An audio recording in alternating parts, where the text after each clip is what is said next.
Hey boys, what do we have here? That other game. What are we going to the campaign? There's been a patch released yesterday. It's a cold fix. Took them nearly 2 months to release it since they released the last DLC. Total War Warhammer 2 patch 1.12.1 and Cavalry beta.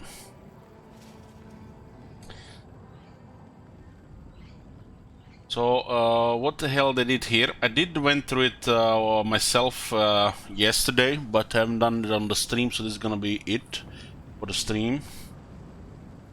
Total War Warhammer 2 patch 1.12.1 is now live for everyone. It will update automatically through Steam. This patch features a variety of changes.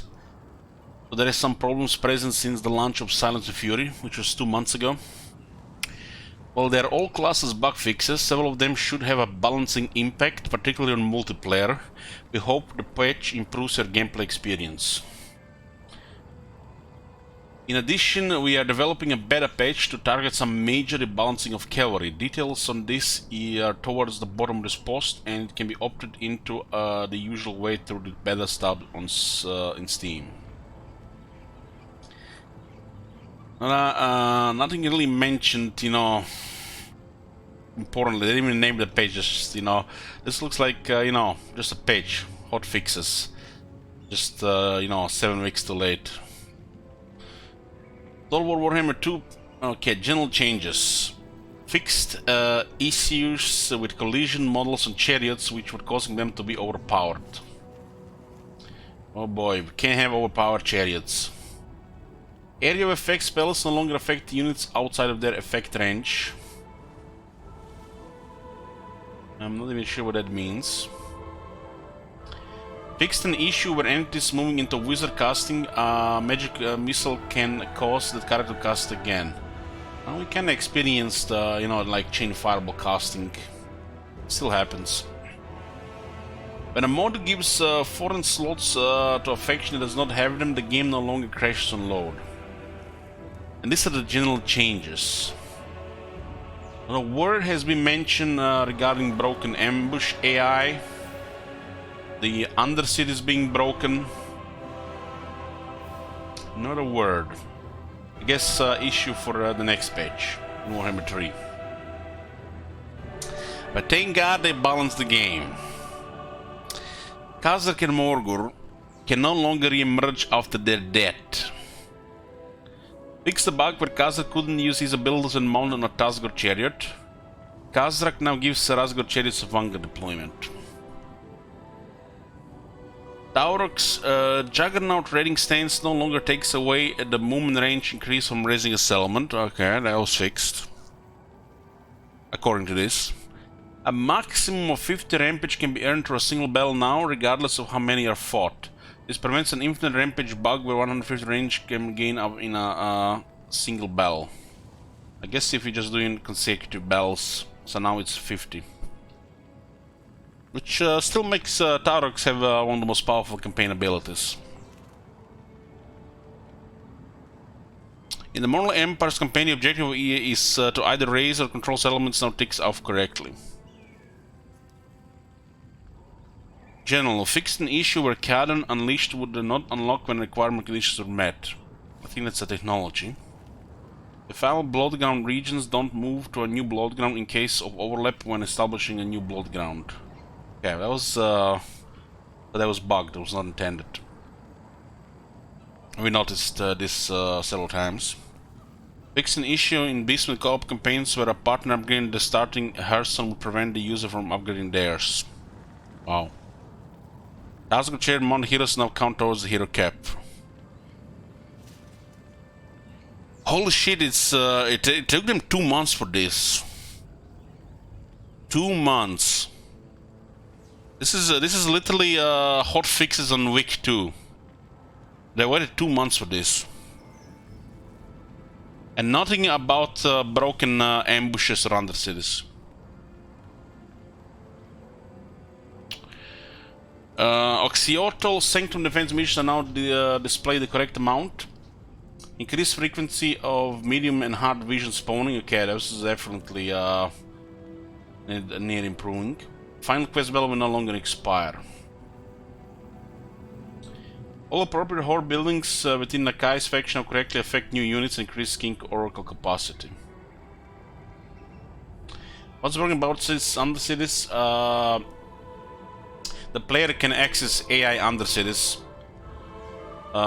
cancel buildings, upgrade buildings, or remove buildings. KG fucking not. The whole interface is broken. That happened since they introduced Oxyodal. What is the bug for the ambush AI? The ambush AI, most of their infantry doesn't know what to do. They just move left and right, going left, and then they're just reformatting formations. Sometimes piling the whole army in one spot. They only seem to know how to use faster units in those ambushes. And it affects quite a bit of faction. I think it's like a third of the game nearly. So it's just broken. If you guys have not experienced this, start the Eataine campaign or Scaling campaign, ambush a couple of enemies, you'll see what's going on. It's totally broken. Heck, even when you're ambushing with other factions like Wood Elves or Empire, you'll see this broken AI.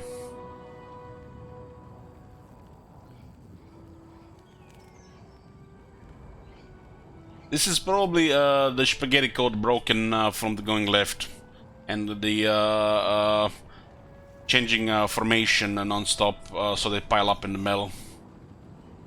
That's broken shit from the early release. They've never been improved or fixed.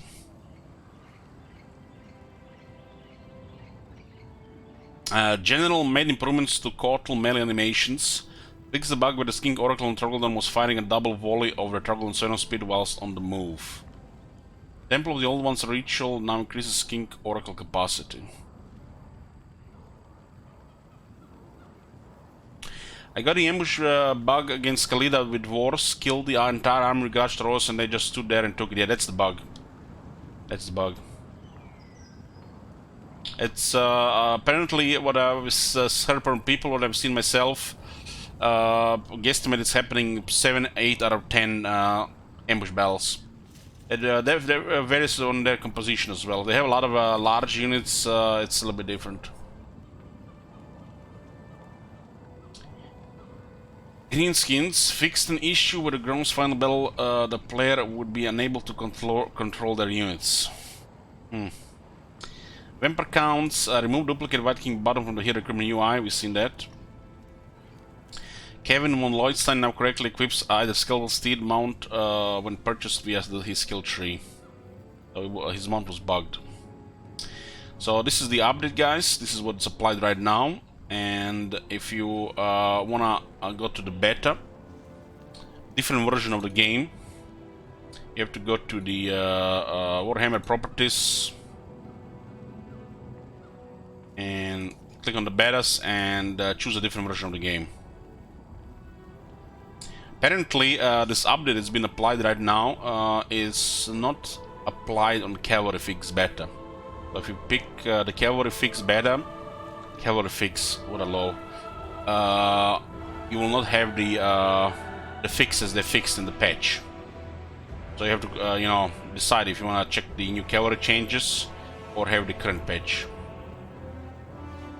So yeah, looks like the janitors, you know, are at work again at the company. I mean, they do have the most experience working at the Cavalry assembly. Total War Warhammer 2 Cavalry beta. So let's see what it says here.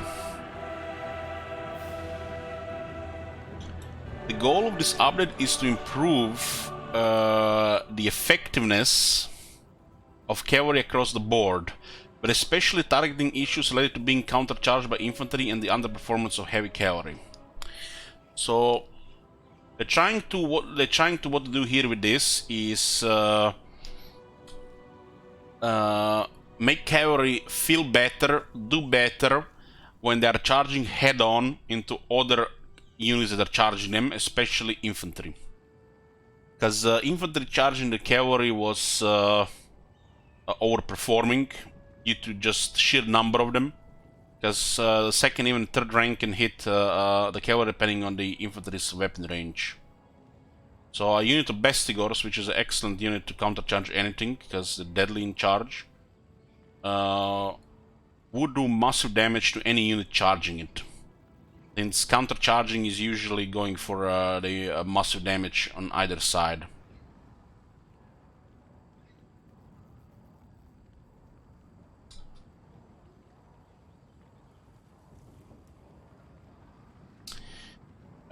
Several battle gameplay interactions have changed to address the issues that heavy cavalry is suffering from. The issue itself stemmed from the interaction between infantry countercharging cavalry due to the number of entities in an infantry unit outnumbering cavalry entities.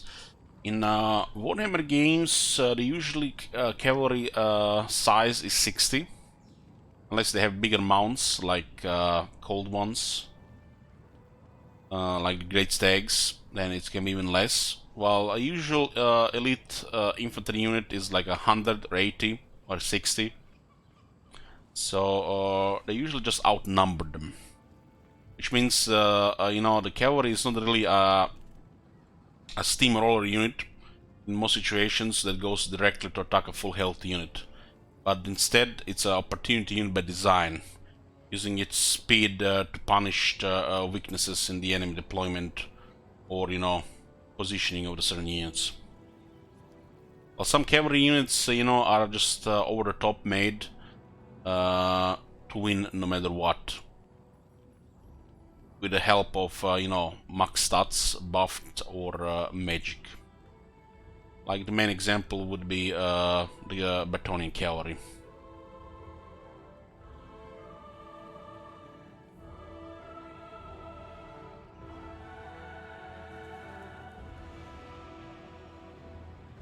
So, more attacks were being received on cavalry than they were able to put out against the infantry they were charging. Just because they were outnumbered. Just because they were outnumbered. But this is mainly to contact, as they can easily get surrounded after the charge. So don't get mistaken by this, you know, when they're charging and when they start fighting in melee, it's two different things. So the issue is the charge, in this case. So how the damage is dealt in the charge. This little cavalry actually training very poorly against counter-charging infantry, especially infantry with high armor-piercing weapon strength. This was not intentional, so we look to tweak some interactions to reduce the damage infantry can do in this situation and make sure the cavalry impact felt as strong as you would expect. Well, whatever reason, you know, they're giving us here why they went look into it, everybody knows why they did look into it, because, you know, the cries of a YouTuber, you know, the squeaky wheel, you know, is always, you know, going to try to get it fixed first, because people don't like, you know, squeaky wheels in their, you know, machine. So whatever reason it was to, you know, get there or to do this, you know, I guess they want to show they're actually doing something. What I find ludicrous in this case is people thinking, you know, a base cavalry, any cavalry in game, should charge head-on any other unit in the game. Especially units they don't have advantage against, like heavy infantry. The heavy infantry is basically a cavalry unit, especially the shock infantry is a cavalry unit that just moves very slowly, which have massive numbers, like Bestigors, prime example. Well, the cavalry can, you know, outrun them. They're not supposed to, you know, fight each other, because one is, you know, numerous, slower, and one is just, you know, faster. And this is not a game like Middle Ages of humanity, where you have a unit of knights charging down peasants in the field, levy troops, or whatever is in the field, the crossbowmen. This is a world where you have various knight orders, various factions, various types of cavalry, beasts, races, with different, strengths and weaknesses. So, these things are tricky. It seems like people thinking, Dark Elf should have a chance in melee combat against Lizardmen in the early game. While the Dark Elves can catch up in the infantry quality later, they really can't compete with the Lizardmen in just straight melee in the beginning. So this is like just one big variety difference between the races.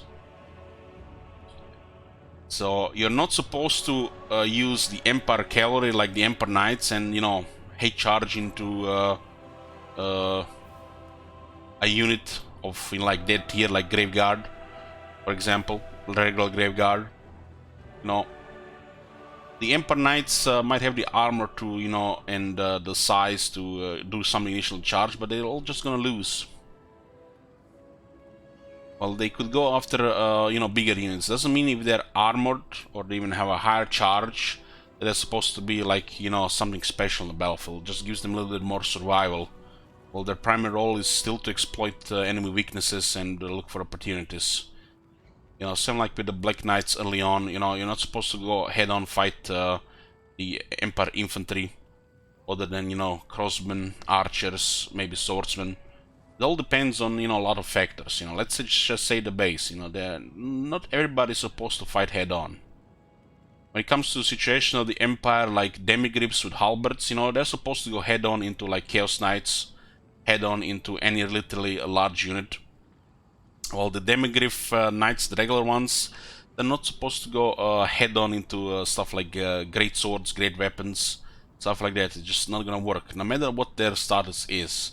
The head-on fighting, you're just giving them advantage. There are factors like you can add massive stats, faction unique stuff like Blessing of the Lady for the Bretonia, 20 the physical resistance. The healing magic, the over-the-top buffs some factions receive on some units. These factors come, on top of that. Simple thinking that you can send your elite cavalry into another elite unit, they're gonna win, it just doesn't work. They're just over-the-top chaser unit that just punishes opportunities and counters certain units. Some units are supposed to go just directly into the other side, like if they have anti-large bonus or anti-infantry bonus. But, still, in most situations, they're gonna be outnumbered. Unless they're fighting one-on-one against, a similar unit that just has a disadvantage against them, like Blood Knights versus Chaos Knights. So, going on head-on and trying to countercharge is usually gonna have a bad time. Because these are opportunity units. It's one thing is sending your Emperor Knights to charge down Bretonian peasants. Another thing is, to go send them into Chaos Warriors. So, numbers countercharging you are always gonna work out differently. And this is what led to these things. There's these differences between the races, different stats, and cavalry is just outnumbered. And we know the reason for this. Why the cavalry no longer has 80 riders like it had in previous games, like Rome 2. It has less riders. It's a multiplayer balance. Esports units. So this is the primary balancing with cavalry. And this is why they're behind other units. You get speed at the cost of numbers in most situations. Some cavalry units are so strong that their numbers doesn't really matter if they're behind, they will still perform. But most of the time you're just outnumbered. And some people don't understand this. You're outnumbered. Whatever other issues come with this, if infantry is supposed to hit from the second rank, third rank, if their weapon range should be a factor, like we figured out earlier this year. Well, the big guns, why the big guns are losing to Saurus when they have better stats?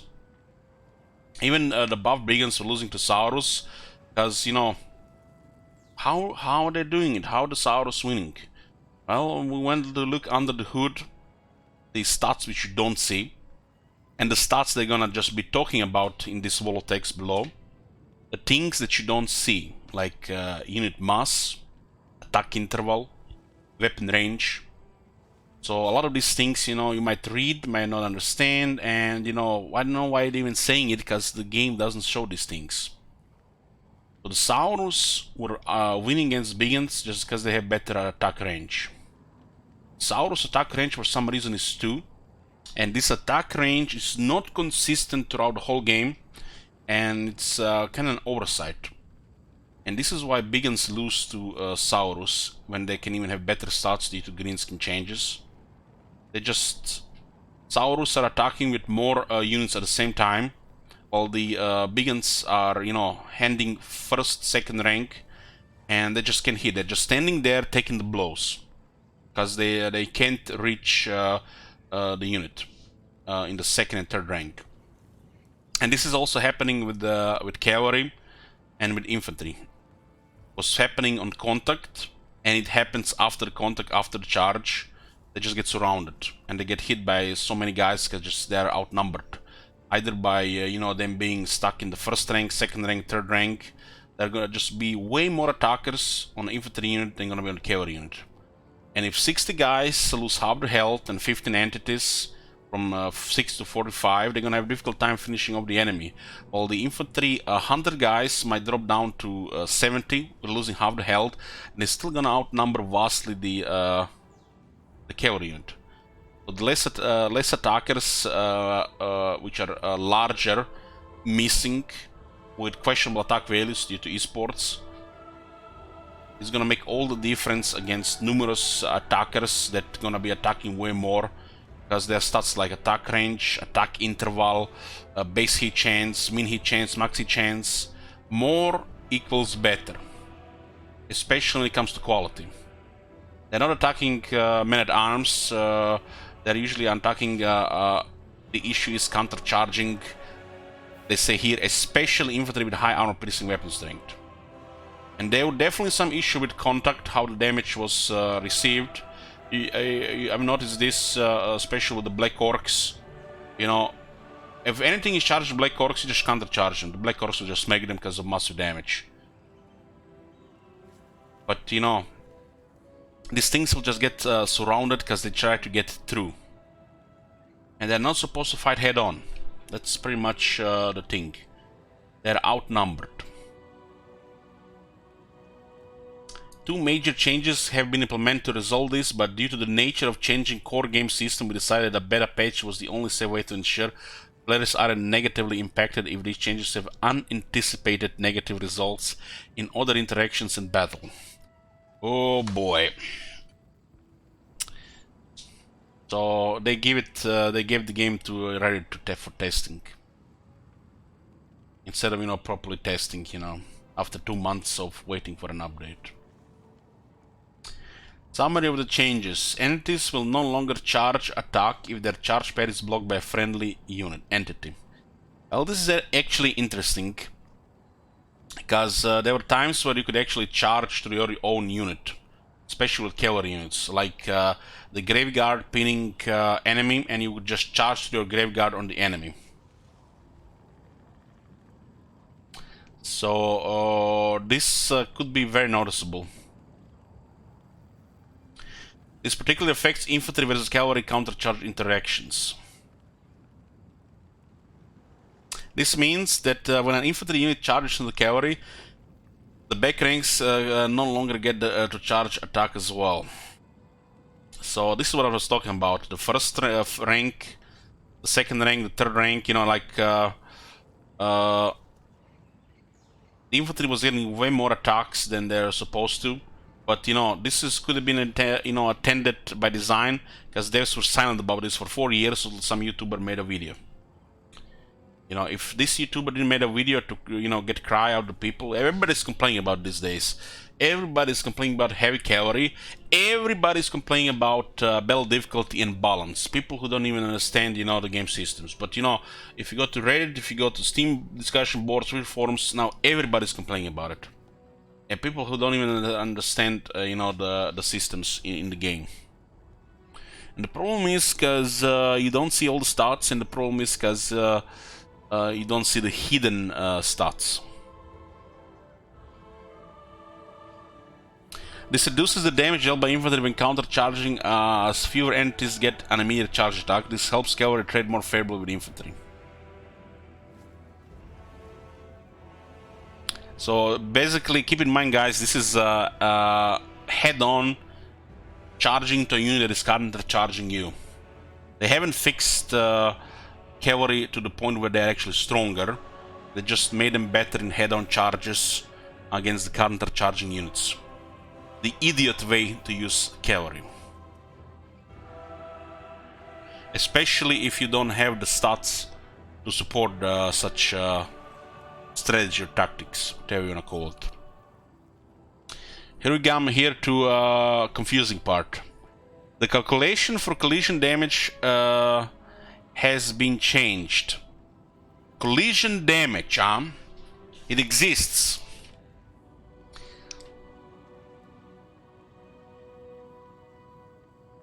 This is, you know, kind of like hard to differentiate if this means knockback damage.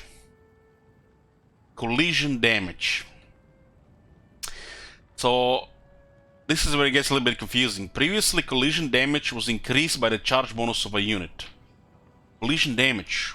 What is this stat? First time I'm hearing about collision damage as a separate stat. What about unit weapon strength and charge bonus where there's actually unit damage? Then they start talking about collision damage. It was increased by a charge bonus on a unit, which meant that high charge bonus cavalry would have little difference in collision damage between braced and unbraced infantry. This meant that bracing often didn't mean a big difference for collision damage, so it would nearly always be better for infantry to countercharge. So basically, this hidden shit in the game, when you have units like Minotaurs. When you introduce Minotaurs in the game, you can totally see that shit is off. You see the numbers, and then you see them fight, and it's totally two different things. So there is hidden stats in the game which you don't have access to, and which makes these units either overperform or underperform, depending, you know, how the unit is. And I feel like Minotaurs might be the main example of this unit.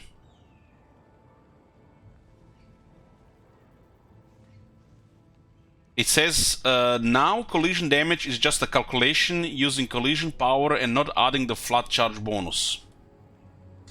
This essentially means charging the braced infantry will result in much lower damage on impact than unbraced infantry.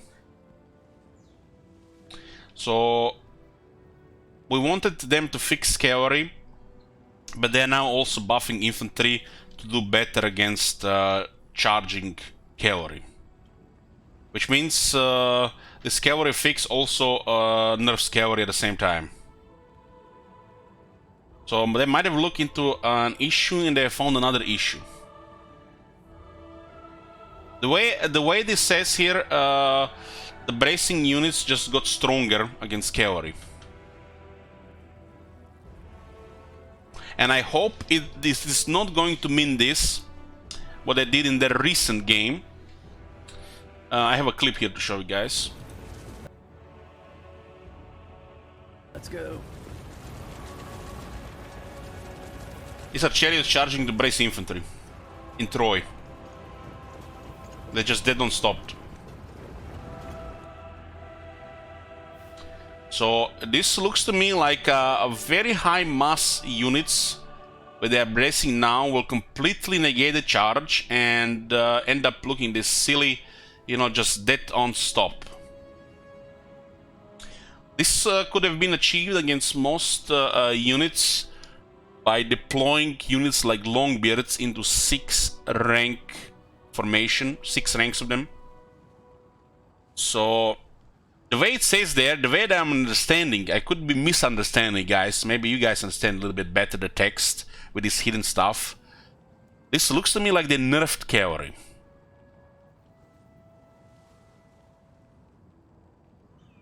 This looks like they nerfed the cavalry, and without going into the game and seeing in this beta ad I don't wanna.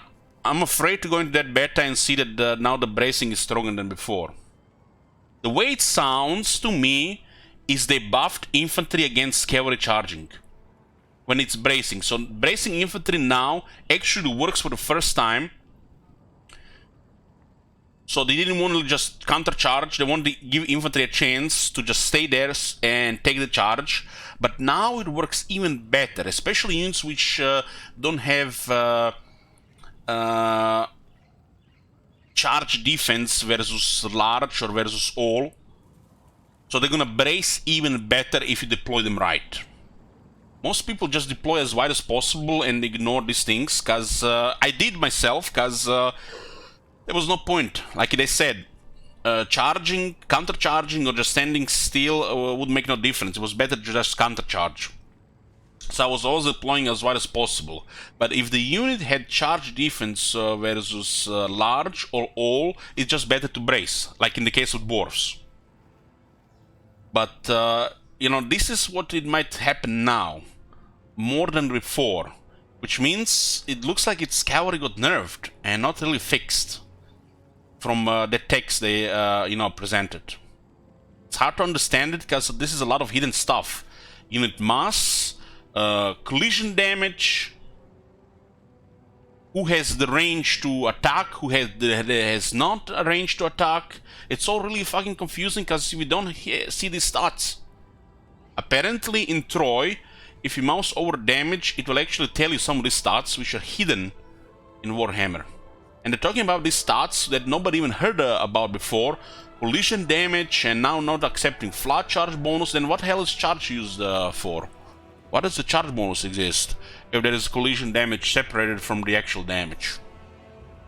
We knew about things like, you know, acceleration. The slow units couldn't deliver a proper charge, get a proper charge value. We knew about these things because we played the game for 6,000 hours, but now they're introducing more information that is just confusing. I'm getting confused, and I played this game a lot.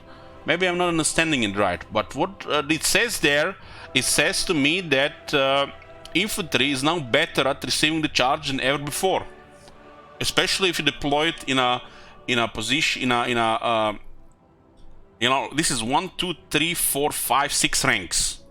This was usually the rule before, 6 ranks to receive the max buff for bracing,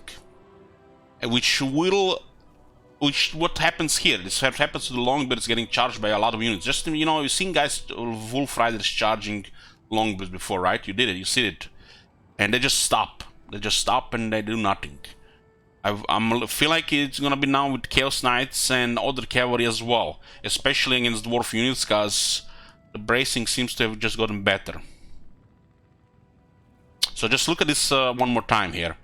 Chariots charging here. I hope he is not playing on historical here, because, you know, infantry stopping chariots dead on. That shit makes no sense to me. Hold on, his general unit has 180 guys. Oh god, he's playing historical. Oh god. No wonder he's face palming. So a heavy infantry unit that was deployed for bracing just stopped those chariots without those chariots doing anything. Look at all this dust effect, you know, when they're gonna add this to Warhammer games. They cost so much dust and everything with that charge, but they just got stopped head on. I would have died inside if I seen that in a historical Troy version. It looks like historical, 180 guys, chariot to get stopped dead on by the infantry.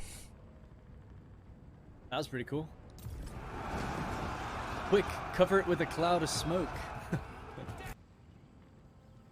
So yeah, this might just be happening more now because of this bracing change.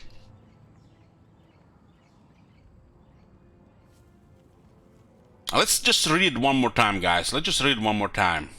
I'm reading this like for the 5th time now. The calculation for collision damage has been changed. Previously, collision damage was increased by the charge bonus of a unit, which meant that high charge bonus cavalry would have little difference in collision damage between braced and unbraced infantry. This means that the braced infantry didn't have the defense against charging unit. Would literally just doesn't matter if they stand still or countercharge.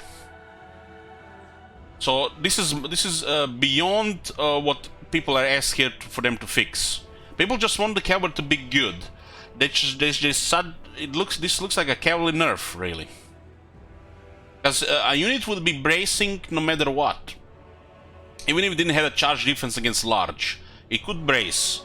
But from the sound of this, it means it didn't matter at all. So if we tried to brace before, it just didn't matter before. It just meant we would just charge forward, which, you know, I figured out after a long time. Would just be better to charge if unit is fast enough to create a charge in the short time. This meant that bracing often didn't make a big difference for collision damage, so it would nearly always be better for infantry to countercharge. And this is what I figured out after playing the game for a long time. Unless the unit had that charge defense, it would just be better just to attack. Doesn't matter who is charging, you just charge. If you have enough speed on the unit, which Dwarf Warriors and the Graveguard don't have, they are slow, they won't accelerate enough for a charge. So it's not gonna matter for them to brace or attack, so just stand still. Maybe they get surrounded because they charge into you. Now collision damage is just a calculation using collision power and not adding the flat charge bonus. It's now using collision power, calculation of collision power. Hidden stats, mass and collision power. We don't see the stats in the game, so why are they saying about these stats?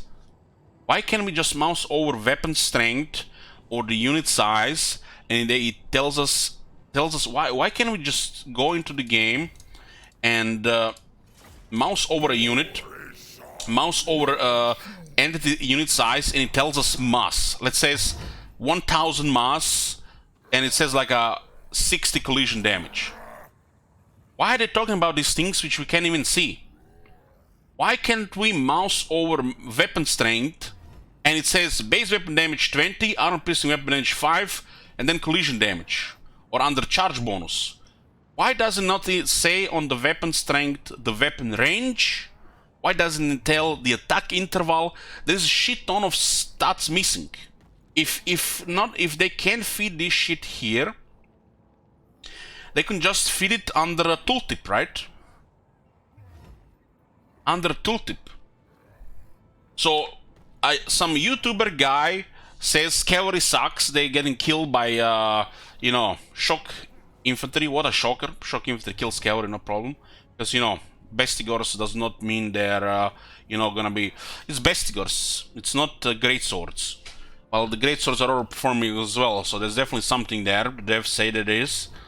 And then the devs take a look into this, and they find out shit ain't right. And we've been playing with this shit for 5 years now. And now they're changing core stuff in the game in the last few months of the game that this game will, you know, have. Literally gonna get abandoned the moment Warhammer 3 gets released. Gonna get a brand of finished game, and they're gonna move on. And they try to fix this like the last few months of the game. I worry that these things are pointless, because are they trying to fix this for Warhammer 3 as well? Because it almost looks like they're experimenting the last few months of Warhammer 2, which is a complete game nearly. And we might not get any of this shit in Warhammer 3.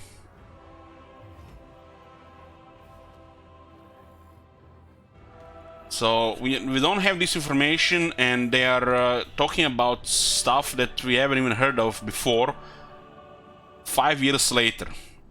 That's been 5 years, guys, this month since Warhammer 1 was released. 5 years.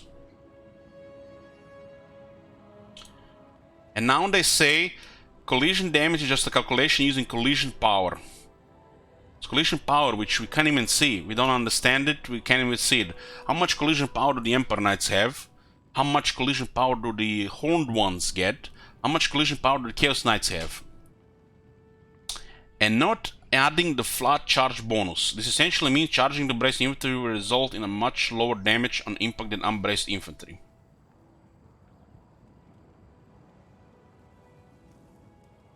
What this sounds here is, it almost sounds like a nerf to shock cavalry. The cavalry that has less defense, less attack, but massive charge value. So what is going to be this collision power between Chaos Knight Lancers and the actual Chaos Knights? Which only were questionable to use the Lancers in the campaign over the regular Chaos Knights. It's, you know, I can take a lot of things out of this, but I don't understand it because we have never heard about these things before. This is the first time they talk about this shit. And we don't even have these stats in the game. Heck, they've been modifying the mass of units for years. It's been years now. Every few years, dwarves get more mass on their longbeards, changes to the mass. And they're putting in the patch notes. They're putting in the patch notes. Let's find an example, guys. What I want to tell you, what I want to show you, an example of this.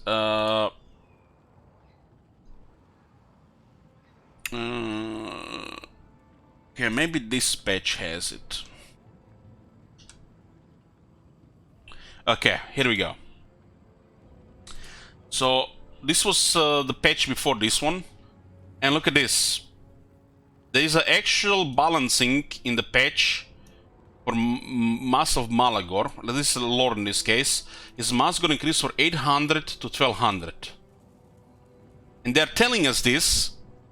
This is supposed to mean something. It's like he's not going to get knocked down more to the ground now. He might be able to brace better. He's going to take less charge damage, collision damage.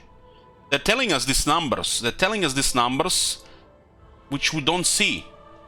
Every year, they're doing mass changes to the game. They're telling us these numbers, but there is nowhere to be found this number. We can't see the mass of a War Hydra. Mouse over anti-unit size, it doesn't say the mass. Mouse over armor, no mass. There's no mass here.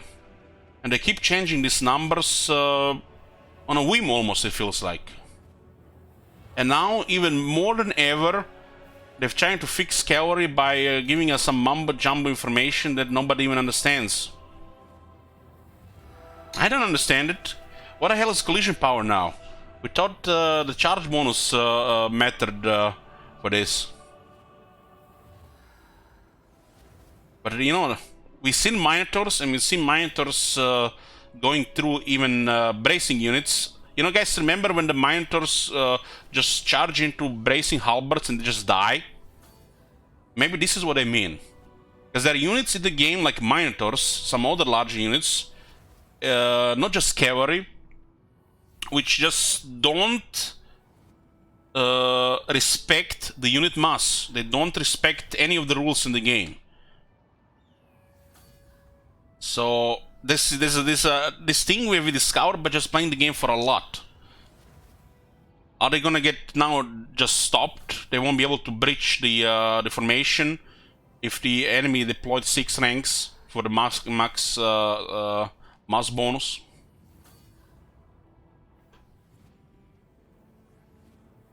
So this is just confusing, guys. This could mean a lot of things. But if this was not working as intended for 4 or 5 years, and I had to check because some YouTuber made a video that Cavalry is underperforming, how are we to know that the changes are now going to be working as intended? That's why they list the beta, right? Are these YouTubers are going to go into it and they're going to charge Bestigors, and if the Bestigors get smacked, they're going to say they fixed it? But no Cavalry should win head-on against Bestigors on a full health. This is just very sad.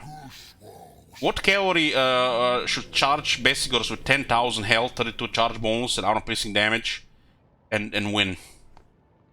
Only the best Cavalry in the game that's been fully buffed. On a base, the Bestigors will just rip to shreds any Cavalry unit in the game. So while this YouTuber is gonna test if they can handle Bestigors now, and they're gonna say if they fixed or not, who's gonna know? It feels like feels like just on a whim and arbitrary. That's how it feels like to me. That's why I got so depressed yesterday when I was reading this shit. I didn't want to even come back stream later. Let's keep reading here.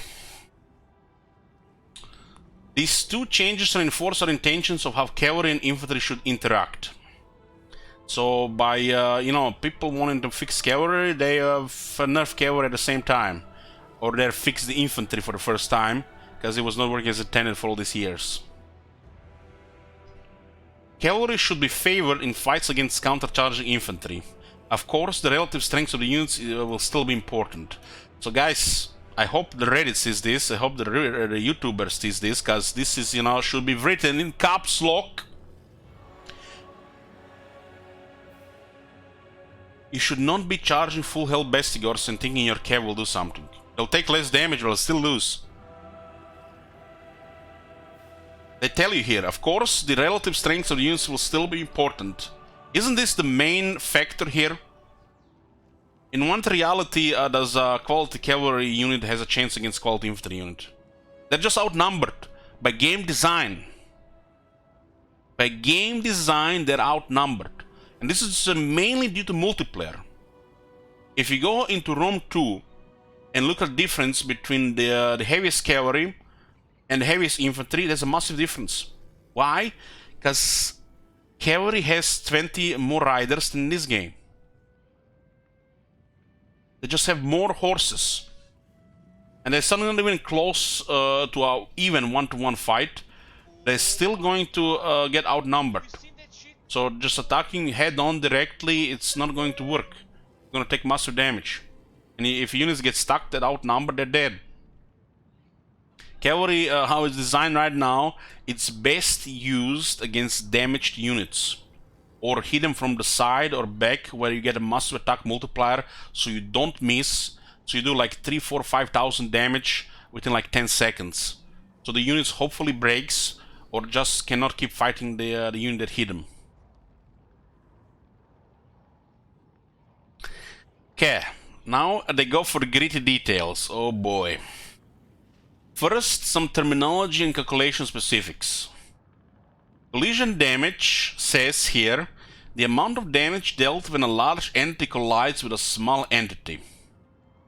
You know, reading this out loud, you can, you know, imagine, you know, first and foremost Minotors, right?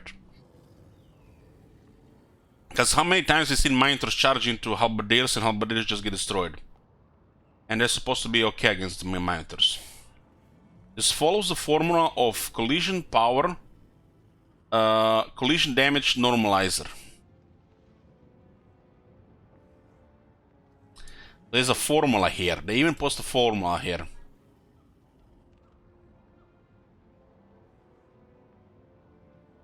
Times collision damage modifier.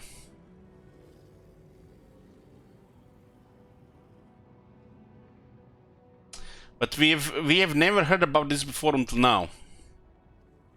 The normalizer and modifier are factors that are used to modify the output of collision power into collision damage. Collision damage is 70% armor piercing. So we go into a unit here, let's say a unit of Minotors. Where do we see this number they're talking about? We see weapon strength and we see charge bonus.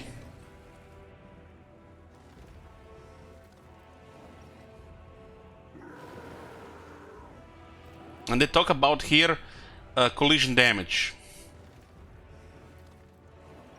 This is something else. This is not weapon strength. This is not weapon damage. Armor piercing weapon damage. This is not charge bonus. This is something entirely different. It's amount of damage when a large entity collides with a small entity. Hold on, somebody's calling me. 1 second.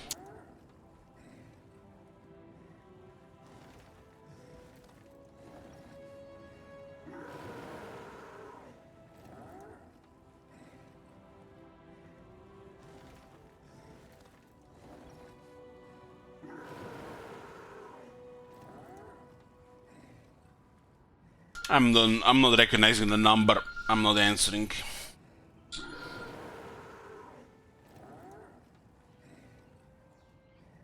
And it says that collision damage is 70% armor piercing. 70% armor piercing.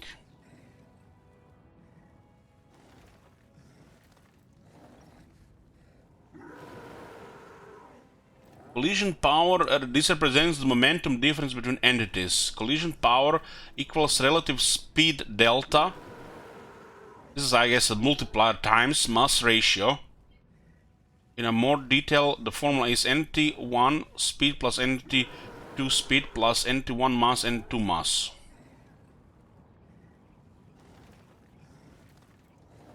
Because the speed has things to do with charge. We did notice this over the years.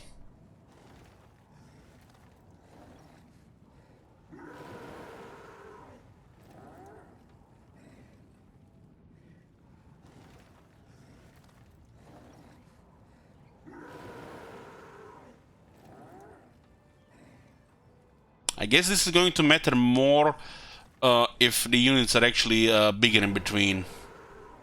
Because if the unit is not going to be bracing with the new thing, it's going to go ugly for them.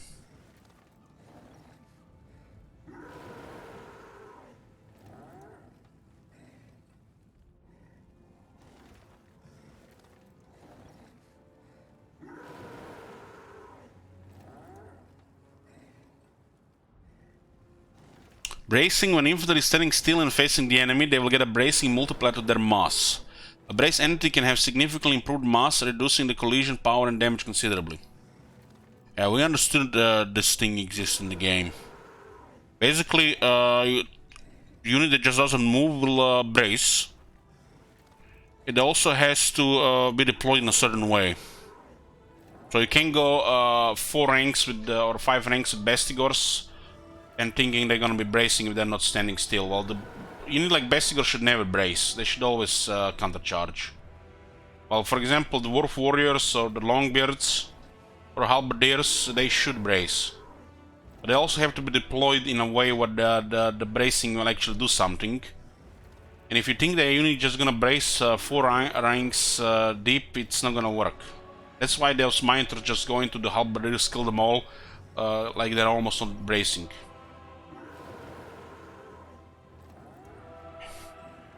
This is just all very confusing because we don't have this information. They could just tell us anything here.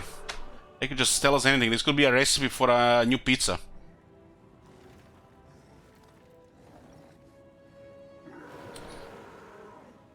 Knockdown getting up delay. Oh boy.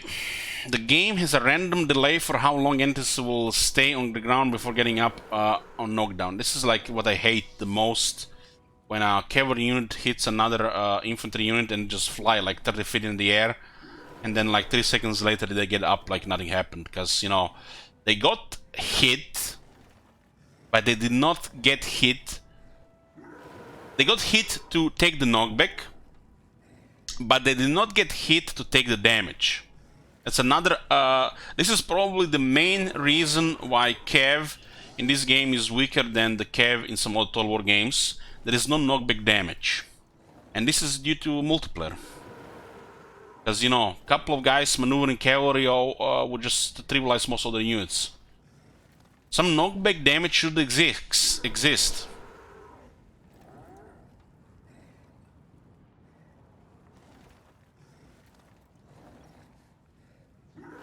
I think that's like probably the core issue without them going into gritty details.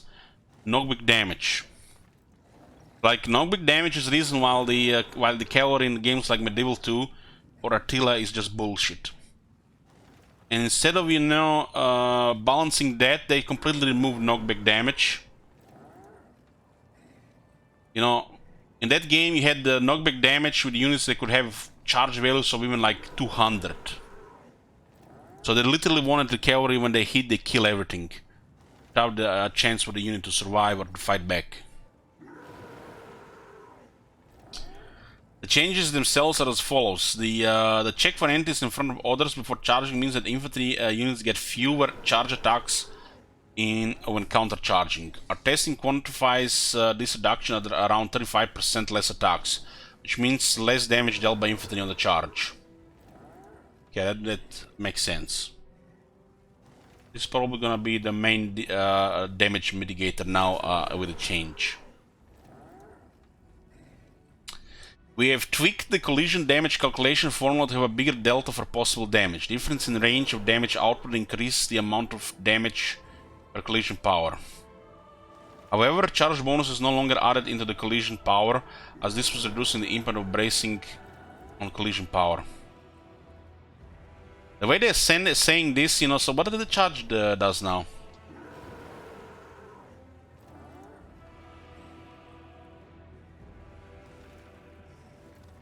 What's charge then used for? Is it just for the attack chance now? Because even if you deliver a charge, there is always at least 10% chance you deal 0 damage. Does the collision damage follows the same rules of base hit chance, minimal hit chance, and maximal hit chance? 35% base hit chance, 8% min hit chance, and 90% max hit chance. Does it follow the same rules?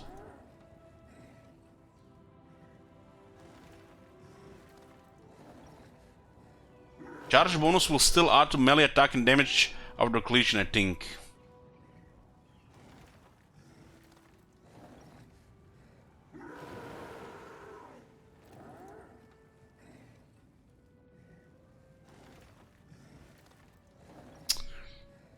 However, charge bonus is no longer added to the collision power, as this was reducing the impact of bracing on the collision power. The largest change should be seen with the heavy cavalry that have relatively smart charge bonuses.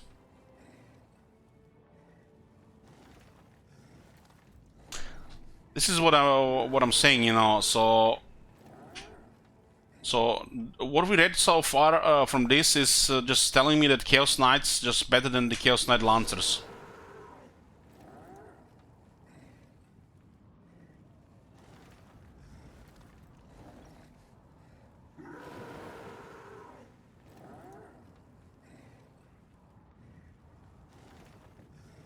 It's a multiplier on the infantry base mass, Savonen. And if the unit is deployed right. Because apparently it would not always brace properly for the collision damage. So this was broken in all these 5 years of the game.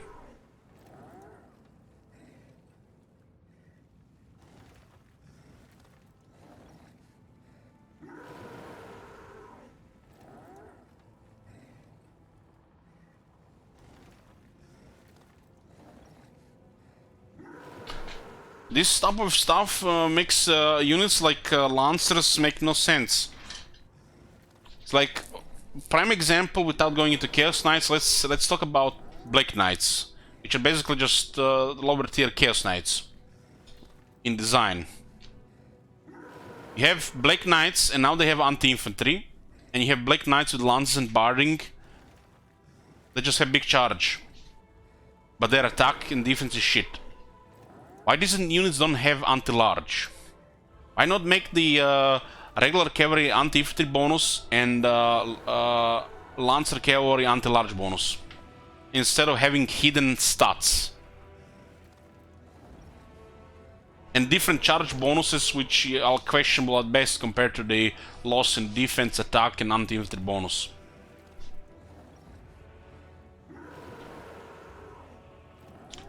It would be easy way to just give Chaos Knights anti-infantry bonus and Chaos Knight Lancers anti-large bonus, instead of confusing everybody with this shit.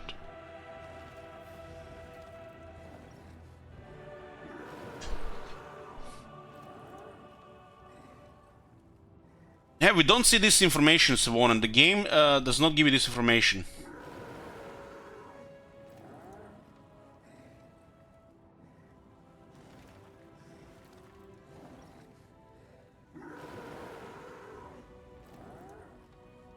You should really see the bracing number, and if the unit is actually properly deployed to get the you know, the max bracing bonus, it should change, you know, in real time.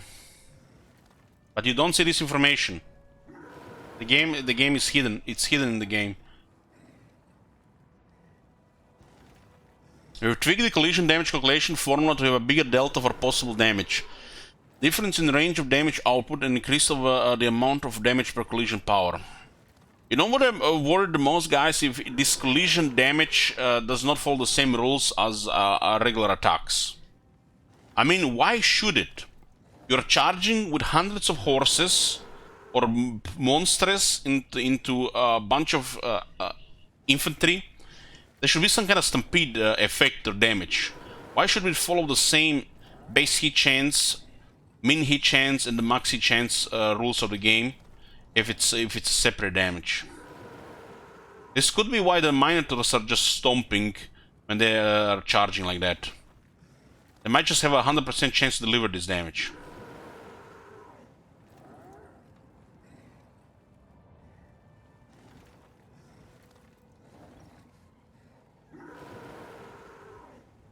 Makes you wonder if this actually buffed Minotaurs even further. But it looks like in some cases it's gonna be worse for these large units.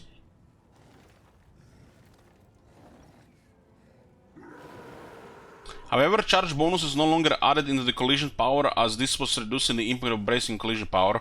The largest change should be seen with the Cavalry and the rather small charge bonus. Okay. Collision damage normalizer has increased from 0.7 to 0.8. Yeah, this tells me so much here, guys.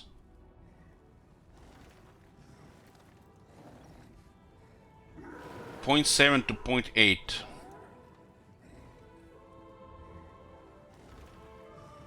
Collision damage modifier reduced from 0.6 to 0.5. Charge bonus is no longer added to collision power.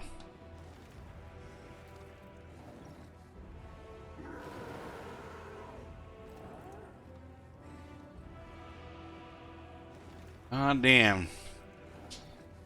It's almost like they wanted to put a wall of text, like they did something here, but the fuck they did is it's hard to understand unless we actually can see it in the game.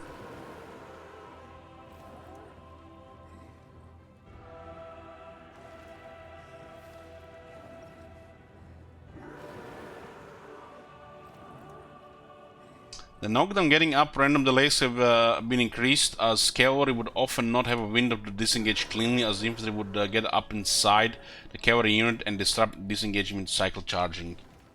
So this is how they're dealing with, you know, Cavalry getting surrounded and the entities just get killed. So what they did here, guys, listen to this. So the Cavalry goes in, guys get dropped down. And the people are telling you, you know, how much the charge bonus lasts in like dozen seconds. You really have to pull out immediately. You go in and you pull out immediately. Don't stay inside. You have a window of under 3 fucking seconds. And then, you know, the common misconception, you know, charge bonus lasts, you know, for X amount of seconds and then just, you know, goes down. And then people are, you know, wondering why these units are getting surrounded and getting killed. And listen to this now. Listen to this. The knockdown getting up random delays have been increased, as Cavalry would not often get in a window. Okay, Mama Jumbo. Listen to this. Just listen to this time window. The delay has been changed from 0.7 to 2 seconds. So literally sometimes you have under 1 second time for this. To 2 seconds max. And now it's to 1 second to 2.7 seconds. I didn't know I was playing Grandmaster StarCraft 2 here, guys, that we need such fine tuning of 0.3 seconds to 0.7 seconds. Heck, I thought I was playing Bronze League here, guys. These Grandmaster numbers are too much for me. Fucking hell, man. This is the fucking problem, guys. Why didn't it increase it by like another second there? I've been playing the Bronze League this whole time and they're just tuning the game for the Grandmasters. I'm just not good enough here.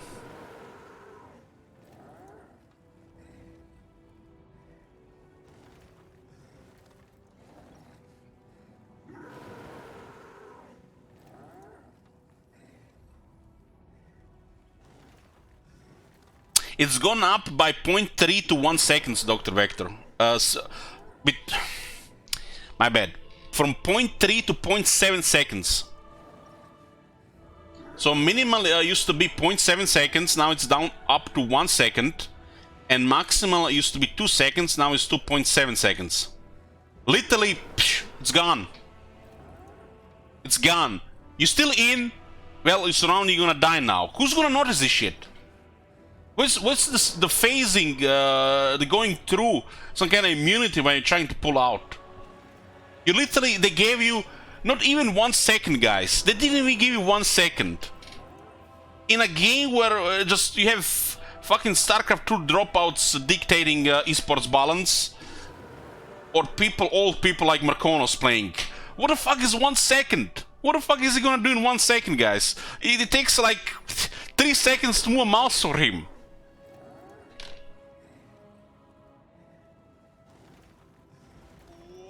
What the fuck is this balancing, guys? Just... I don't know. This shit makes no sense. And this is the solution to pulling out. No phasing, no some kind of damage immunity, but you get 0.3 to 0.7 seconds.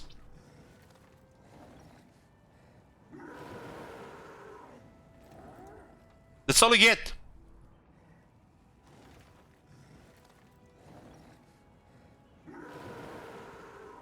And now the infantry can brace better than before. But hey, they're trying to fix Cavalry. I'm getting so fucking thirsty right now. So fucking thirsty, and the water will not do. Has to burn my throat.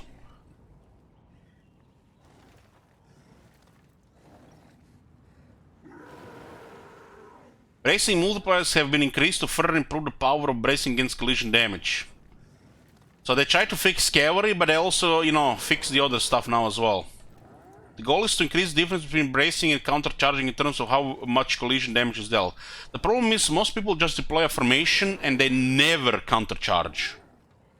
Because they usually just try to shoot you with archers or artillery. For example, you know, they just react. They're not gonna send the whole line to charge. Like, let's say you're getting attacked by the greenskins. Where the fuck are you gonna countercharge? They just totally fucked up the pigs, for example. The pigs are gonna be pathetic against dwarves now. Even worse than before. They're a little above dwarves with this change.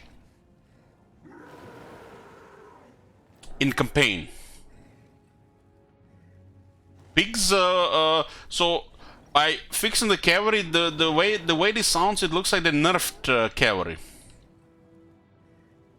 This sounds like massive buffs to dwarves. The goal is to increase the... Okay. When the dwarves countercharge, they take it and they shoot you, they shoot you dead. This is massive nerfs to greenskins. Especially against the dwarves. Because, you know, this is a faction that relies on charge the most. And now the dwarves will be bracing better than ever. This was supposed to be a cavalry fix, but it looks like cavalry nerf to me. And this is for idiot charging, guys. The main complaint is for idiot charging. Head-on charges into full health units. This whole thing pretty much started with, you know, people wanna do idiot charging, like they are charging downhill into 10,000 Urukai, and they don't have Gandalf to blind the pikes.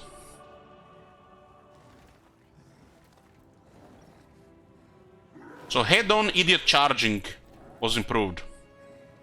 I guess, you know, it's a buff for Bretonia, but they already had OP Cavalry.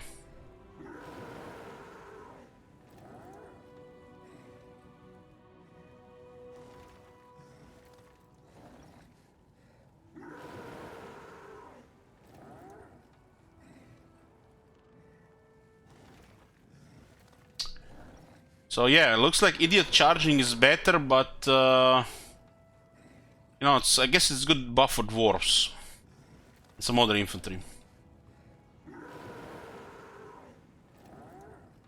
Braced units now get their max bracing bonus at 8 ranks deep. Oh, that's, yeah, it was 6 before.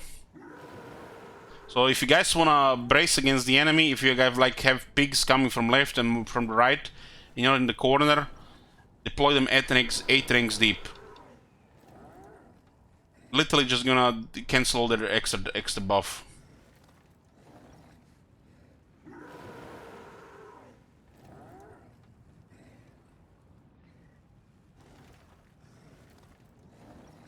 Scotty says I get married in 8 days and leave Monday. How about a wedding presents? Full Total Warhammer until Monday.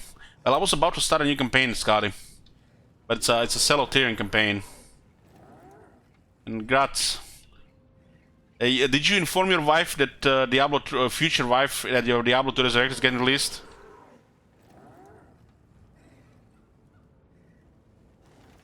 Bracing units now get their max bracing moves 8 ranks deep. Max bracing multiplier for mass from ranks was changed from 3.5 to 4.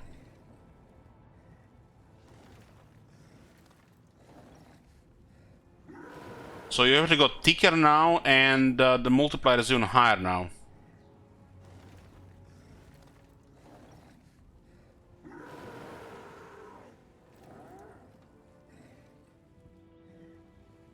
Charge the defenders have their bracing multiplier increased from charge defenders.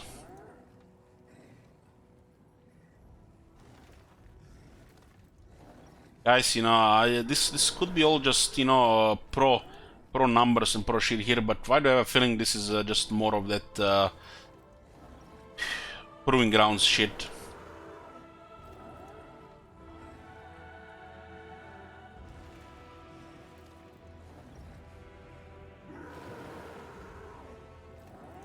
Six ranks. Well, on the bright side of things, you can brace again with normal units.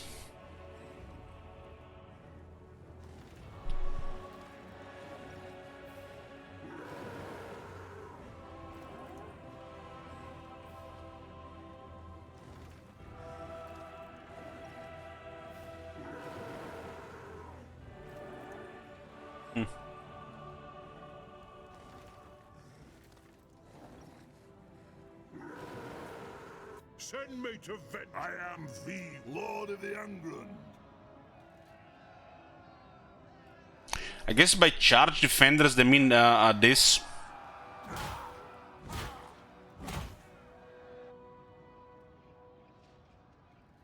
So how is this going to interact now if the oh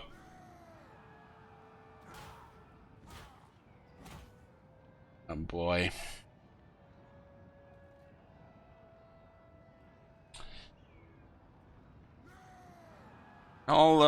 Yeah. I'm not even sure what to tell you guys about this. But we don't have this stat, so I don't know why it should matter. Unless we see these things in action, I don't know.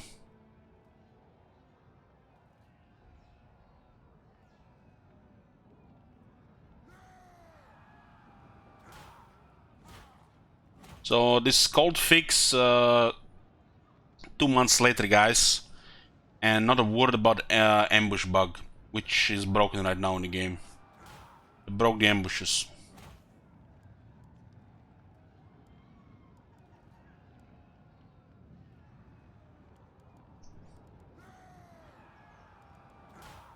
This whole patch note is a bit depressing. It's a cold fix, nothing more. And trying to please the squeaky wheel on YouTube.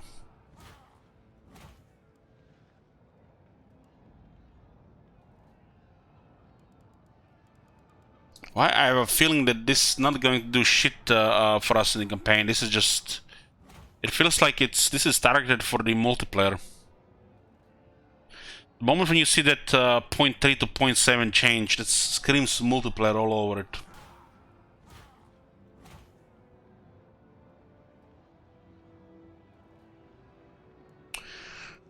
I am Tyrion, heir of an area.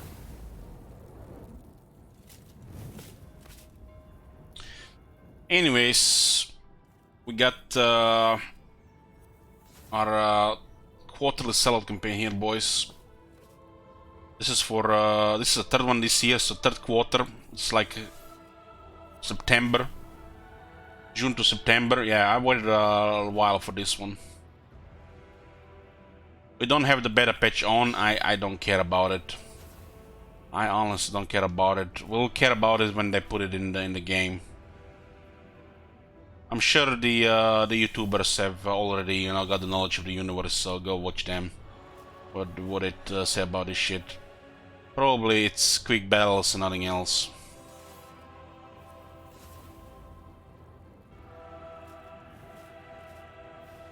So, quarterly sellout campaign. This time it's Eataine, and this is the first time we play Eataine. We haven't played Eataine since the faction got renamed. Last time we played Tyrion was under Lothern, but the faction name got changed to their province. If you have missed the sellout campaigns before, it's basically what it is, sellout campaign. People donate to sabotage the campaign. There's an incentive to sabotage campaign with another campaign. This time it's Exiles of Nehek, turn limited campaign. Last time was turn limited Wintertooth campaign. And if you missed the last sellout campaign, it was probably the best Norse campaign I ever played. It was actually a fun campaign. Fun campaign. So check it out. It was World Walkers. Cookies gave me idea to play a sellout Norse campaign. It actually was a fun campaign. This time is Tyrion. Incentive for sabotage is Exiles of Nehek turn limited campaign. That's the Grand Cockroach. And if I reach the goal of 2000, there'll be a second look with Hans Marshall Expedition. So this campaign can go into 2 other campaigns. This is also the second out of 5 campaigns that we're starting, so Volkmar is within the next 3 campaigns. By the way, not a single word in the patch notes regarding the broken Archlector skills. Exclamation mark special for the sabotage options. So you got a list of sabotage options and, you know, kind of prices. All the sabotage starts from turn 20, so we got 20 turns before you guys can start sabotaging the campaign.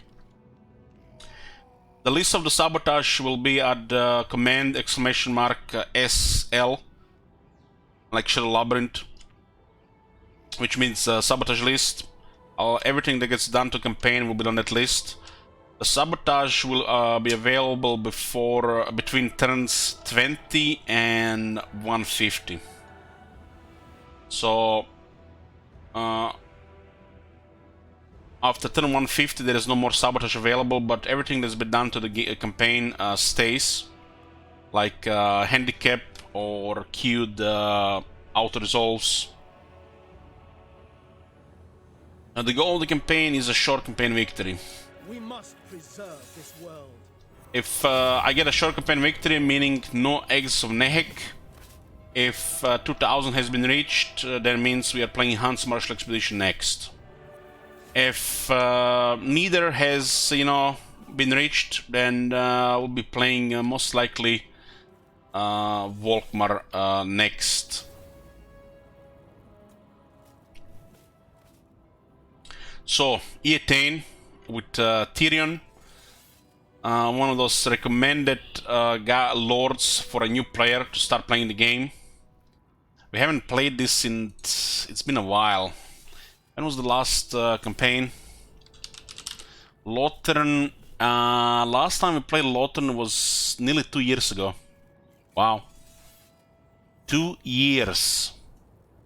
2 years without polishing Tyrion's sword.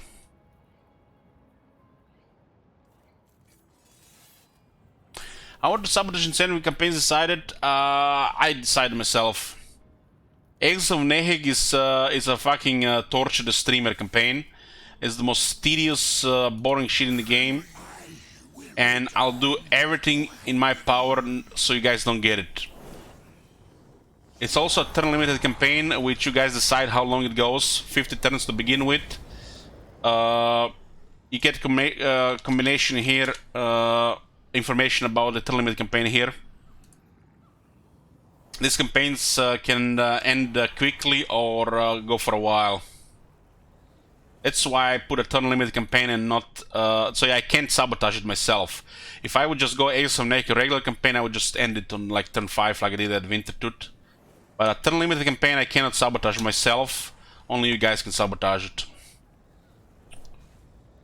And Marcus Wolfhard is decided for the 2000 goal. It's because I would have probably never played this again. So unless somebody requested it, we would never play it again. So something that, you know, we don't mind playing, but we're probably not going to ever play again. So the second look, Marcus Wolfhard, same like Parasatosa's second look was with the Shackles. Okay, before we click start campaign, I'm just gonna get a drink. Yeah. Be back.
I'm here, boys. What you looking for, Congratulas?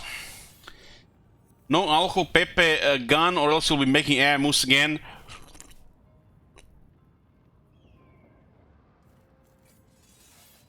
Alcohol? I'm drinking water.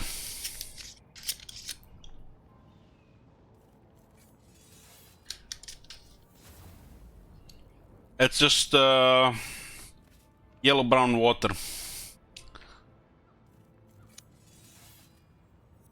Okay, let's go. So what do we get here? Diplomatic relations pursuing with High Elves. Basic construction, the Shrine of Cain.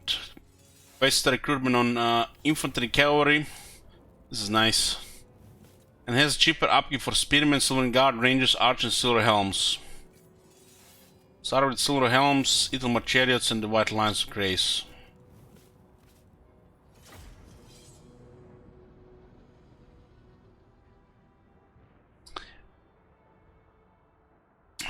You guys think I'll be playing Ace of Naked without getting wasted? That's the only way I can play that campaign.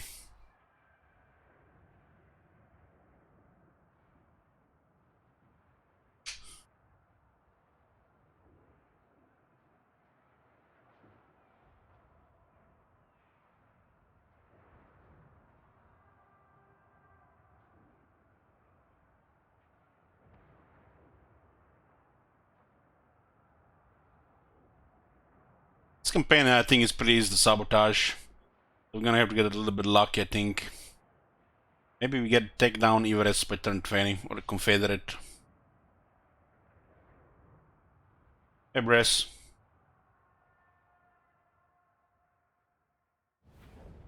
Glory to you, Prince Tyrion, mightiest of the Aesir, gatekeeper of Ulthuan. The Druki threat is Thank you, at your Charles. very door. Eataine is occupied. You must purge this menace. You are not alone in your fight against the insidious Druki. Other Aesir houses inhabit Ulthuan. They could be allies, or foes, if you will. Nagarond looms, sending constant threats against Ulthuan. Even now, they establish footholds within sacred lands. Others of your kind will surely fight back, but can they be trusted to succeed? The inner and outer kingdoms must unify, but beyond the shores of Ulthuan, where should the mighty elves go? The question is put to you, Tyrion. Okay, let's see who has rolled what.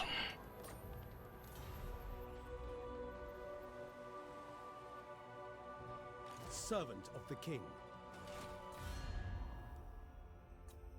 We got Illyrion, the fancy guardian diplomatic, okay. Tyrannoc aggressive, guardian very diplomatic. And we started a non-aggression with them. They got a version minus 30. Loyal servant. Aggressive guardian very. God damn, why did it have to be on suffering? At your service. Suffering has no enemies and she rolled aggressive very. How can I assist you? Kalidor also very. What a shocker. Alariel the Everqueen. Speak. A dignified visitor. Such a rare treat. Welcome. This is odd. This is very odd. I cannot do this. What the fuck? Misguided.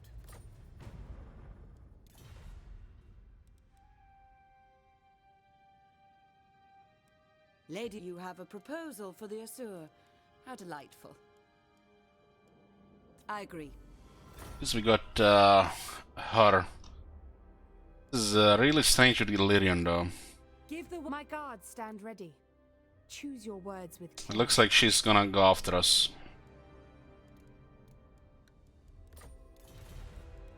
Our great king welcomes you. What do you wish to discuss? Unwise. So both Kalidor and Safari host on their other border. Cruel. Speak quickly, and you may escape with your life. So there's a yellow non-aggression pact with this guy, meanwhile Safari hostile. This is just a random silver mumbo jumbo balance here. It's actually quite bad that Safari is like this. It's our best confederation option.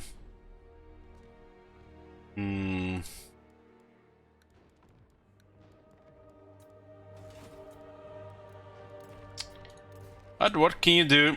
What can you do? RNG is RNG.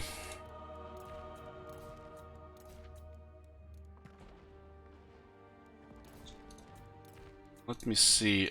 Noble. Noble son of Ulthuan. Prudent, minus 5% upkeep. Tyrion, heir of an Aryan. Did change anything with this? Just still crazy stats. 50% less upkeep.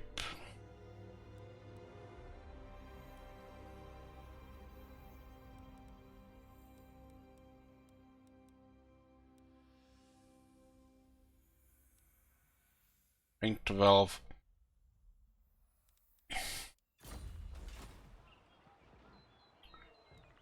Champion. Well, of the Alton starts with militia camp. We also start with one population, thank god.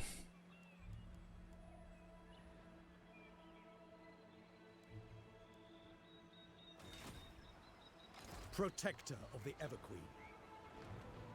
Oriah. Ridiculous. So their initial army is here. Basically just go to the border and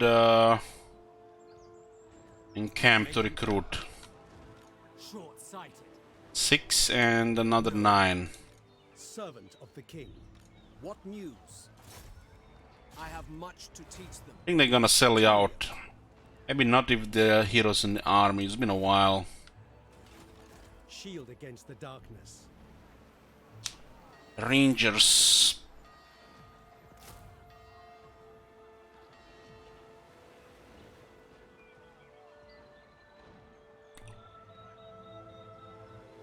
$55 upkeep for Tyrion. It affects the Rangers.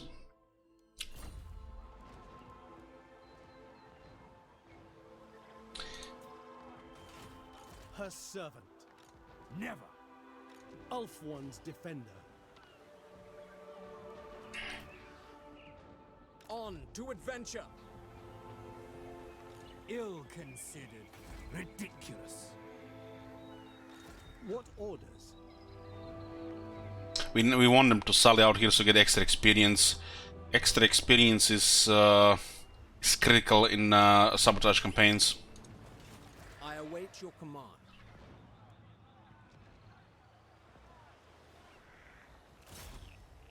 Not possible.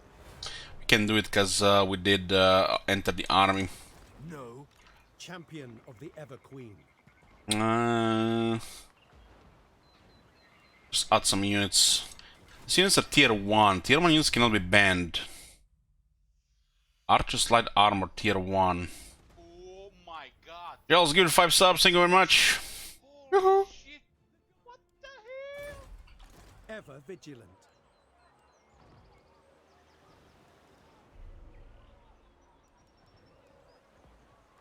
$600, $550. Oh my god. Have you seen that shit? Holy shit. The core building gives us 3 public order. We really have to consider getting rid of Cavalry and Everest before turn 20. This is gonna be a nightmare otherwise. Ready to serve. Oh my god. Have you seen that shit? It's gonna be our turn 1 here. What the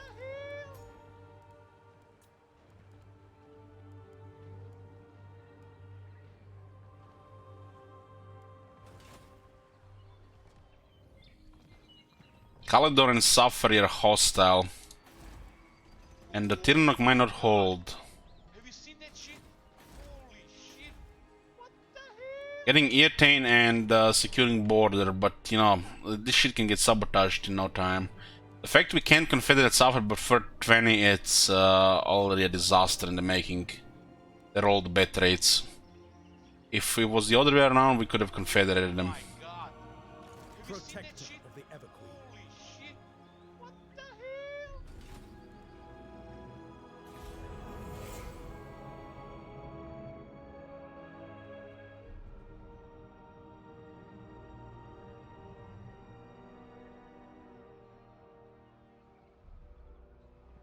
So they didn't sell you out, huh? Interesting.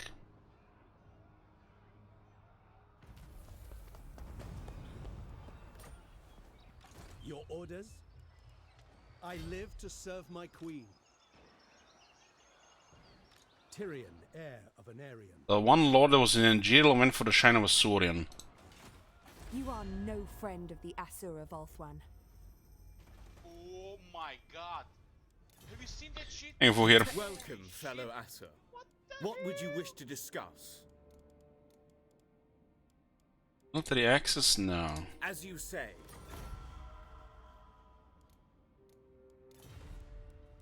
Welcome. I wonder why this wasn't available at the start. You may It approach. was weird. I'm Maybe in because he rolled a different position and trait. leave this place. Can I? The Phoenix King is wise and merciful. Those who speak the truth are. This cannot happen. Starting in such a shitty position. We'll see where the Cavalry goes, but this looks like war. You're gonna recruit a couple of turns and the probably gonna declare. The Reaper, Alario. No mercy. Valiant. I will share my experience. Pyrrhic, for Valiant defeat to Pyrrhic victory. Most of the army is dead here. They do have 4 dark shards without shields and 2 dark shards like this. Look at this, we got a prediction here.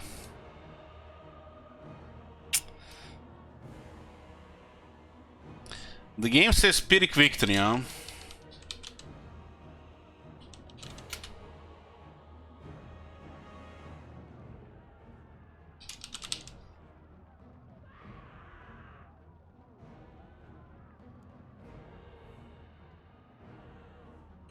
Let's start with the replenishment here. Balsamon.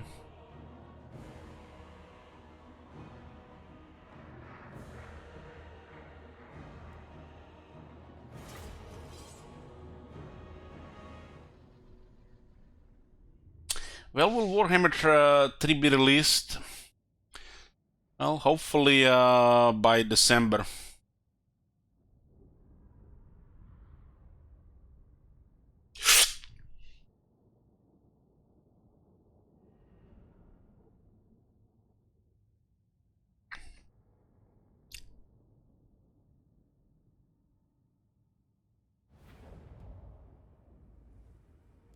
Eager for battle. Ithilmar chariots. Get 4 archers here and 3 infantry units. Orders received. I'm liking the new ranger card.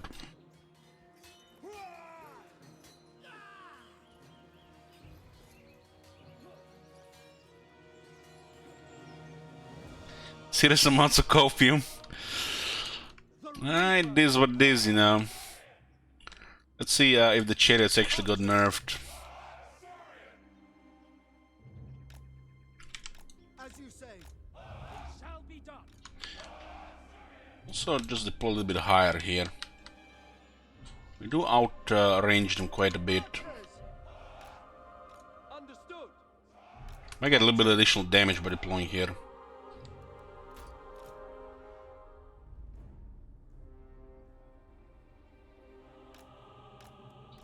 Loyal. Understood. Heir of Anarian. Ithilmar chariots. What do I do about this? It shall be done. Awaiting orders. Done. I go.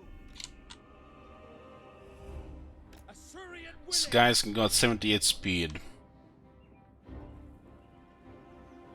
Assa, move. For Assyrian. We go. At once.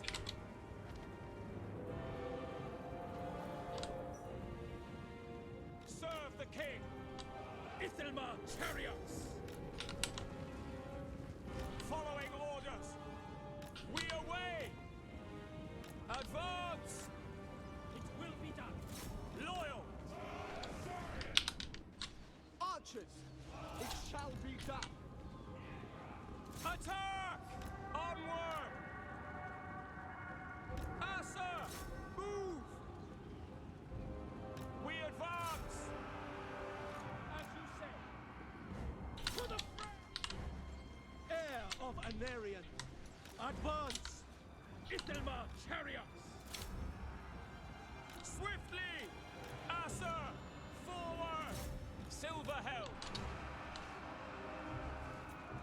Heir of Anarian. For Ulthuan! Ithilmar chariots! Setting forth! Try to get out of range there. For Ulthuan! Assyrian guide! Looks like this chariot just dead on stop there. Knowledge! Orders received! Weapons ready! Apace! March! Assa forward! We go!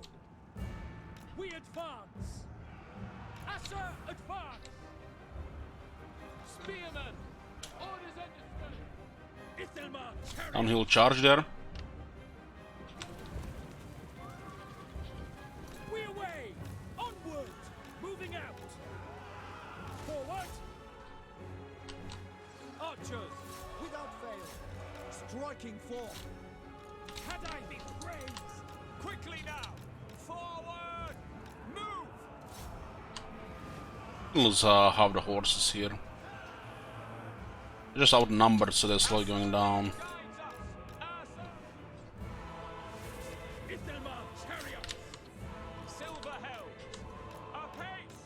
Moving out! Assyrian guides us! For Assyrian! Asa! Forward! Setting forth! Quickly now! Moving out! Make Ulthuan proud! Understood! Sunfang lusts for battle! Sinner! March! Ithelmar, chariots! Just trying to maneuver and face the units. We don't want to lose under a half here. Or half. Items are evil. Also, will you be ambushing, and can we ban it if you do? We'll be ambushing if situational. Can ban ambushes. We'll ban the items from turn 20. Thank you very much.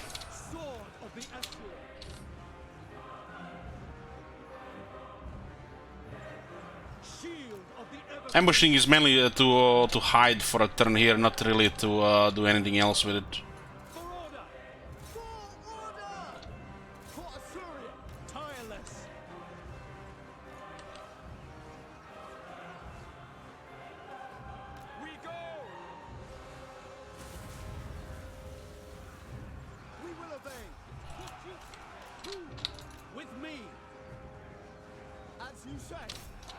No, they're going after the rangers here, they're ignoring the spears.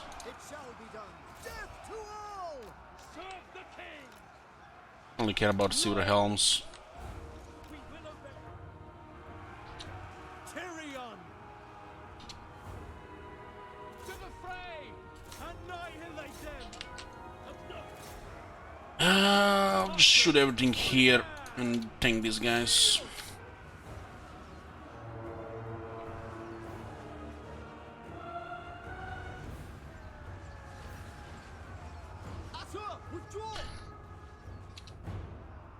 Battle calls! To battle! Very well. And the rangers did okay, they were outnumbered. White lions! Iron lions are doing way better. It's also a little bit outnumbered. Silver helms! Despite that we are outnumbered because we get 2 units facing 4. Thank you for the support, congrats. Silver Chariot is a pretty good unit. It's basically just better Silver Helms. Silver Helms have more damage, but Eataine Chariots have way more toughness. White lions! Orders received! Defender of Ulthuan! What? The Lord is here. For duty! Let's have a start! Silver helms! Assyrian willing! It will be done! Asa, forward!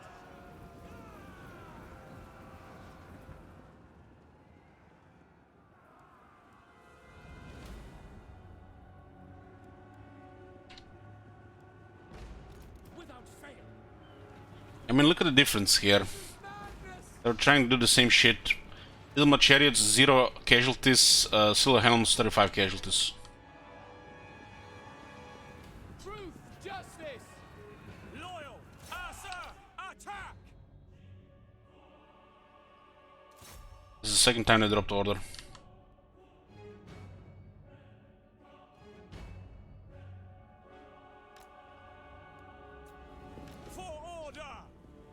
Setting forth! Move!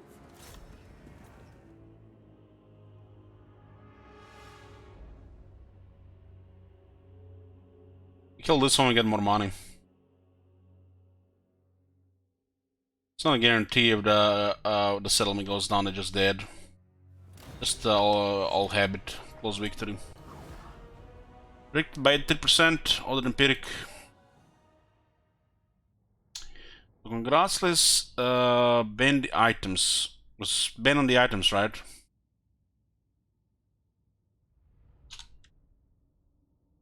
So from turn 20 forwards, we can't use any items. Which makes Tyrion much weaker. The Assur have His skill's crazy with items. Oh my god. Have you seen that shit? Holy shit. What the hell?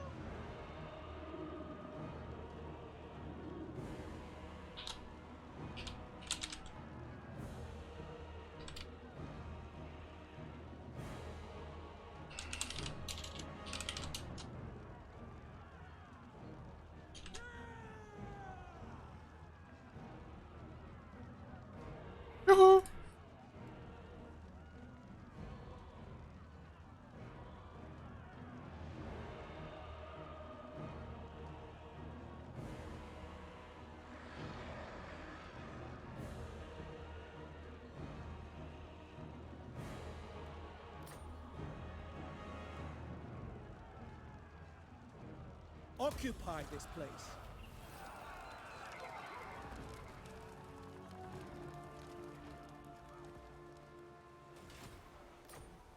Champion of the Ever Queen.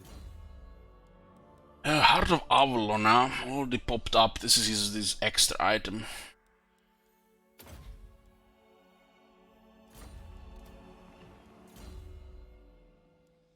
Got a good noble, prudent. Champion of the Ever Queen. It has 50% upkeep reduction on these units. These things just don't have the survival of the spearmint. One is fine.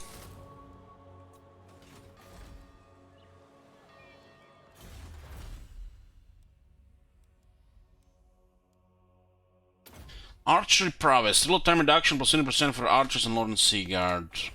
Pew pew pew. Shield against the darkness.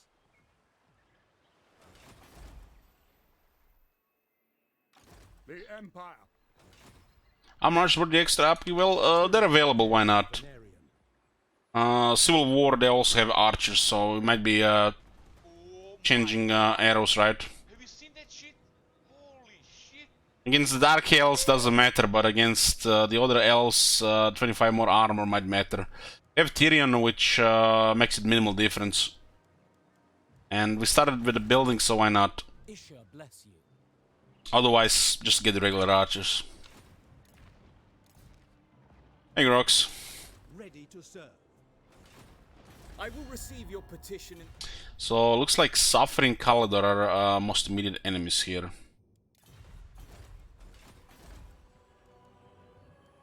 This campaign get easily sabotaged, so who knows, we may even play Eggs on Egg today. It's the right sabotage, right time, and it's dead. Ever vigilant.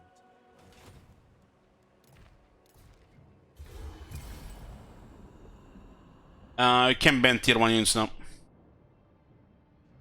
The archers are good early on, but later on they have no damage. Their AP sucks. You can ban Lord and Sigard though, which is just better than the regular archers.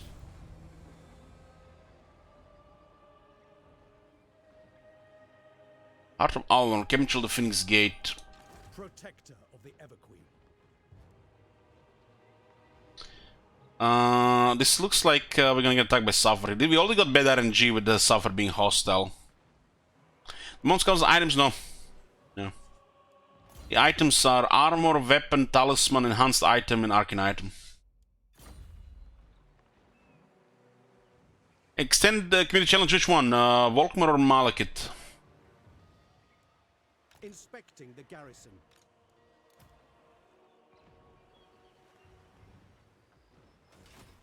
Servant of the king.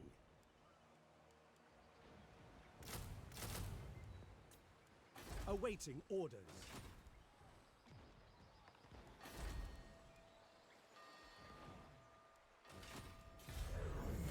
Malkit. Okay.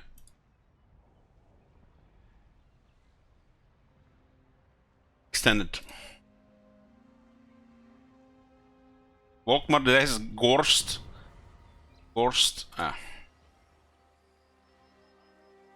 Shield of Alaria. The moment we get bored with Sulfur, they may go very hostile. Champion. This is just bad RNG right now. Nothing we can do about it. Shield against the darkness. How am I? Tired. Tired, and the weather is great. It's gloomy, with a chance of rain. Kill them.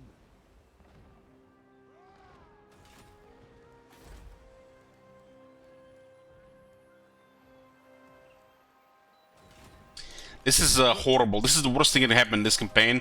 Safari being aggressive, and you take these places here, they immediately attack you. If they don't act first, and you get to act first, it's okay.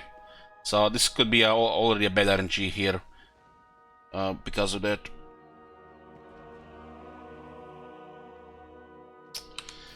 Yeah. Kalidor got smacked. Looks like they lost there. This will be a confederation possible if they weren't very... I speak for the Phoenix King. This is our best chance at confederation. Illyrian. You are no friend of the... The Safari is just bad RNG. Illyrian and Safari are the biggest threats in the beginning. I guess there is Everest as well. Because they are poking at the settlements, they get no defense. You need to poke them first before they poke you. This one is easier because they could have an army waiting for here as well. Tyrion. Dead eyes can still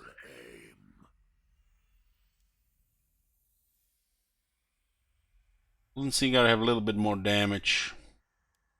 Let's fight this first. Safari could attack us the moment we take this.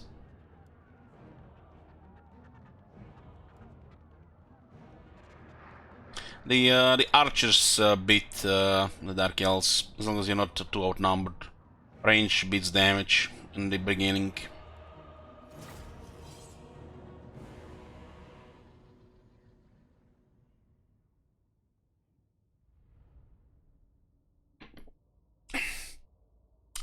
Zenj TV says, I'm trying to deep in the legend difficulty. Which lord is the easiest to get to win with? Gorok with Itza. Or we're gonna have an easy campaign. The campaign might take a bit longer though. Well, the easiest campaign in the game is by far, I would say, Chevalier de la Ness with Repance.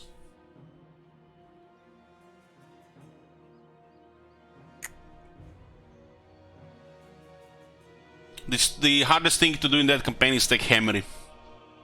And you have a total advantage. If you get Repance, her unique skills before attack Hammery, it's even easier. If you try to get it earlier, then it's a little bit difficult. But you don't have to rush Hammery. You can just take your time. I would say Repance is the easiest campaign on the Legendary in the game. It's just made to counter everything.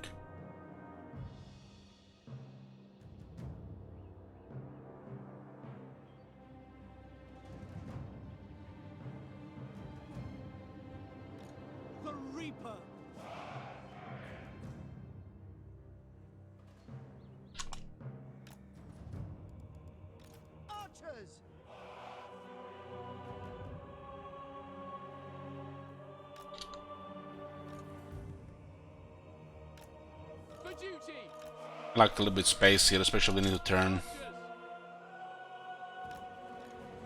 Without fail.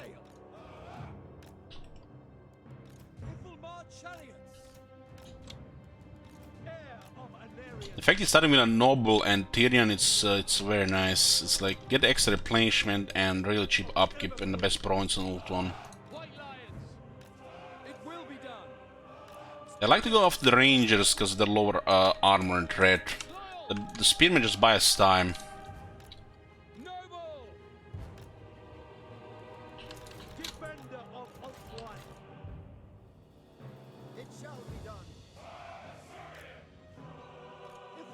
chariots! Battle call! For duty! They don't have much range. Loyal! Could maybe pull Harpies into the chariot. Chariot counter Harpies. Can I be praised Harpies are flying infantry. by Alario? For Ulthuan! Swiftly! Heir of Anarian! Advance! I don't have much range here, Champion of Alaria! and I'm gonna go for this. Archers! Shoot those guys there. Without fail! Loyal! For Ulthuan! For Ulthuan! For duty! Advance! Heir of Anarian! We go for the bleak swords there. Victory awaits! We got shades. Acknowledged! Defending order! I have to engage with the white lines immediately because they're gonna get shot to death. We will obey! Understood! For Azurian! Seal! Counter some of the range first. Understood! Noble! It is done! As you said! By Alario! By your command! Acknowledged! It will be done! As you say! Silver helms! Acknowledged! We will obey! Orior! Without fail! The pressure on the right unit here. Our melee units are gonna get smacked here. Ifulmar chariots! Silver helms! Swiftly! Move! Forward! For duty! These units are okay to counter chariot, but there are 3 units that are fighting them, so of course they're gonna get smacked. Spearmen! Loyal! We're shooting them in on the side here. It shall be done! White lions! For Ulthuan! Yeah, you just surrounded, better not disengage. Can I be praised? For duty! Archers! Loyal! For Assyrian! Asa, move! We advance! Asa, advance! Archers! Orders received! Assyrian guides us! Noble! Ifulmar chariots! The king!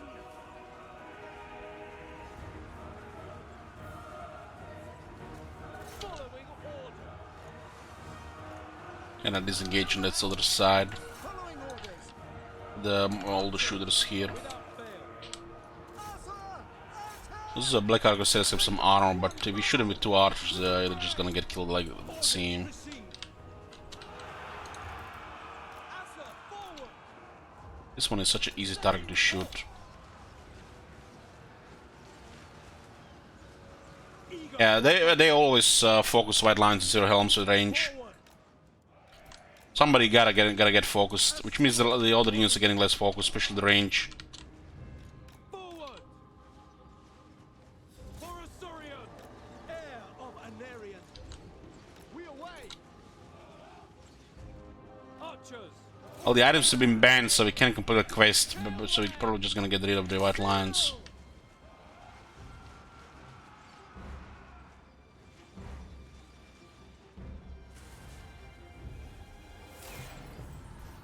We can't beat him in melee this stage, so it's best to shoot him. Our archers being the best unit while we distract the rest.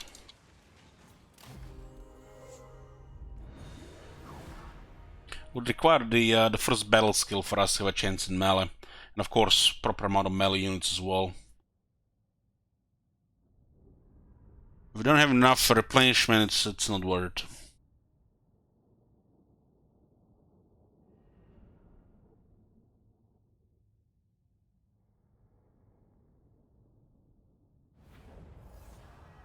For my queen! Just making archers do most of the work in the beginning. Occupy this. Okay, this puts us in a nasty spot now.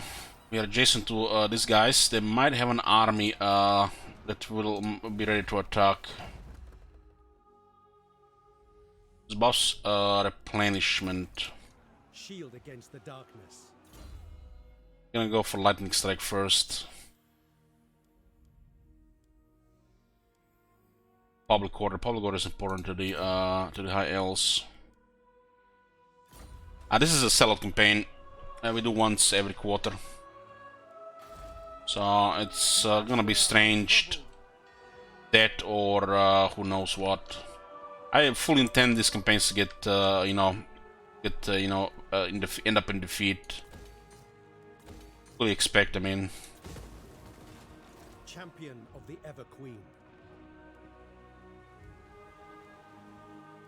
One more turn of Ready to serve. arch slide armor.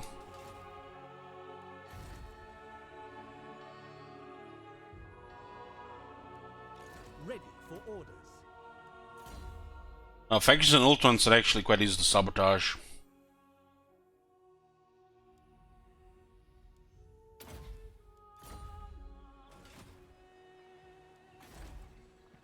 We are ill at ease.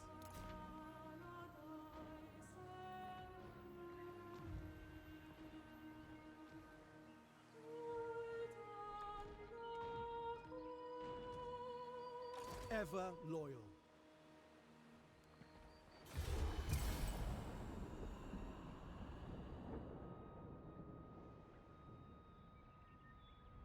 Cavalry might attack immediately, or we can confederate them, so we're gonna have to attack them. We have to clear 2 troublemakers before turn 20.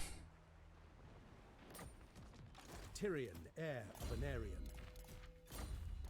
One doesn't work on a hero. This is kind of poop. Servant of the king.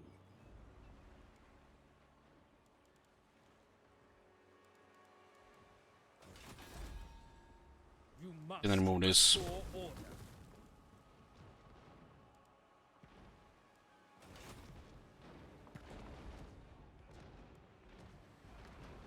Shield against the darkness. Attack! I have woodsman.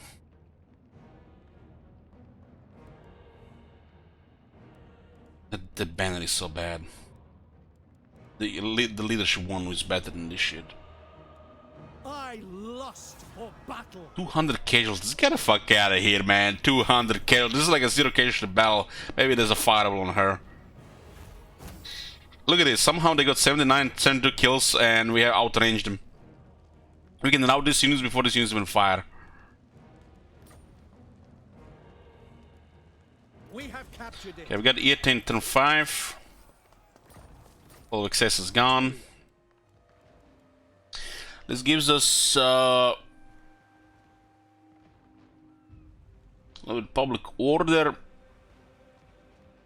and a garrison now. One is quite nice with this faction. Protector of the Ever Queen.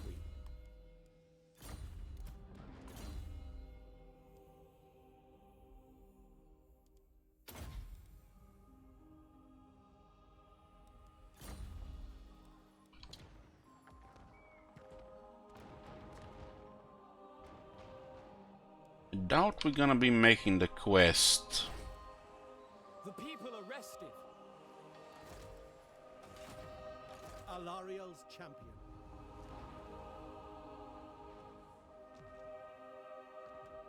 Still, the helms are fine to keep because they have upkeep production.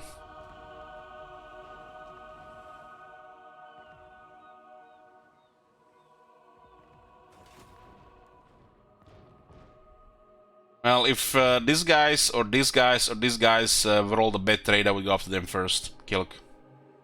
Whoever is aggressive and very has to die. You simply cannot play with them. This is a gamey thing to slow down Ulton acquisition. You have to get rid of all of them.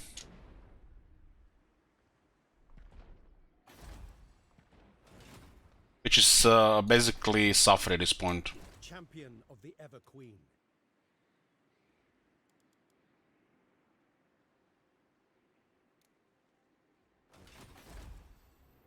Order must be maintained.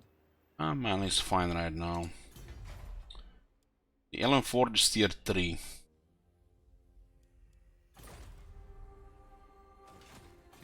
This is a game sheet same as Distrust Wars.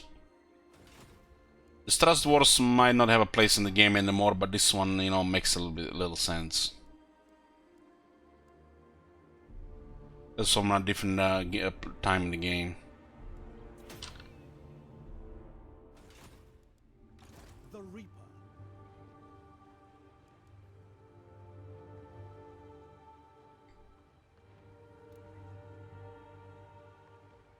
Be a waste of money to switch other things.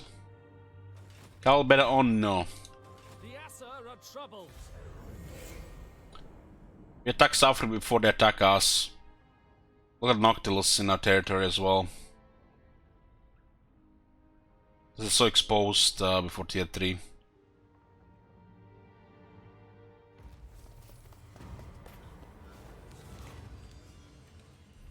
Getting influence here. You must restore order. Even this garrison is, I mean, it has sword masters.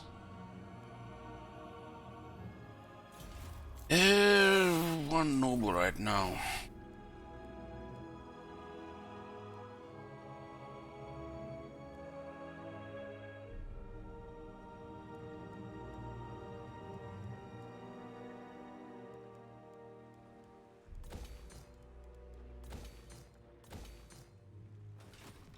Your orders?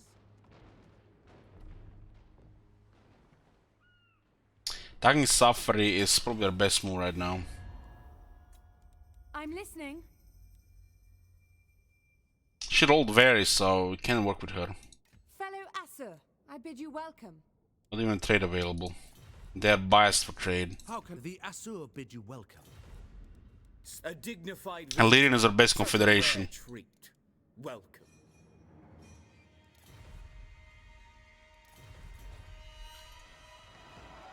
Servant of the king. I have just enough movement here. Her servant. Moving out. We'll have to strike the first move here. Fellow Asser, I bid you welcome. Tyrion, heir of an area. To victory. Let me just unequip this before I get brain damage. Standing by. I have much to teach them. Clearing the enemy here makes a lot of sense. There is glory to be won. Get what here? Recruit ranks. Speed.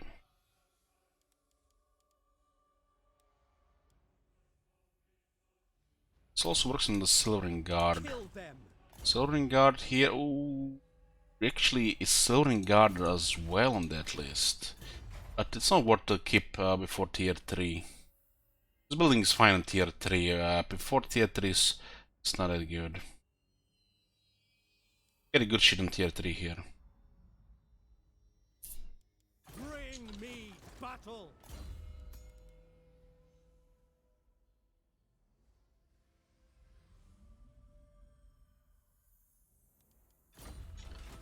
Ulf 1.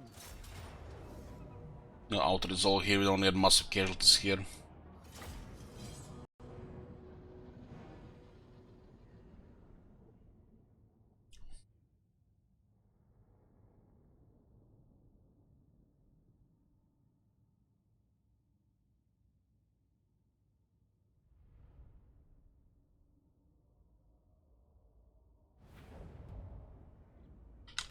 Defender of Ulf 1. As you say. The spearmen face this. These guys stay in the back because they're gonna get targeted. These are our most targeted units. The Silhelms. And we'll just shoot them in range.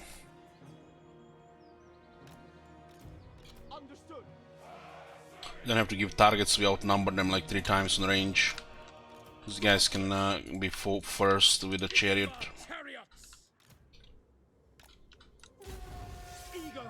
We have to fight this battle because we might take like 100-200 casualties.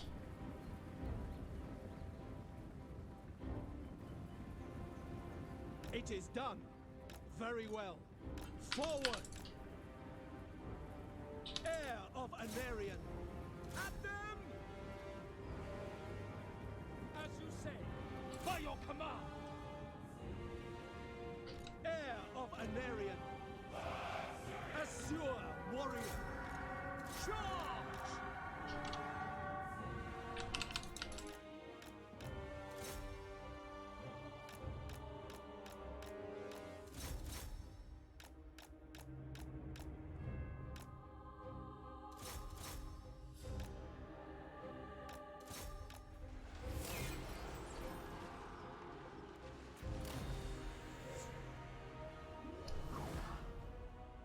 Unfriendly firearm.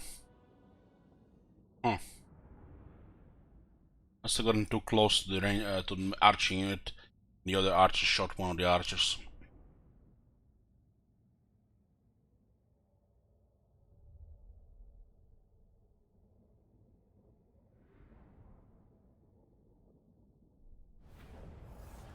A glorious I hope they victory. come here. Shield against the darkness. Tyrion, heir of Anarion. +3 public order. With authoritarian is going to be +6. The high elves do depend on public order more than the other factions. Protector of the Everqueen. Rank 5 more replenishment. Defender of Ulfwine. It's actually quite nice replenishment now. If you guys miss us going over the patch, check the start of this video. I'll make a highlight of it when the stream is done. A separate video.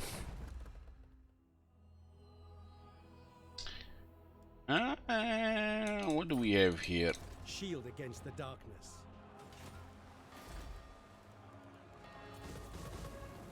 This has already been up. This is fine. Usually this 15% pays for 2000, just to enter and cool them.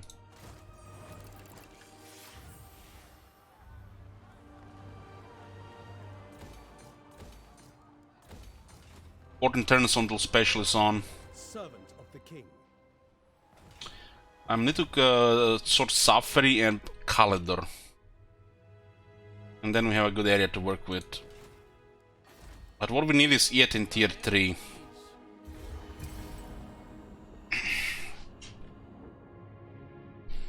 Tyrion might be, powerful, his faction might be one of the best, but when it's sabotage into the mix, shit can go just bad. This could turn into Skarsnik fast. Because, the wallets win against anything.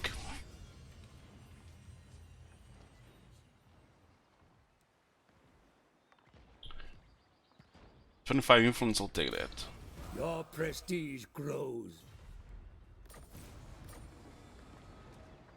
There's an army in one of these two cities.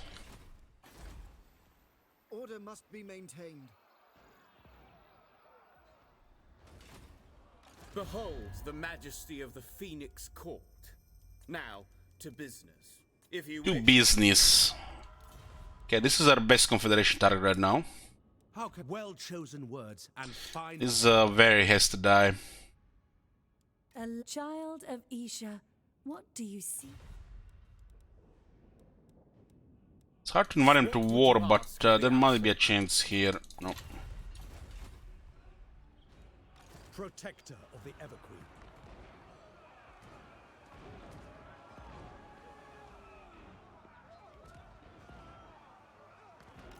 There's an army in the city, tier 1 army.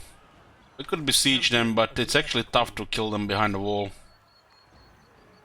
Tyrion, heir of Anarion. Try to ambush here. This is like the best opportunity. We can spend a turn or two for this. Regarding settlement upgrades, Angerial first probably, in support.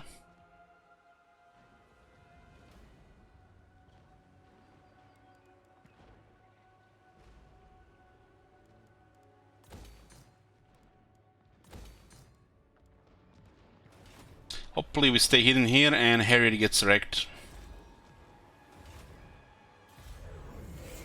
turns the carp. Oh boy. Good thing I'm ready. I got full fridge of alcohol.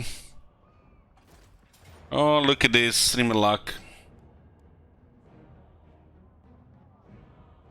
This balance of power is great. The bells are broken. So might as well take auto resolve. We would get 2 bells if we don't auto resolve though. This is really lucky. This is really lucky. This is like perfect. Sunfang hungers. Yeah.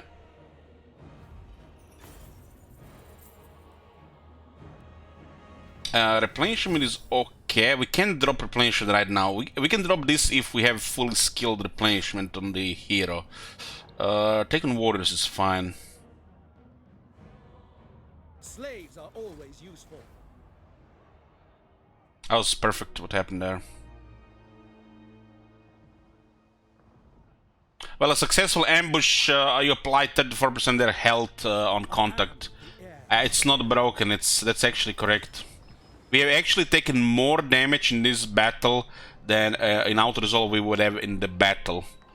But in the battle, they might have lived. So they might have survived and went back into the city. I would have thought the ambush did bugs there. Yeah, we probably should have kept more, but yeah. I can take the damage due to replenishment. Shield against the darkness.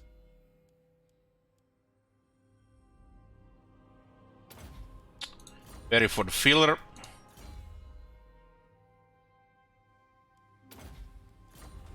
At your service. This was perfect there. My ancestors would be proud. Her servant.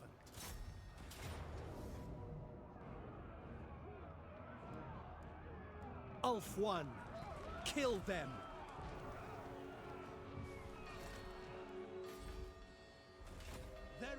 Because you know, mods, when the battle starts, you start shooting on them.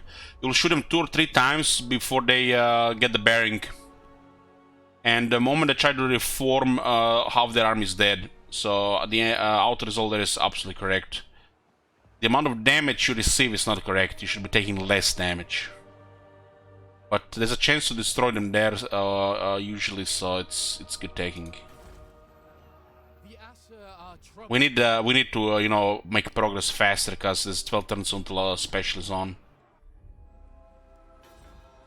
47.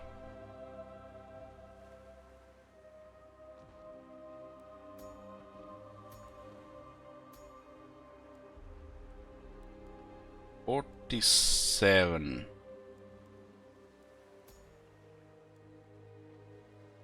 Competent is not bad. But this is like, why take anybody? We can take Archmage.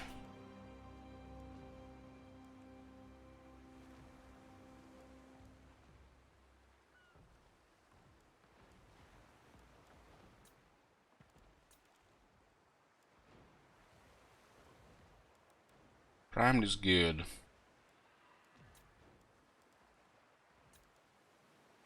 Prime can be a miracle worker.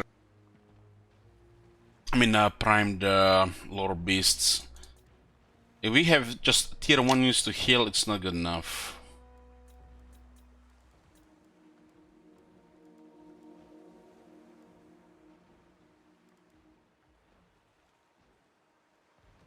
This is just a very nice budget lord.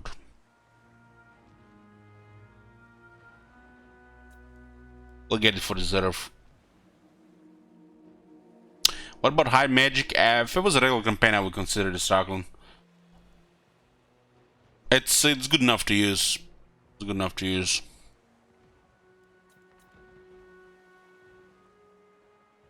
We're dealing with a shit ton of infantry, usually being outnumbered. So lower the beast has the best potential. Fire is fine as well, but lower beast has more power.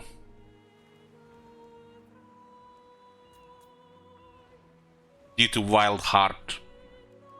High Elven Archmage.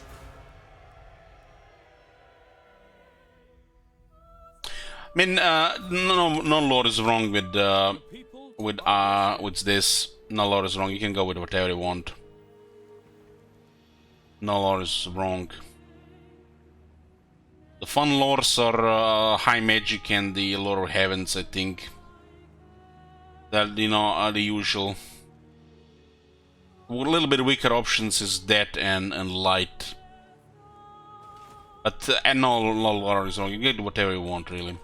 High Elven Archmage.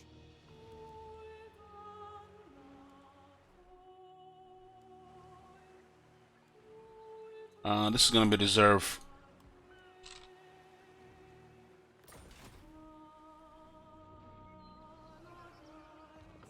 No mercy. Well, it's an Archmage. Even the Archmage makes the Lord Dead better. Archmage are just stupid. Biggest power creep that was added to the game.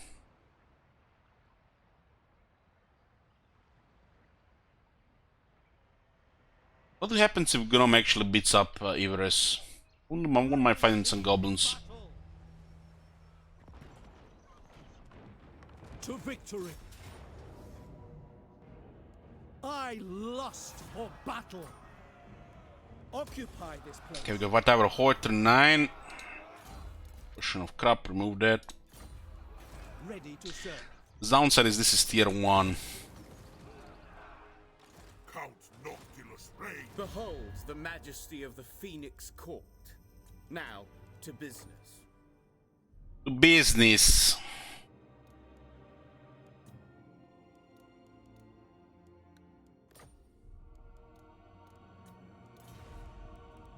Miss, we have much to discuss. Come.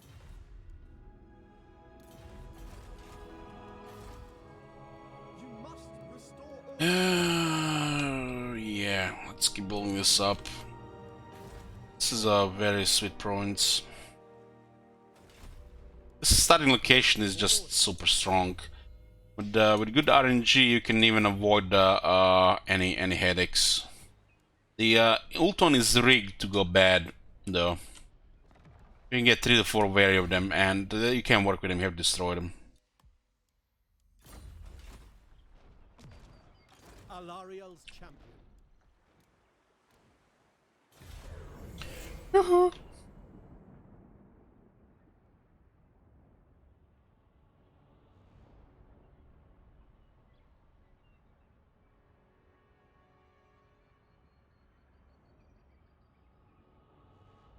Well, when someone mentions high elves, the first thing that comes to mind is professional archers, magic, and dragons.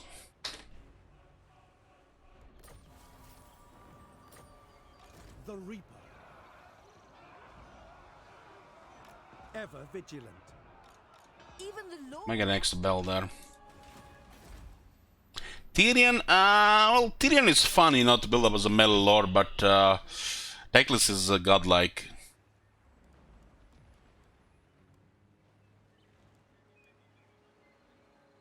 This just has a very strong location here, though.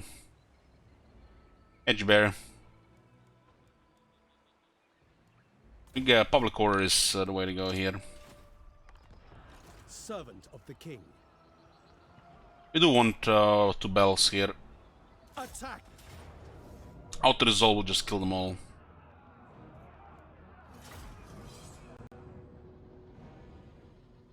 It turned Teclis into one of the strongest lords in the game, into Miracle Worker.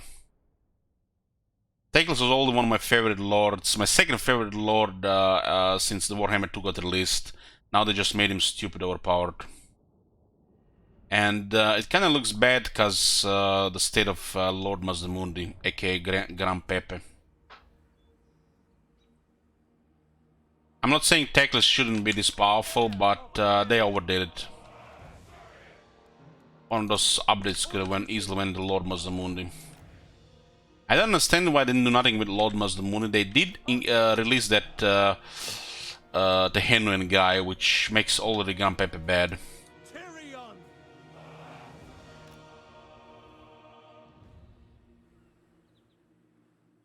Did you give your nimble guys underdog? Yeah, the way I fight, I usually put the underdog on a melee guy. I think like 9 out of 10 I would put underdog. It's safe, you know. You don't need the underdog if the guy is gonna be in the middle. But sometimes you're just gonna be outnumbered, and if you don't have an underdog dealing with orc warriors and you fight like 5 extra, that's like begging to get murdered. Serve the king. We will obey. Archers.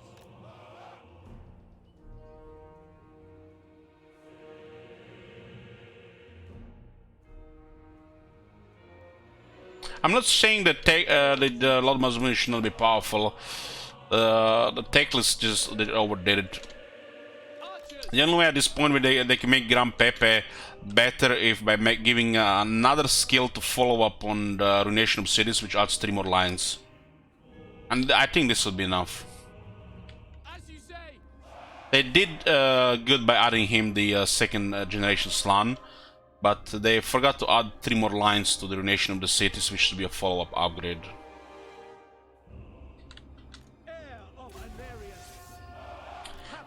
Who's my number 1 favorite lord? It's Prince and Emperor, Karl Franz.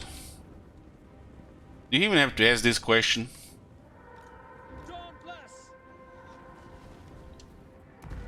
Archers. Orders understood. Understood. As you say. Orders received. Acknowledge. It shall be done.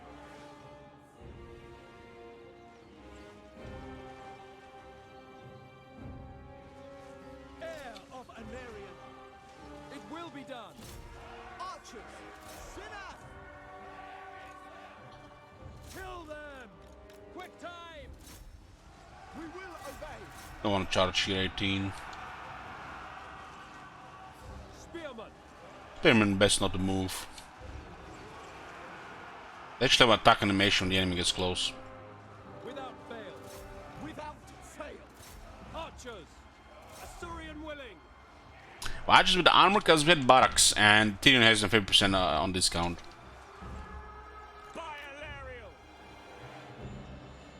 So it doesn't make any difference. If we need to trade damage, that'll be better. We're most likely not going to need it, but you know, that was an option, why not? Loyal. Acknowledge. Seal. Awaiting orders. Siglis allows Moratti. I actually, you know, guys, I'll be honest with you guys, you know, only because of you that generally love Moratti, I'm gonna get, you know, influenced by that. You guys are unhealthy for me. I would prefer Fey Enchantress 10 out of 10 times over Moratti.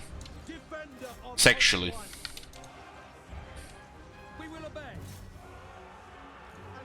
Even if you have to just raise all the Southlands just to have a chance with her.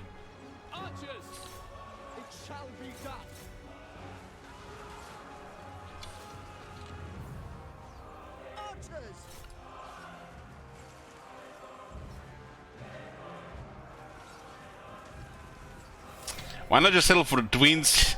You crazy? Don't want to get outnumbered against the women. It's not worth it. The one of the sisters is a little bit crazy. For duty. Death to all. Loyal.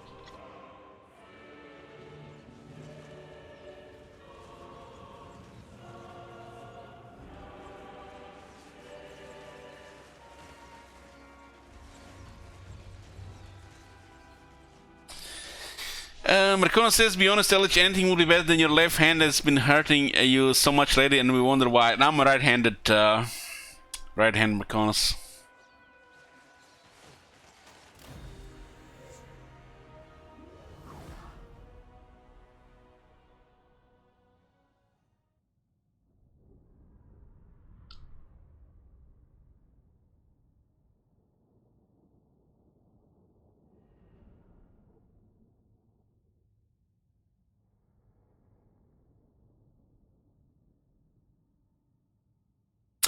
Women, Warhammer characters are like borderline demigods. You're not even worthy to rule them. The might of Ulf One. We can just all have, you know, pandas in our heads. Come on, another line standard. Fuck off with this shit. This place is Turn 10, we get Safari. Ogres, my lord. These brutish nomads are as strong as they are.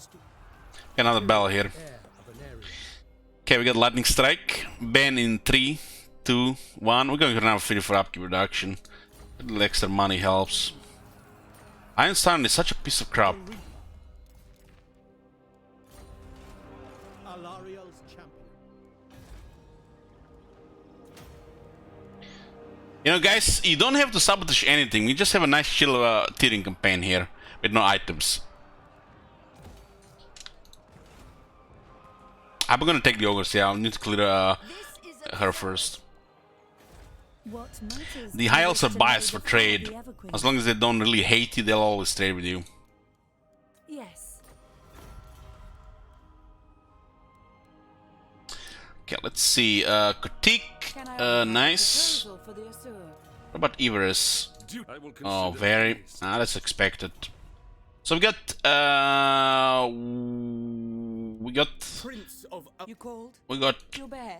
one very, but we got the relations with her, so it's okay. 2 very, 3 very, 4 very. Okay, 4 is fine. It's balanced. Would be too easy if you get 2 or less. It's like I don't think you even get 2 or less anymore. I'm waiting. You have a proposal for the Asur.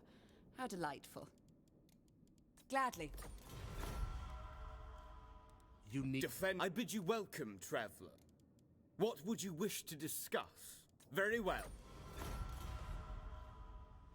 So Calderon next target.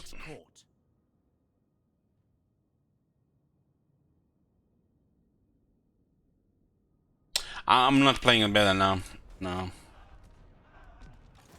I'm actually triggered the way they're doing these things. It's, you know, I might be wrong about it. I'll get a wrong idea or understanding, but I'm just triggered about it and I just don't care about it. Really. We'll pay attention once they patch it for real. And this cold fix.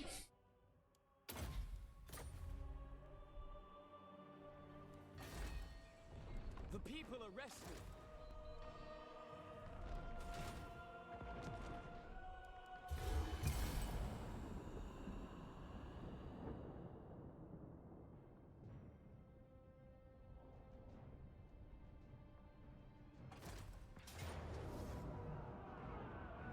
Sunfang hungers.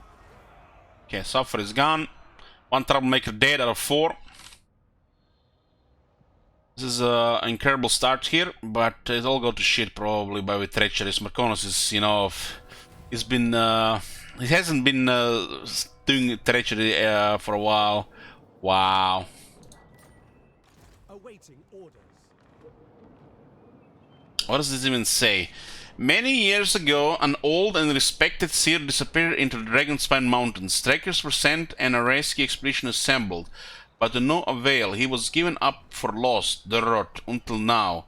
His recent reappearance at Caledor has prompted great rejoicing, and it transpires he spent his time in deep communion with an ancient star dragon who, sensing a kindred spirit, taught him much about a world's hidden warp. As a result, your research rate has increased faction-wide. At least they didn't take the same text from the Lizardman, right?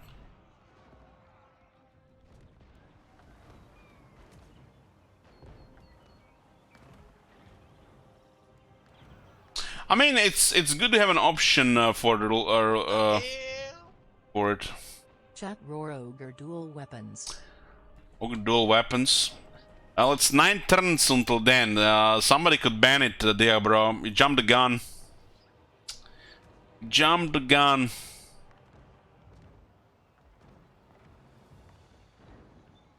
Two dual weapons, huh?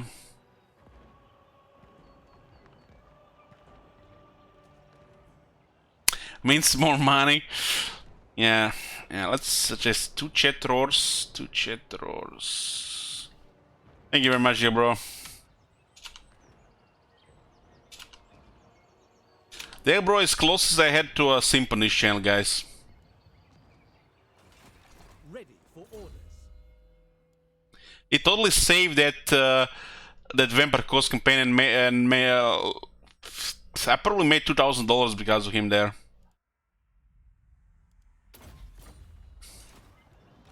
Defender of Ulfwan.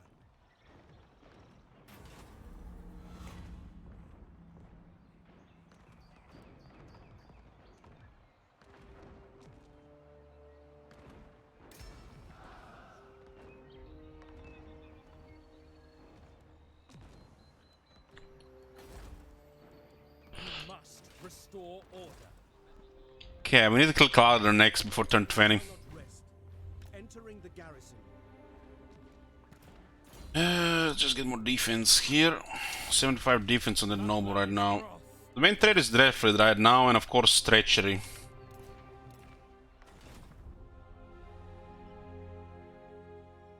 She also seems to have like a slow start.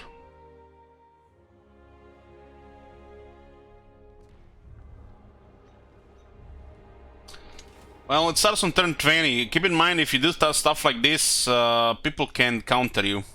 Because now somebody can ban it, and you're gonna have to pick 2 other Chatters. Ready to serve. Aren't Ogres technically tier 1? We're gonna count Ogres as tier 2 units. The Man-Eater is tier 3. Morpher Cavalry is tier 3 as well. Yoo-hoo!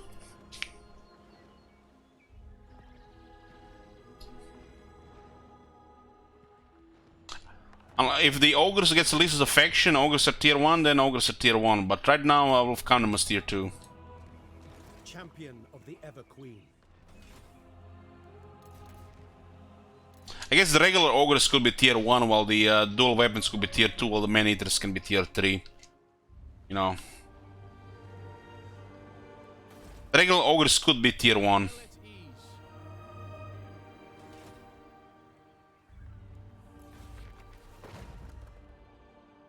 Daimgarden Phoenix? What the fuck am I going for Daimgarden Phoenix? The items are banned.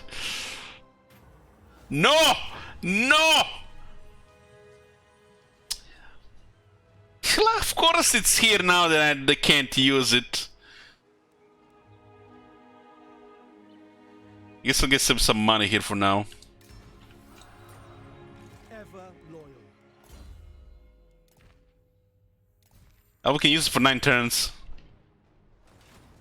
Shield against the darkness. It used to be 12%, they made it 10. They should have made the base 10 as well then. This is like... Consistency, where's the consistency? If they made 12 to 10, 8 should go to 10 as well.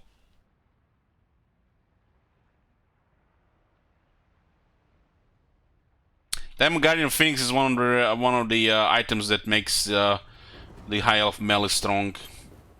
You can literally go same like Wood Elves, just better. But, you know, it's flavor. Servant of the king.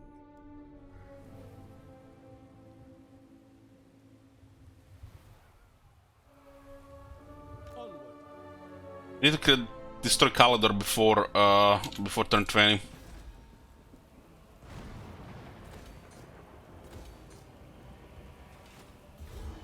Now that you are here, I will hear you.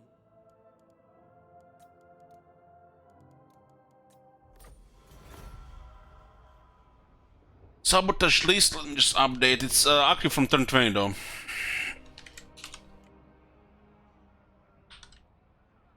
To put a chat 2 times chat roar.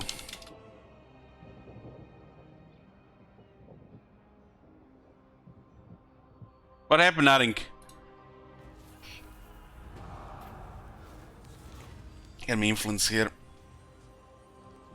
Random mage, I don't care about random mage.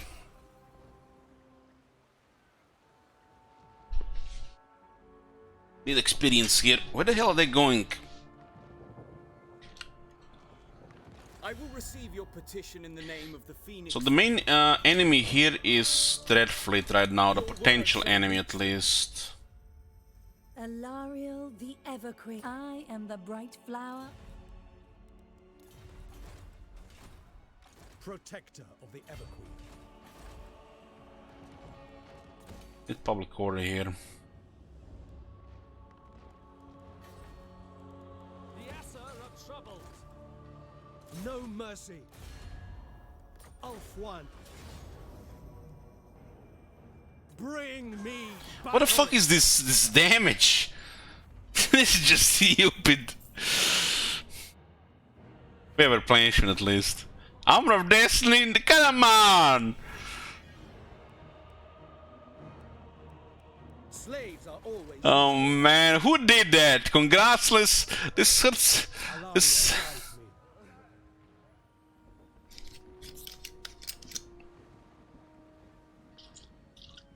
Ancestors be praised.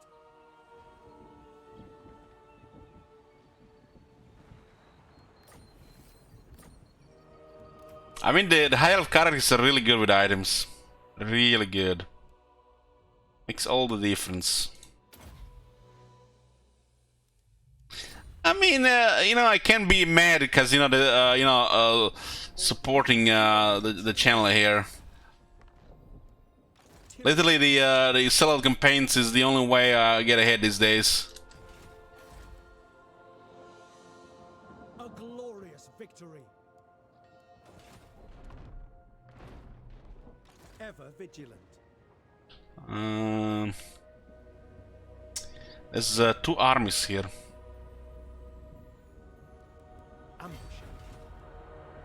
It's 7 turns here.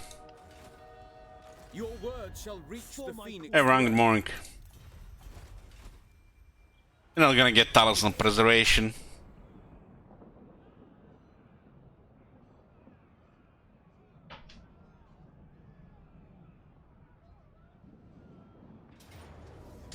Oh man, why is this so easy? Why is this so easy? There is glory to be won. Jesus, man, this is like the easiest Tyrion campaign I had so far. Enslave them.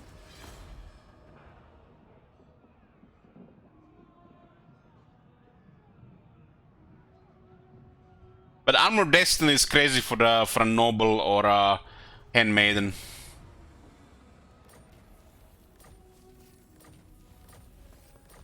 It's not for really for Tyrion, you know. What orders?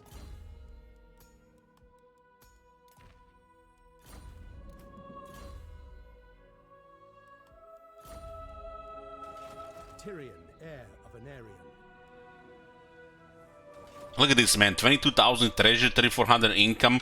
We got 2 provinces, about to get a 3rd one. We can actually get a 2nd army already.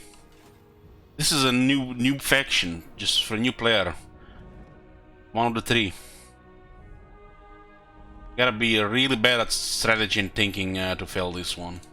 Shield against the darkness. Of course, this was perfect things happening with those ambushes, but still, you know, this position is just disgusting good. Attack. Orion.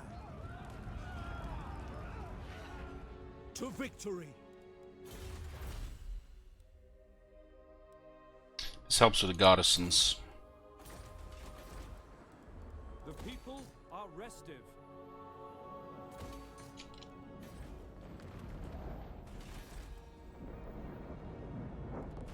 We can attack this turn, yeah, because of the thing. Yeah, I just remembered. As I was clicking the other thing.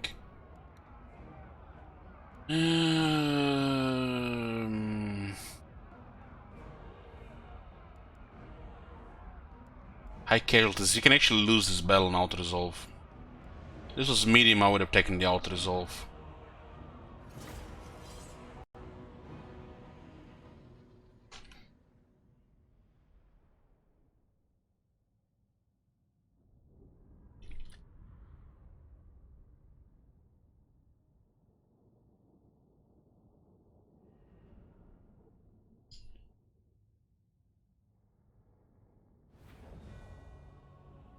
I'm not gonna do prediction this one. Eager for battle. Understood. As you say. It shall be done. Archers. Ithilmar chariots. White lions. The Reaper. Understood. Heir of Anarion. Agreed. Understood. It shall be done. Noble. For duty. We away. Ithilmar chariots.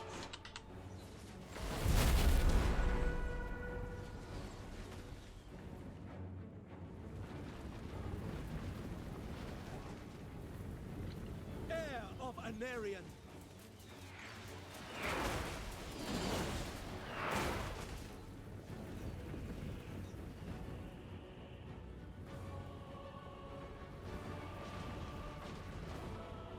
Sunfang lusts for battle. Loyal. Acknowledged.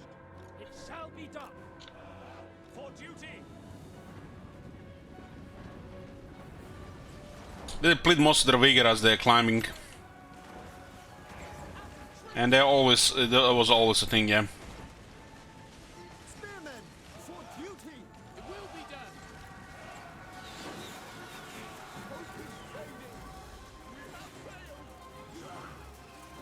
Defender of Ulfwan. Ulfwan. Quick time. For duty. Asher, advance. Assyrian willing.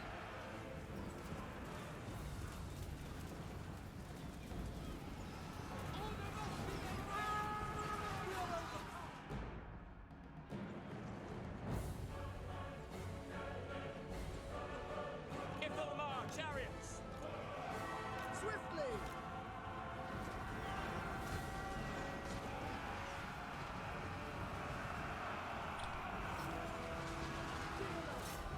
Direct me. Depends who's on the wall, sometimes it's really bad. But if a unit has anti-infantry, it doesn't matter if they're exhausted. If it's just better than the defenders on the wall. Acknowledged.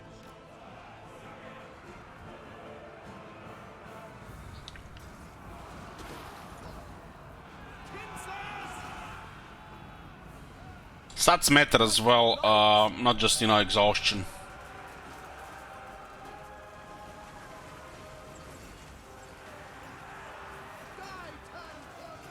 This is why a lot of people just complain about melee. They don't understand that melee is supposed to take damage by design. I wonder what Total War games they played before. Asa, move. Without fail. We are on. Beware. Sinai.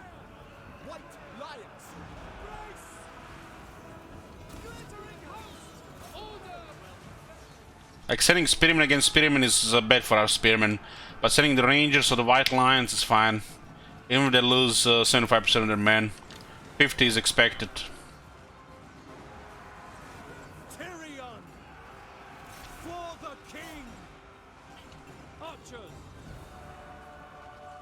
We will obey. Don't say that one in range, they keep shooting here. Without question.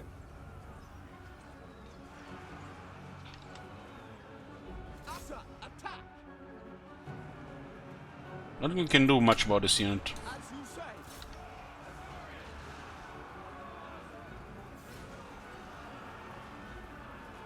Kill them. Champion of Alaria.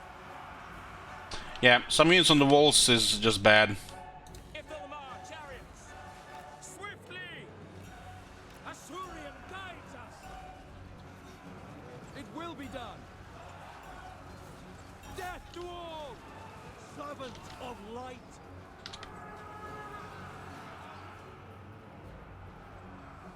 Archers. It shall be done. We will obey. Damage here is more than acceptable so far. I mean, even the white lions, they've taken 3,000 damage, but only 15 casualties. Armor is saving their lives. It's acceptable. This is pretty much normal melee performance. add master strategies, and they can kill twice as fast. They have to also climb without a siege tower. Siege tower is totally different.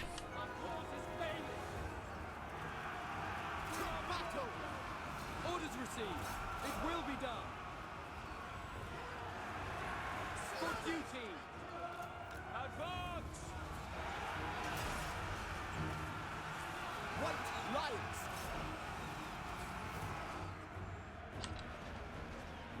Spearmen. Quickly now. Following orders. Archers. Ancestors. Sinner. White lions. These white lions did not just take this damage in melee, they were getting shot by the archer for several walls. The 95 armor works in the early game. They just, you know, you don't really need them. This could have been easily been just another archer. If you go for that battle skill early on, that's pretty good. They're gonna be better than the Graveguard in most situations. Except you won't be able to heal them. Since you have access to the archers, the early game, white line's kind of pointless. We will obey. Sinner. The health is a little bit questionable, but that's pretty much on all elves. It shall be done. For order. Can I be praised? We go. Acknowledge. You can see the armor save their lives. They can shot by archer and 4 by spearmen, which means low IP units just build up a lot of damage. Only 30 casualties. Armor saves lives. Melee units is perfectly normal to take max replenishment damage, 50%.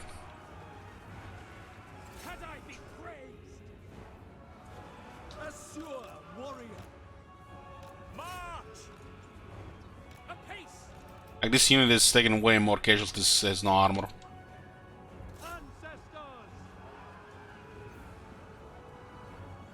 Battle calls.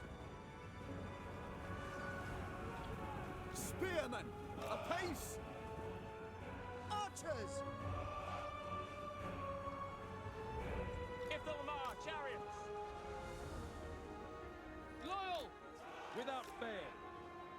As you say, battle call. Make of one proud. Moving out to victory. This is not a good position for those chariots.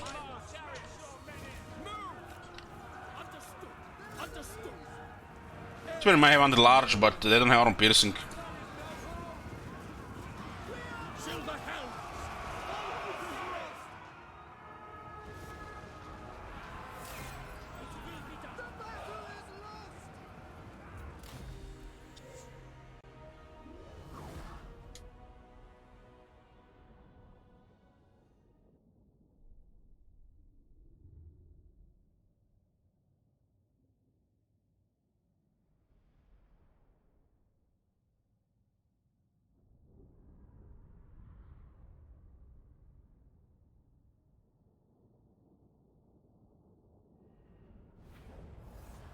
A glorious victory.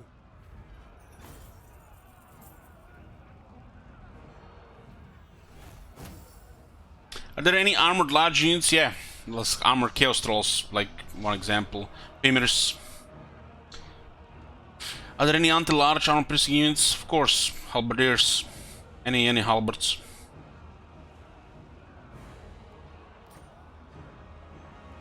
This place is ours. Shield against the darkness.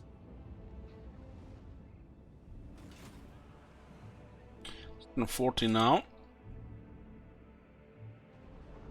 I bid you welcome, traveler. Station here would be great. Your orders? I'm going for renowned feared for max economy.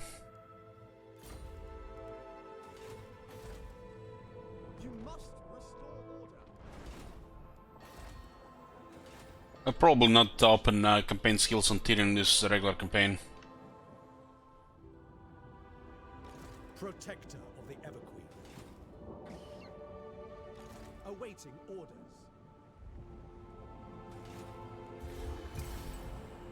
Well, incentive to sabotage this campaign are Exiles of Nehek turn limited campaign. If 2000 gold is reached, we'll have a second look at Hunt's Martial Expedition.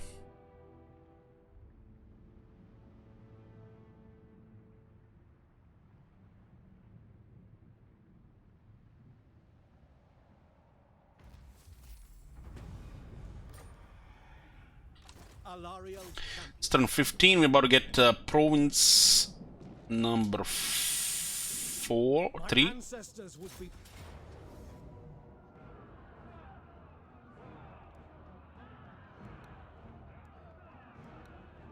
Sun Fang hungers. We have captured it. Okay, 2 troublemakers are done. There are 2 more left. One is Tyrion, we are friends with them, and one is Everest. I don't think we have to worry about Tyrion unless the relationship gets sabotaged.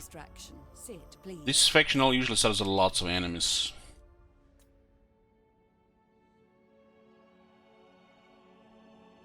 God, what would you ask of the There is Everest that really don't like us. The shenanigans start from turn 20. Turn 20.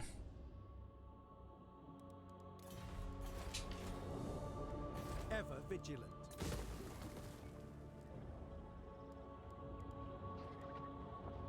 Servant of the king. Strange, the silver helms have upkeep production, but only linen reavers.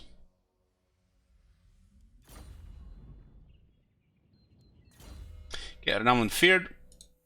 It's not just upkeep production, but it's also movement range and other stuff.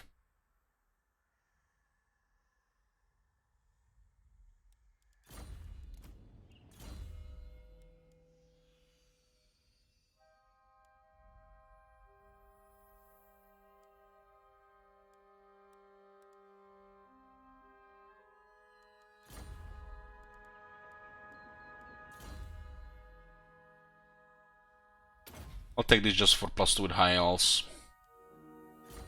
The bonus is not really relevant much for our scenario. Ports is probably the best one to go for.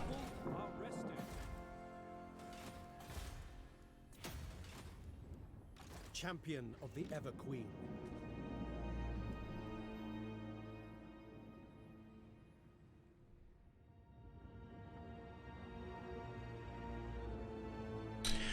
Sort of King Tyrion, if I feel like it. If I feel like it. You remember Kilk when I did a one-man army Tyrion? If I feel like it, they go for it. Otherwise, no, no. Remember this campaign? This is when the campaigner was bugged, right? So if you missed it, you can check it out. But yeah, you can go for it. You can go for it. The Sword of Cain is just a fun item. It's not a good item. It's just a fun item. Again, the scheme of things is just undermining your campaign. It's an unpopular opinion, but what can you do?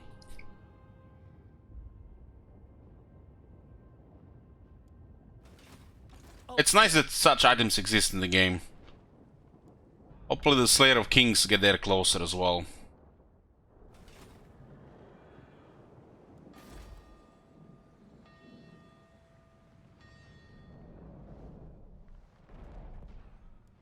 Tyrion, heir of an Aryan.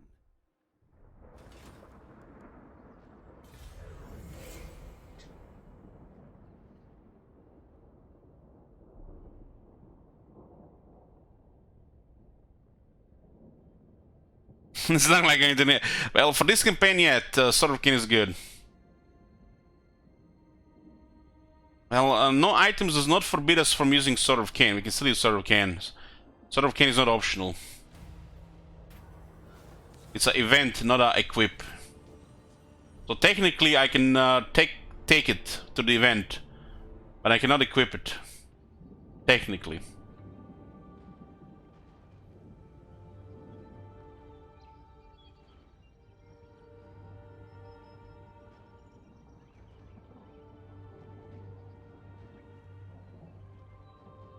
You cannot remove it, Congrassless. It's forced to. You have to use it. So even if the no items is enacted, we can still take Sword of Cain. Because you force equip it via event, not in your inventory. Technically.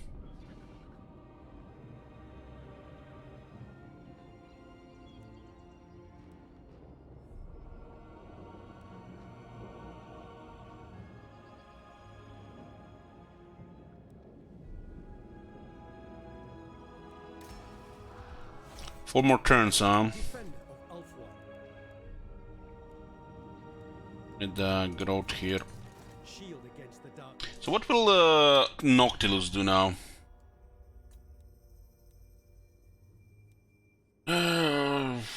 Tyrannox rank 7, but they have enemies. Looks like Marathi is not doing that well. Prince, I bid you welcome, traveler. What would you wish to discuss? The items actually made a little bit more on the heroes and the lords, anyways. Especially the resistance ones. Protector of the Everqueen. I never tire. I mean, you look at the Tyrion base stats, is already pretty stacked. But his scale is crazy with gear. We are ill at ease.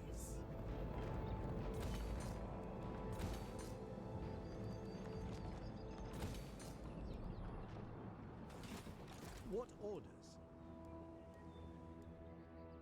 Go for this, Inspecting the garrison. What turns? We've pretty much done all we can here.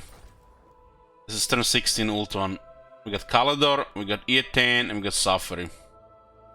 Two troublemakers, one we are friends with, and one is Tyrion. We won't be able to fortify before turn 20. It's it takes a little bit more. We have to refiddle Tyrion. A dignified visitor. Such a rare treat. I will see to it. He's already at war with Krace. Could you have my undivided... You may approach and make your request. It shall be done. Welcome, fellow Asur. 3 defensive allies. They'll think twice. Anybody we're gonna think twice before they attack us. Heart of Avalon, because of Confederation. It's a nice item.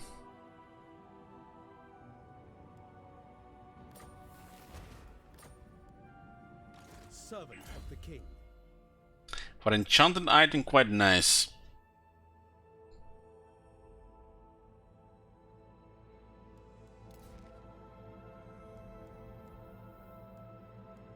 Tyrion is having plus 10, 13, 14 public order, damn. Batten down the hatches. What are you gonna call your ogres there, bro? Get 4 more turns. They're coming.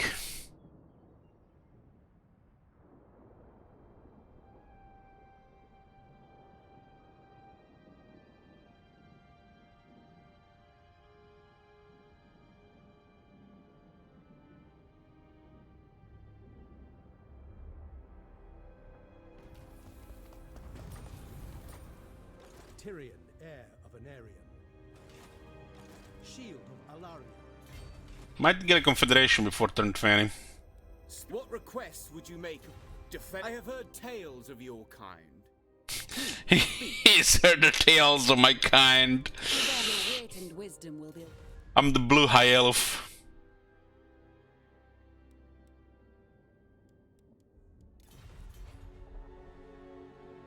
Her servant. Alariel guides me. Heavy iron. 10 turns to get some treasury. One turn sea legs as well. Setting sail. General first tier 3 probably prior. For adventure.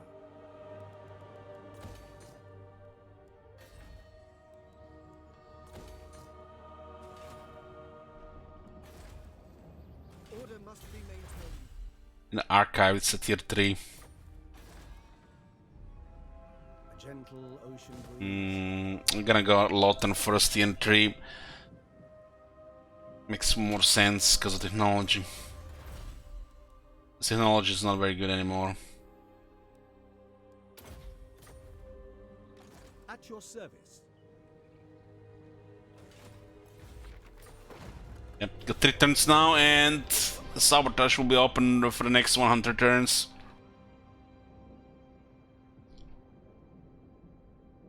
Maybe if we get a second army, just hold Ulton, I guess it could be easy. This one has like to be a surgical strike. Those work. The sea calls me.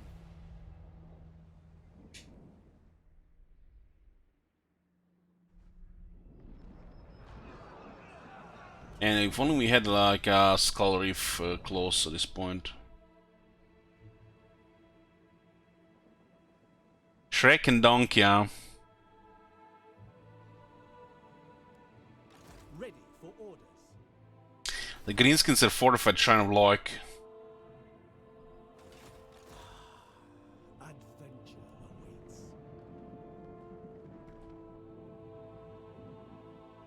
I could just march into Tau Rivers. Then they hit Angerial. Ever loyal. There's nothing else to do here, really. Everything is fine waiting for confederations. Your word shall reach the Phoenix throne. I bid you welcome to the court. What would you have of the Phoenix King? I speak for the Phoenix. Ever, you have my undivided attention. I will use my gifts. Tyrion. As you command. Also, Anla is a little bit worse public order, I guess. Have I seen pneumatic still? No, I'll check after the stream. Anchors away.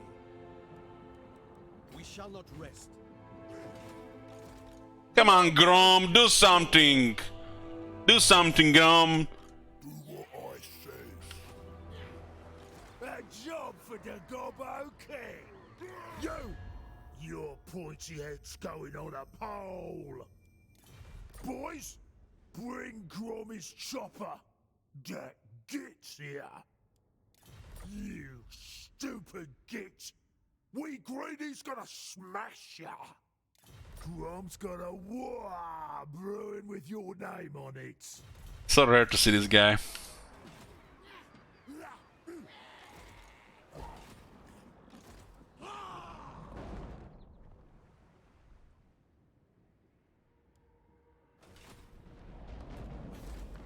Can actually put upgrade available here.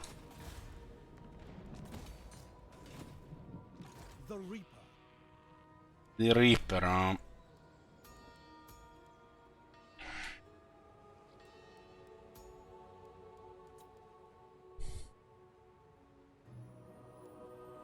Shield of Alaria.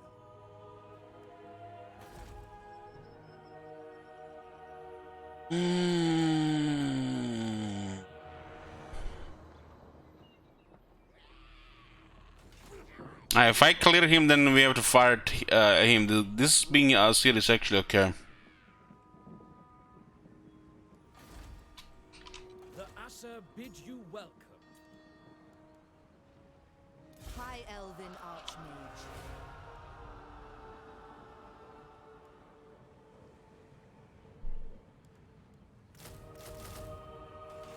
Let's get a second army up. Champion of the Ever Queen.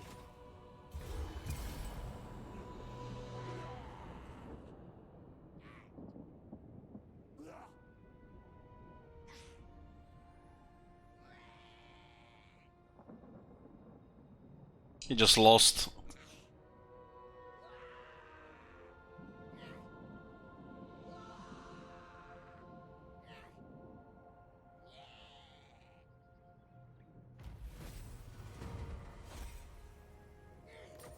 Yeah, we got last turn before special is up. High Elven Archmage. Protector of the Ever Queen. Tyrion, heir of an area. This conflict is unavoidable. I will strike first. To victory. Bring me battle. 400 casualties, look at this. Jesus. Occupy this place. Awesome endurance, almost close, almost there. Folly. Well, we had all the initiative here, all the luck as well. This shit is going so fucking smooth here.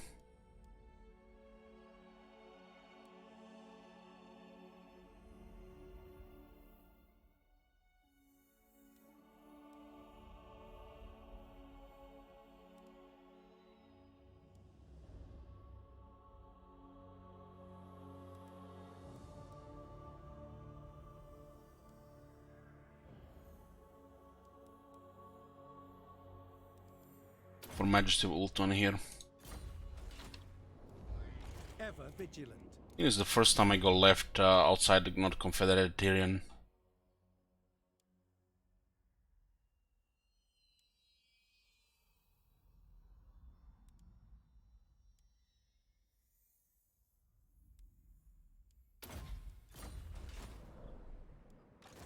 Cavalry's servant.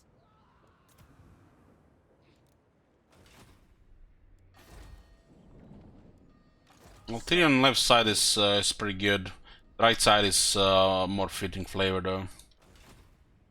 It's the nature of the campaign. Make it real easy. I don't want to play Carib. Fuck Carib, man.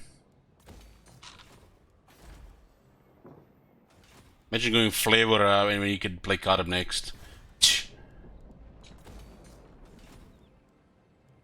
Tyrion.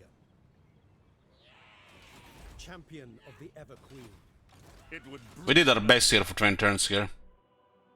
No confederation was available. Behold the majesty of... As you have traveled far to petition the... You may... What would you have of the Phoenix King?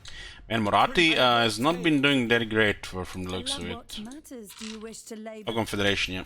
We did good here. Welcome. What brings you here?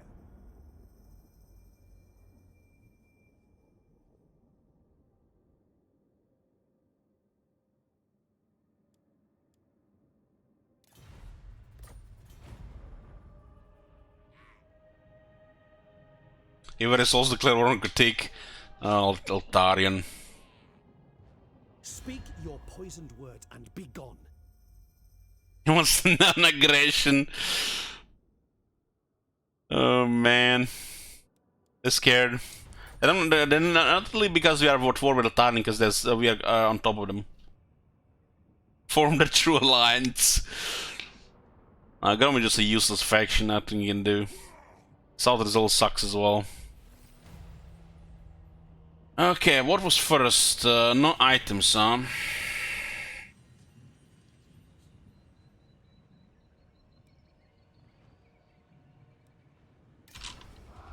No items. So we're not allowed to equip any items.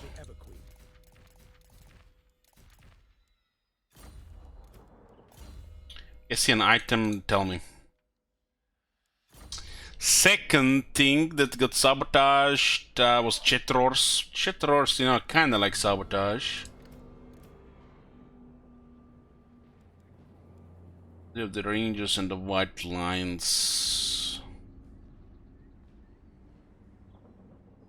They actually have too many archers.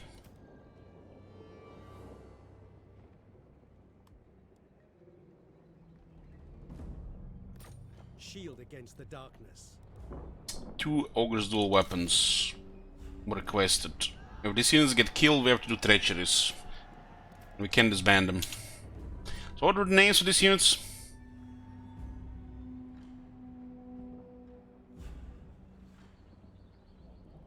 Shrek and Donkey.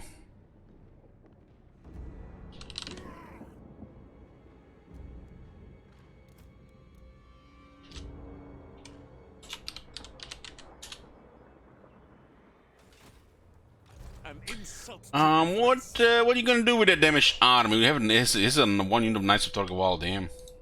I bring Azurian's fire. Let's add more units here. Tyrion, Our strength here, 84.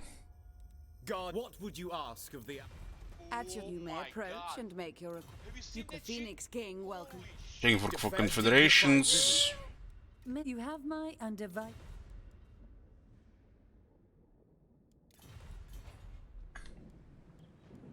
Master of magic. her servant.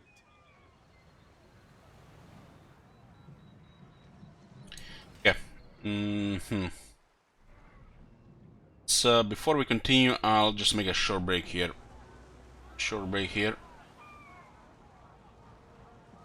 I'll see you guys in like 5 minutes.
We're back, boys. Have you seen that shit? Holy shit!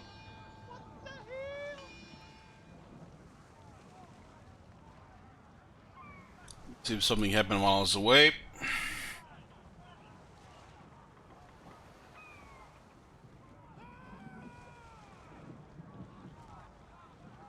Okay, we're good.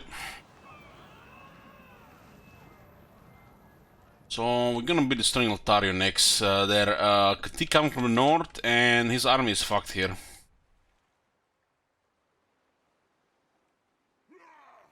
Hey, Gorms. At your service.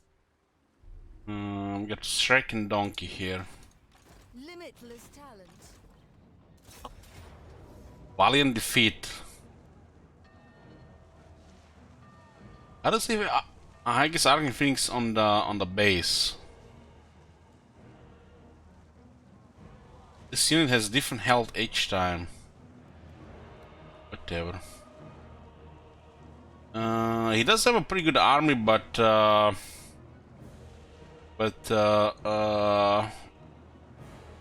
it's damaged. We're totally stomped Grom here.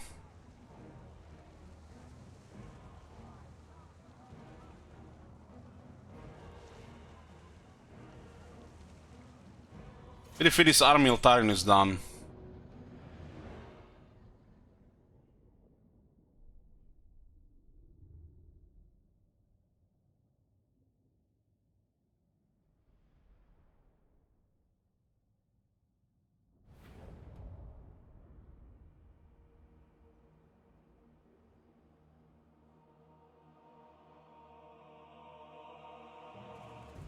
Heir of Anarion.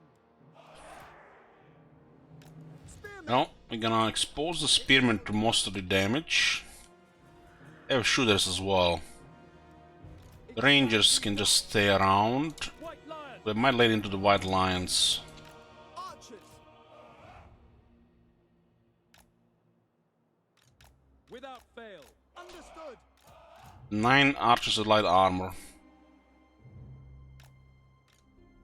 We will obey. It's kind of pointless to send augurs forward since all the shooting, so they can just guard the flanks. This augurs humanity could consider as banning some other units. Defender of Ulf-1. Heir of Anarion. Sunfang lusts for battle.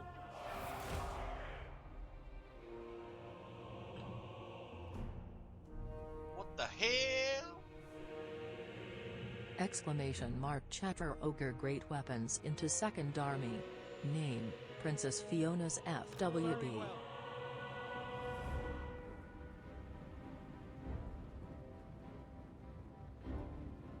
Well, that's all good, Lord Draga, but I thought you read the Chatterer command. Princess Fiona is going with Shrek. Unless you want to spend it 30 in something else. Let's go with a Legend of the Lord. It's not tied to an army we might get rid of, you know, on purpose. Yeah. We can put in this army, we can use this 30 in something else. Thank you very much. I'm gonna go on high ground here and then we're gonna start shooting them from here. I'm not be able to move that much.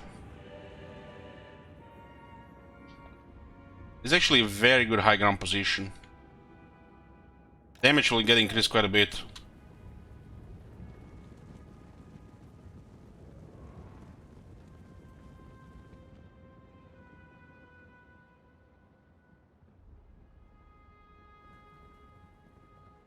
Yeah, I would have never gotten the augurs. But there, bro, is helping.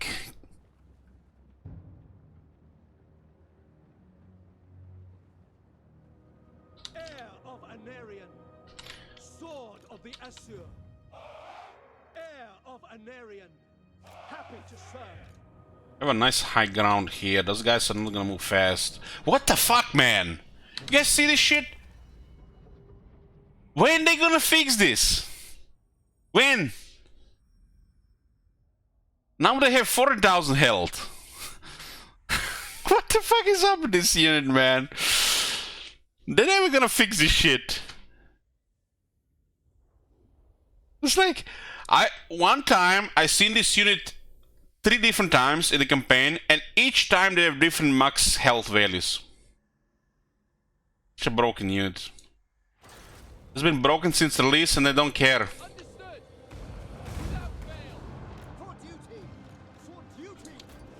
We shoot him. We advance without question.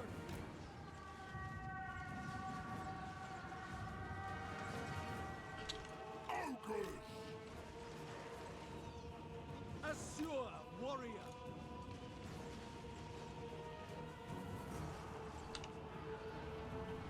When do we eat? At once! By Alario! We will obey. Take it all! As you say, for the king. Without Should've shoot these guys in the back. Death to all! As you say, The ogres totally smack them dead after they're getting shot like that. heir of Anarian. Assyrian guides us. We need to shoot the crowds there. We're doing extra damage shooting from high ground. There's a hidden modifier to this. If you're on a high ground, shooting units on low ground, you do more damage. This has also been confirmed by developers. This thing exists in the game, you just don't see it. Archers! Acknowledged! Death to all! So by us being on high ground and being on the low ground, we are dealing extra damage to them. That's why sometimes those handgunners in sieges do ridiculous damage on your unit because they're on high ground. Spearmen! Servant of light! Ready and able. Tyrion and Altarian. I don't care about the Silver Helms here. I don't think they're any useful in the army with ogres. The ogres basically will take their role better. Since they're already been requested, they're just better because of it. You have to pay for something. We go! Acknowledge! Asa, attack!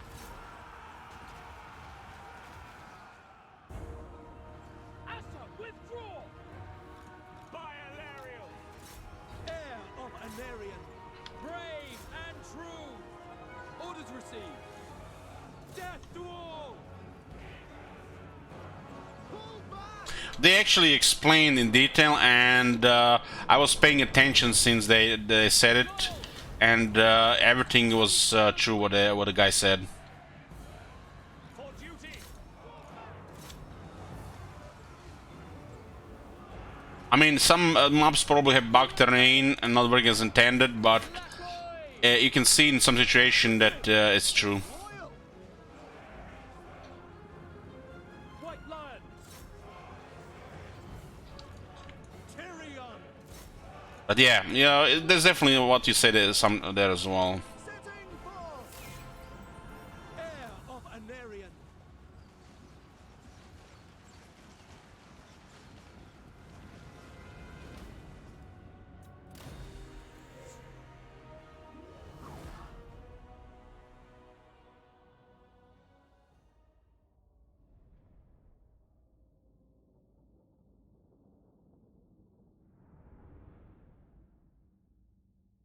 Yeah, those things are easy to miss, Sugubus. But it doesn't really explain what it does. They did explain it in detail what it did. A glorious victory!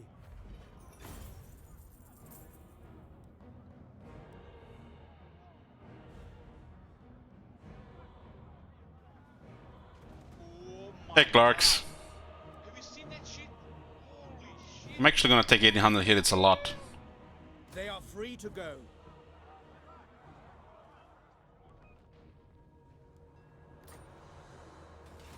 Misguided. 2800 out of 11,432. So what was it, Lord Drag? What did you request? I mean, some things should be obvious how they work, but you know, how they work mechanically. Is it feature intended? You never know. You can always look from different sides.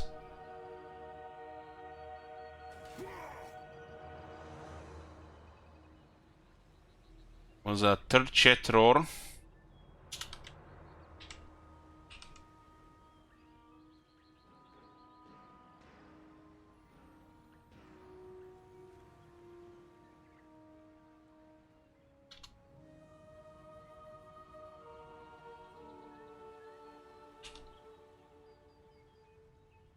The tip screens, what they say, you know, means nothing. How it exactly works, that's a different thing. A lot of hidden modifiers. Just look at the example of diplomacy. Everything is just hidden from you. It's hidden behind chances.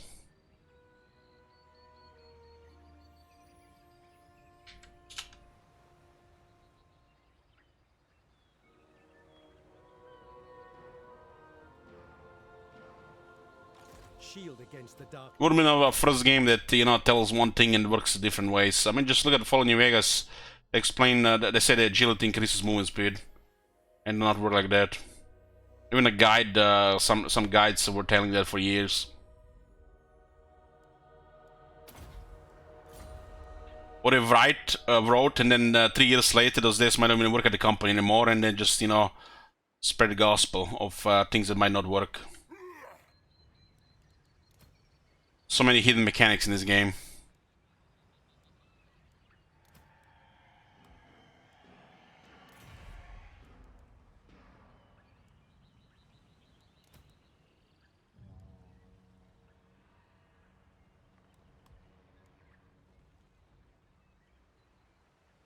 Protector of the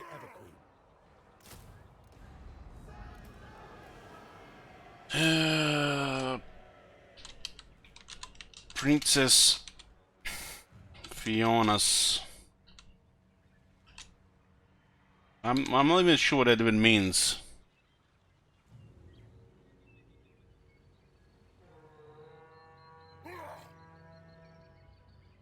Friends with benefits.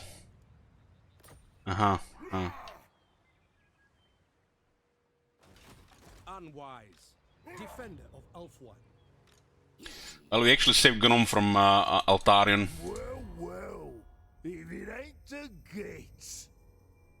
We just defeated his arch nemesis, and we got military action against Everest 2 points.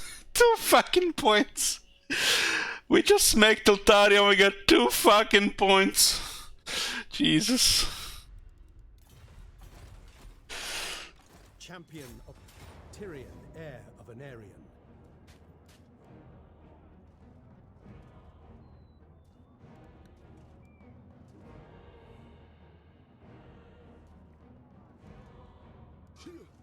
I don't care about the Rangers. I am ready to fight.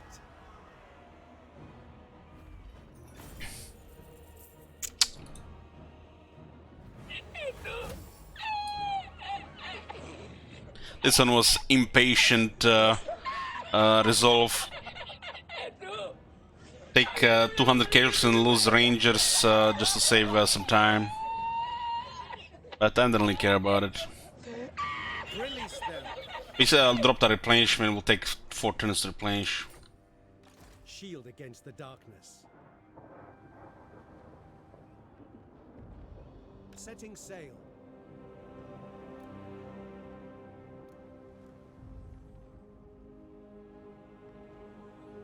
Ancestors be praised. I never tire. Moving out. Rush this.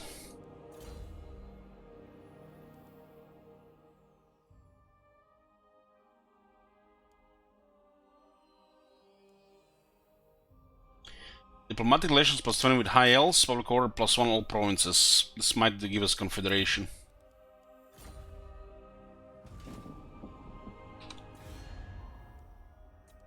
Now we have 42. What would you ask of the I've heard tales of your valor. We already checked this turn, right? Ever vigilant. I was stupid damage even if the Rangers weren't killed. This impatience there. For my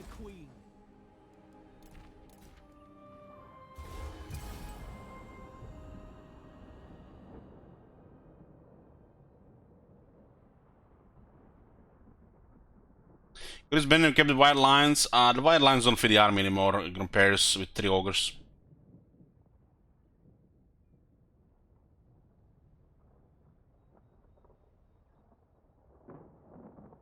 My strength grows.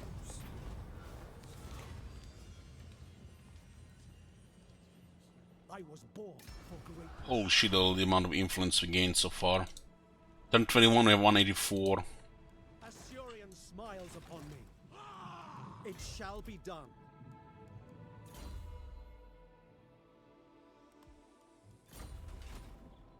Servant of the king. Yeah, looks like all the troublemakers are going down.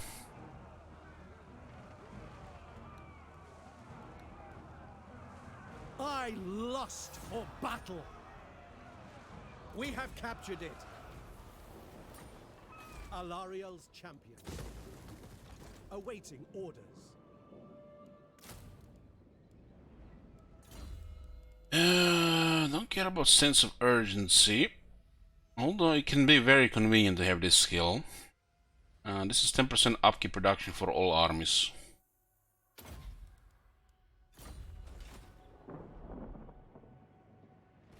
High Elven Archmage.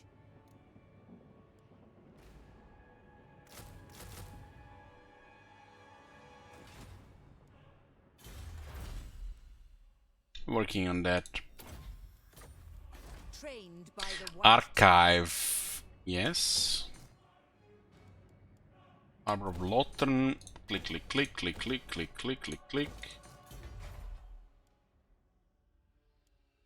Elven Forge. Elven Embassy.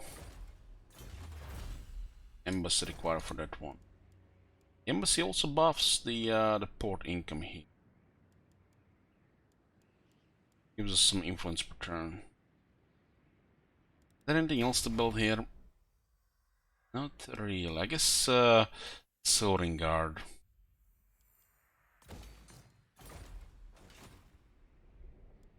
Your orders?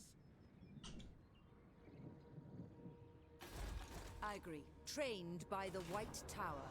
The Phoenix Court awaits your... I bid you welcome. Lady of the Phoenix Court I'm waiting. Can I welcome? What would... I bid you welcome. Anybody not there is gonna love us now. What matters do you wish? Yeah, Ivarus is the only troublemaker left. Tyrion is very, but they like us, so we don't have to bother with them. Archmage.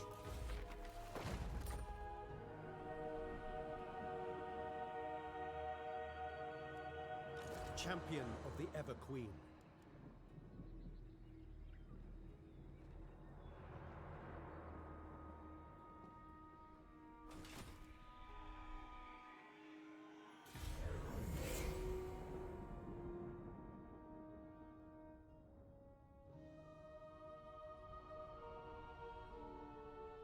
Ivarus is gone. Man, ult one is so easier in this campaign so far. So easy. It's just click, click, click, click, click, click, click. Confederation imminent.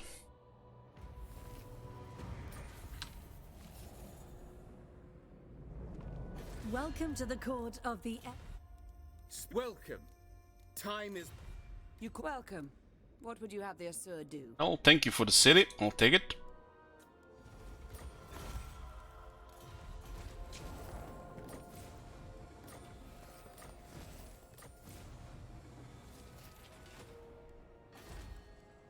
The Asur are ageless. Got tick now as well.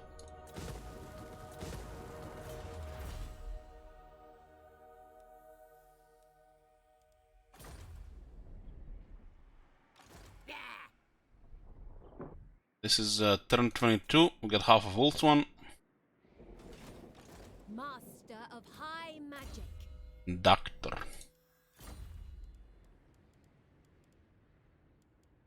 Ever loyal.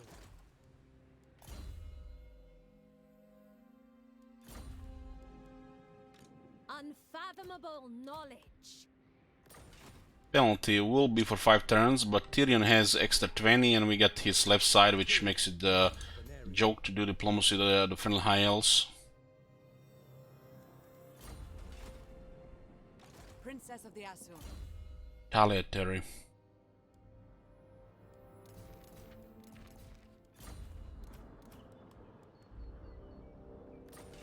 High Elven Archmage. Limber.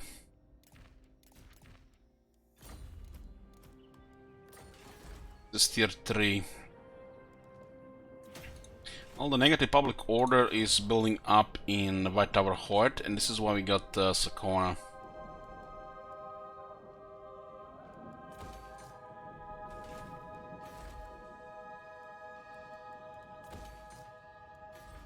This economy is disgusting with left side Tyrion and Renown and Fear. They just face roll across the keyboard.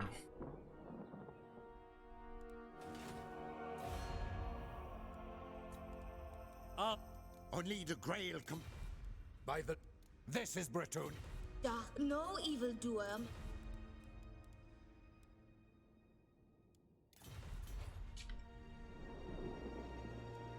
Protector of the Everqueen.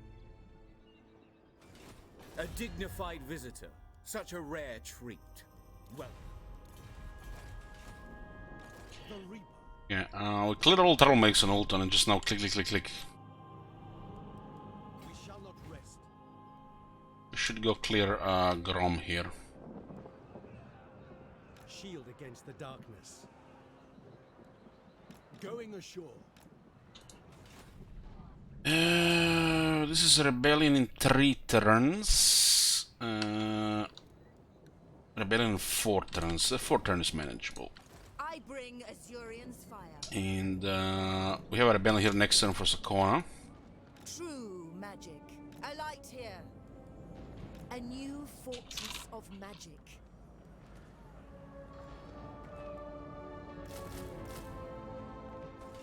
Working on the war hall.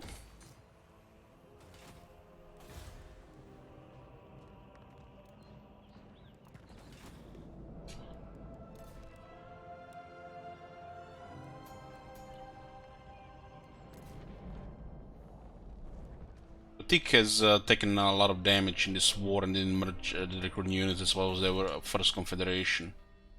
5 turns we have penalty, another 8 turns penalty. There is actually a massive public order penalty right now. But it'll get better as well. Servant of the king.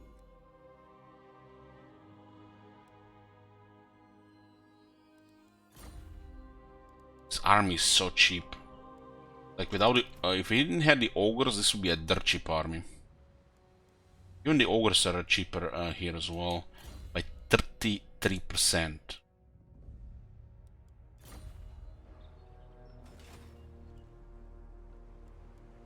Shield of Alaria. Okay, Grom falls next. We stabilize the provinces. Confederate next. Click, click, click, and click, click, click. I should check what the short campaign victory is.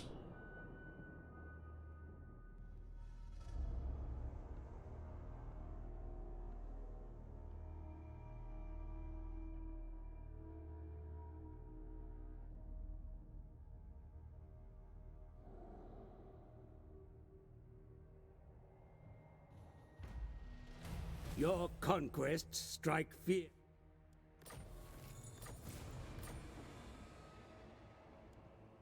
Tyrion. As you command. What the hell did they sail to the Badlands? Jesus. The Goblin King! He's going after the Dread Fleet. He's going after the Dread Fleet. Asur, your lust for glory will be your undoing. Well, this penalty here actually is noticeable.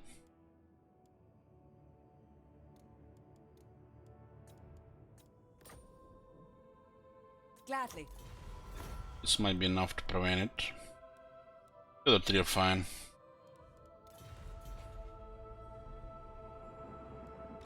Master of magic.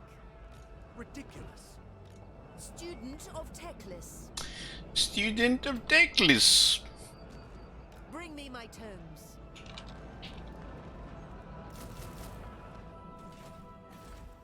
Got a mage available next turn.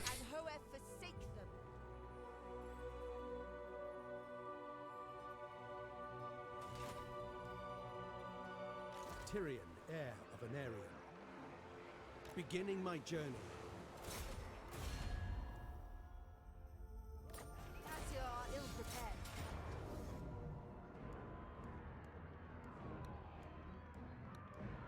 Bring me battle! This place is ours.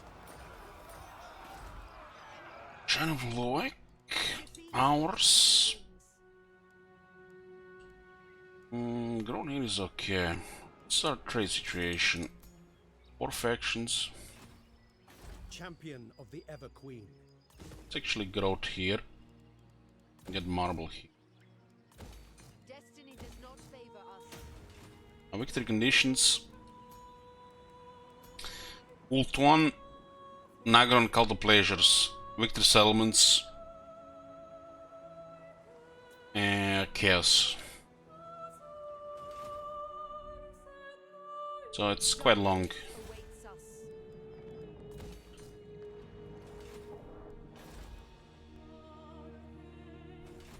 Mathlan is wrath. Should get wine for that technology, right? Gerial. Yeah, it's gonna be the next tier 3 here. What's the worst cavalry I can recruit? It's the Regiment Renown, Heralds of the Wind. Has forsaken us.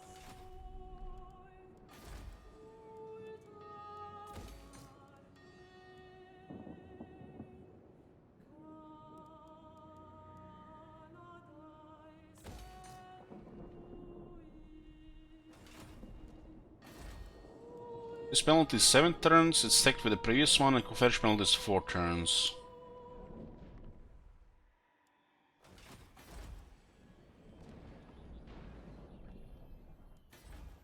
And the cavalry comes on a separate building, which is trash.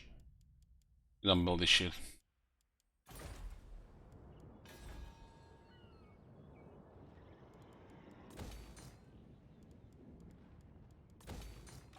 It almost looks like they are planning to attack here at this point. I have to convince them otherwise. There's a Confederation penalty ruining these relations right now. Tyrion or Sakon will be there next soon. Shield against the darkness.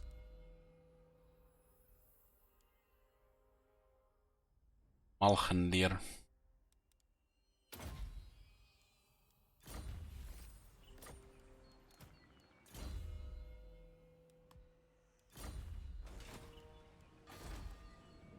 The Asir are ill prepared. I pronounce Eataine. Eataine. That's how I call it, Eataine.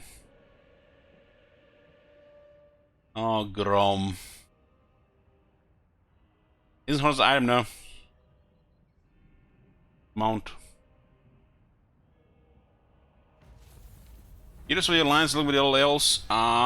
Defense else Illyrian, Krace, and Avalon. Confederation's imminent. We got Non-Aggression Pact and Trade Agreement with Tyrannoc. There's currently a Confederation penalty, another 3 turns, so the relationship is dropping for a few turns.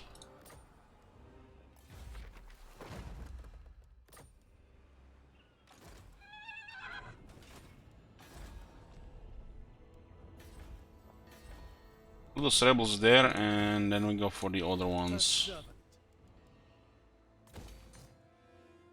18 negative right now. At your service. There's no military. To victory. Hi, Babylonis. There is glory to be won.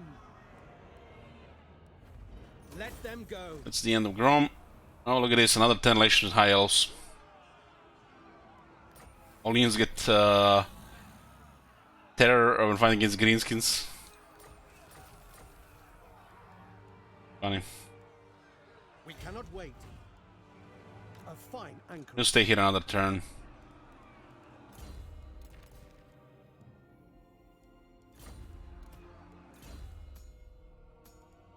What the hell?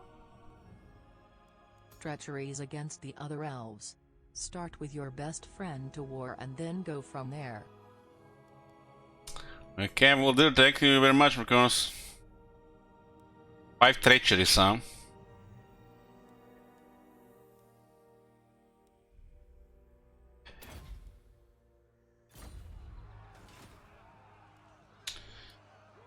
Five treacheries.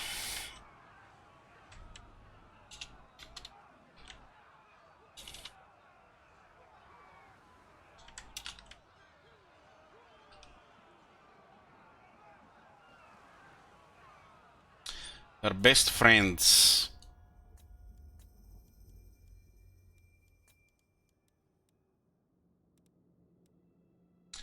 Avalon now. We have 3 treaties with Avalon. 3 treaties with each of them. We can break 5. I guess basically break all the alliances, what he said there. Which might bring war. What matters do you wish to lay before the Everqueen? Yeah, this is gonna be actually treachery. It's about to expire. Got war the Avalon, that's 1. Words cannot conceal the truth you 2, 3, 4. Yeah, this will destroy a rehabilitating.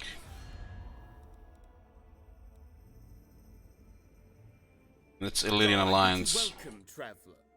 5. Would you wish? Yeah. Well, this is taking a turn now.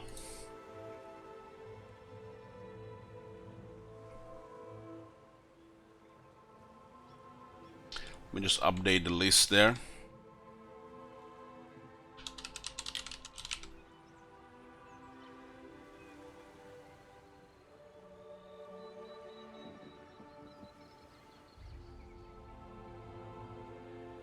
I can use it, but we haven't had the need so far.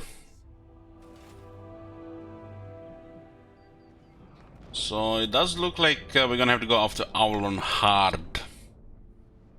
She's in the north. Magic's unleashed. Master Mage.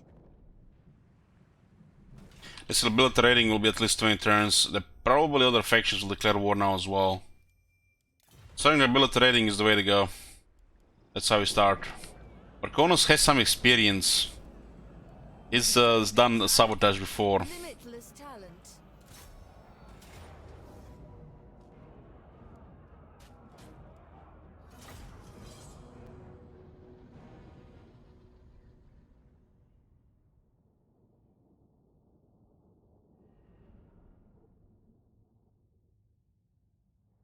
But you know, I think the chat is playing nice because you know they don't wanna see a suffering and cockroach next.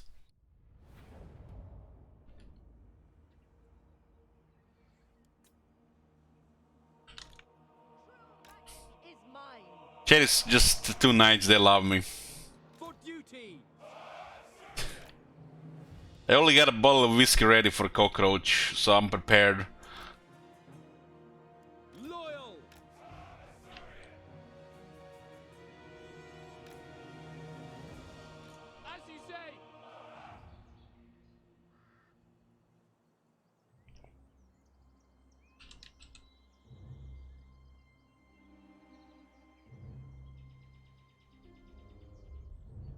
I didn't upgrade the next command.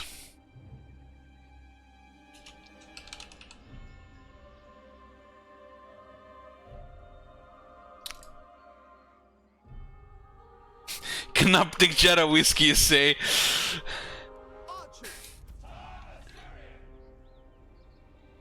Only the finest Dark Elf organs. You know how they have that those alcohol bottles that they sometimes have like animal parts, like a scorpion, snake, shit like this. We would have like parts of Dark Elves in this jar.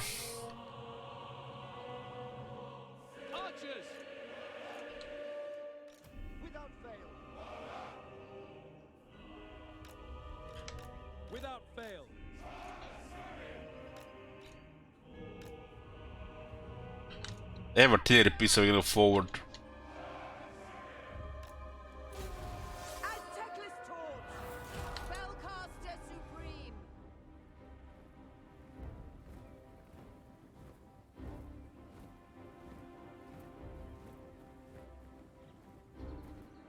So if you don't succeed with sabotaging but hit 2k in Hans Marshal is the only campaign next, yeah.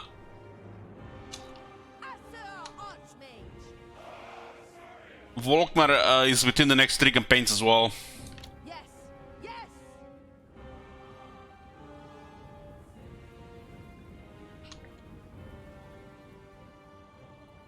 Go for high ground here. An archmage's duty.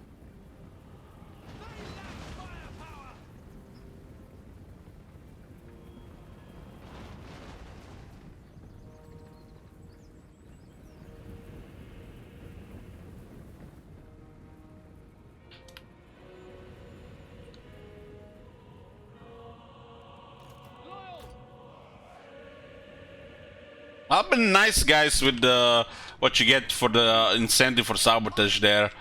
You had the winter tooth the last time, and now you got Grand Cockroach here.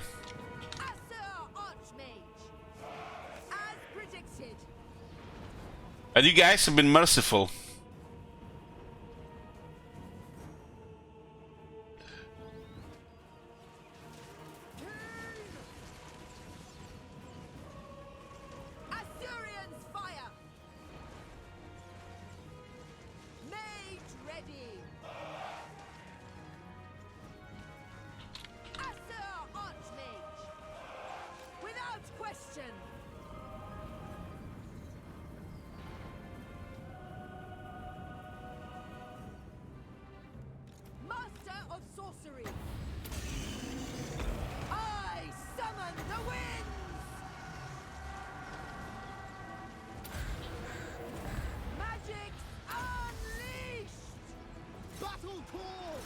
Acknowledge.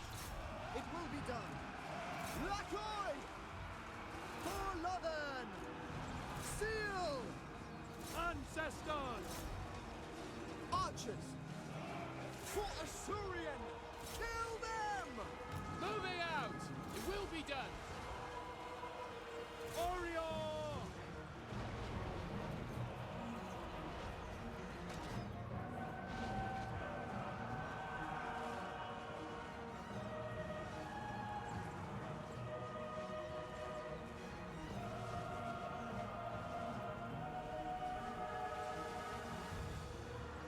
I'll be doing everything in my power so you don't get caught up. Fuck that shit. This is like the worst campaign in the game. Without question. Ancestors! I'll move to Southlands if I have to. Archers! For order! We will obey! Ancestors! Without question! Witness true magic! I go for... We're nearly routed this shit. Acknowledge! Purify! It shall be done! We will obey! It shall be done! Lacoy! Orders received! At once!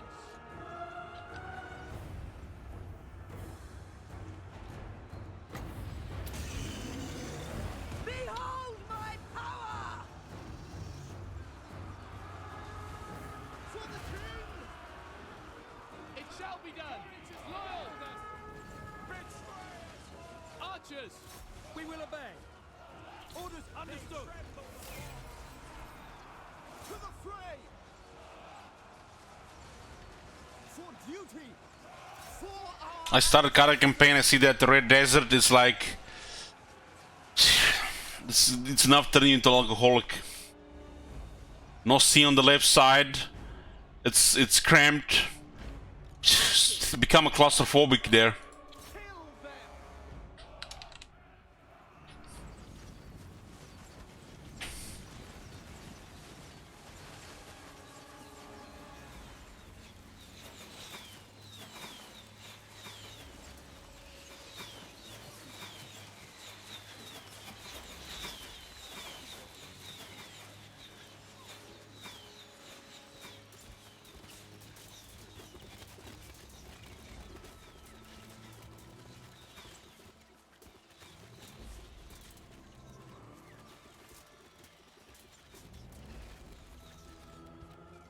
Come on!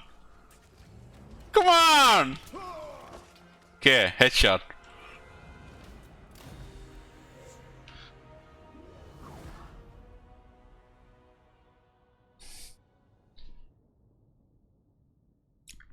This is our budget army with a beast archmage.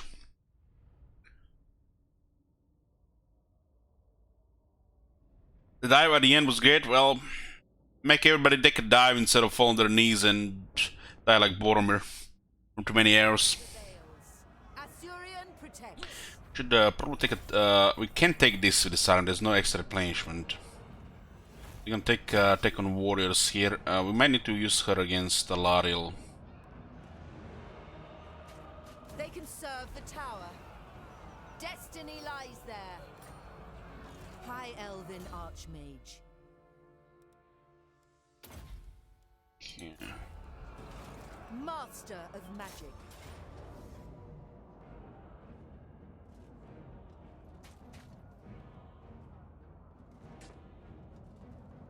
Is there any point recruiting non-fire mages for army?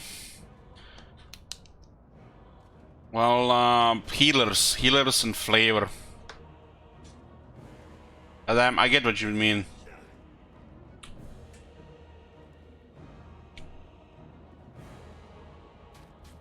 Why not picking the Route Marcher level 2? So you can ask me why not pick a Route Marcher level 2. We're seeing the distance between the settlements there. Pay attention if we lose movement there. I'm trying to unlock the Flock of Doom faster. The winds of magic guide us. There I must go. High Elven Archmage. The distance between the settlements is very short, and I'm trying to unlock this sooner.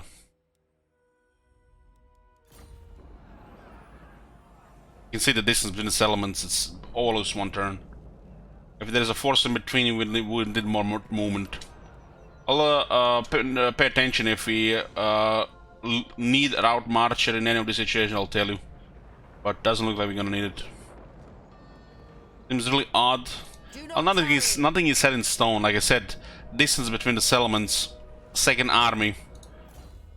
We have archers and the spearmen in the army. We need something more.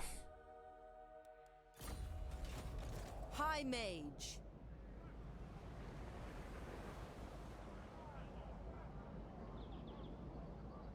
Seeking a trial. Shield against the darkness.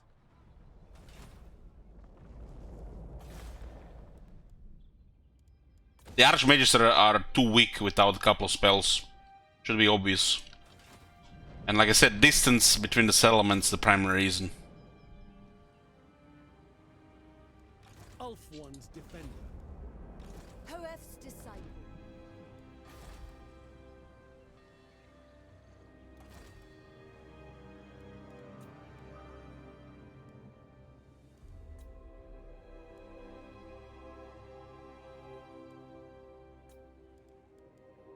Jesus.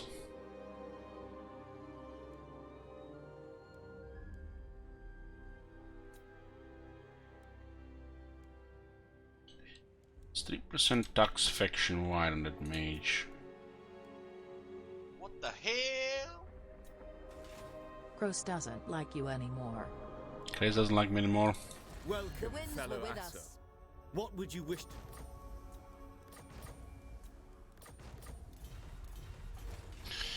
Thank you very much, Marconis. 3 more treacheries, huh?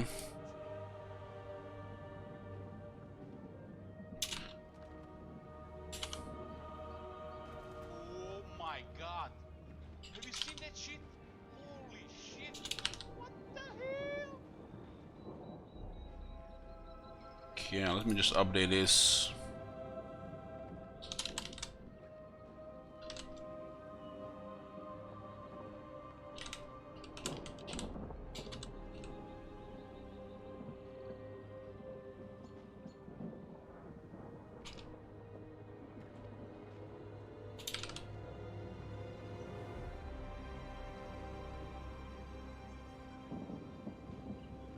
How's the cost owners now? It should be more than affordable.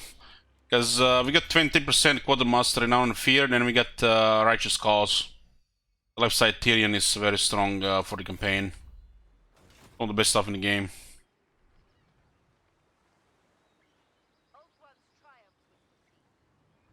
Thank you, Hours.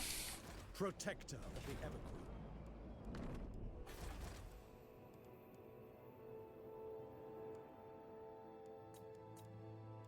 Entrepreneur Fire Mage is fine. We don't have to keep it in points, we can just keep it in the army. 10% more tax faction-wide is just easy money. Better declare war on Chris just to be safe. Okay. Have you come to atone for your Now that's a blow. That's a blow here. Learning from Sir Royalty. You know, Marconis just, you know, slaps you a few times, but Sir Royalty comes behind you with a smile and just puts a dagger in your heart.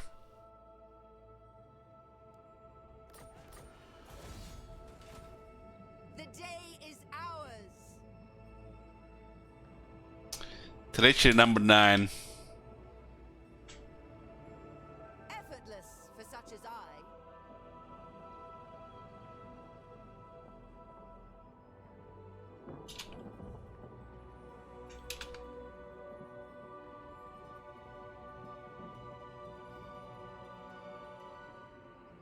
Well, the north is now fucked here. We have we might need to send Tyrion there immediately. Ever vigilant. This is just 2 turns before the wall, and we need 3 turns to replenish. I bring Assyrian's fire.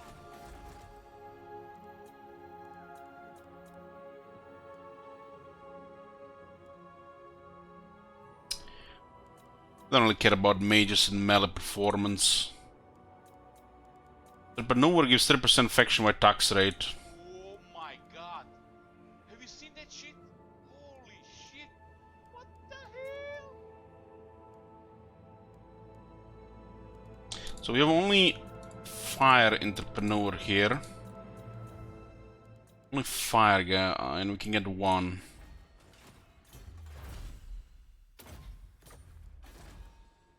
The Asa are ageless.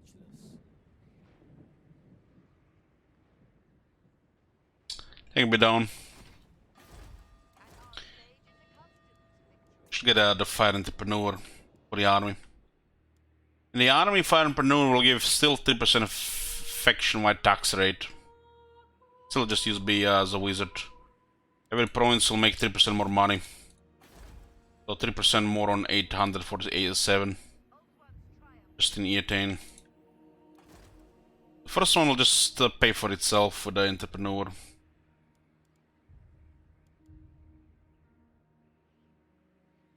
And Panuma is the same as before, Green Wisp. They just destroyed it on the lords.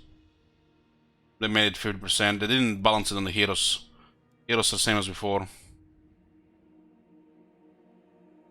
3% tax rate is still here.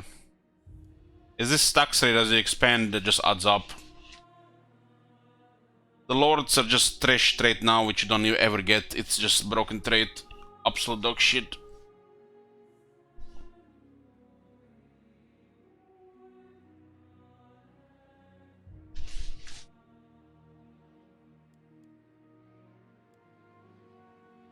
Incendiary would be better, but there is no incendiary here on the fire mage. I just go for the money long term.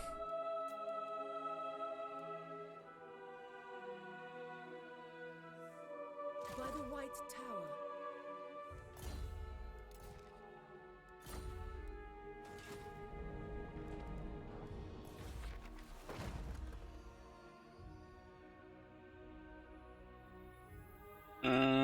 It's a little bit early for this. When she gets into an army for Bella will activate it, I guess. What about replenishment? I think we should actually go for this right now. Turns. The winds were with us. The lords, they've changed it on the lords. They create another entrepreneur.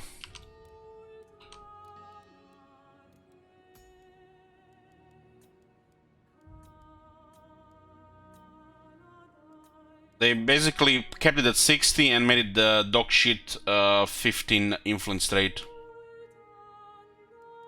It's absolute trash. It looks like it's broken. The change. So they put it on the tier of 15 cost. They forgot to adjust the cost, and it's literally garbage.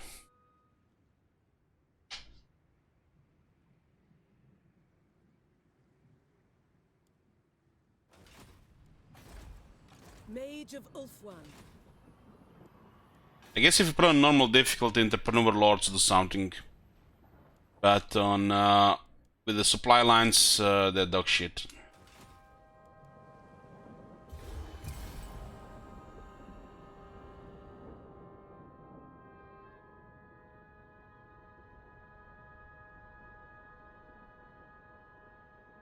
Just it's lack of consistency and you know, lack of sense. They didn't put that at 15 cost, Lord. Kept it at 60, it's just stupid, broken. Just fail.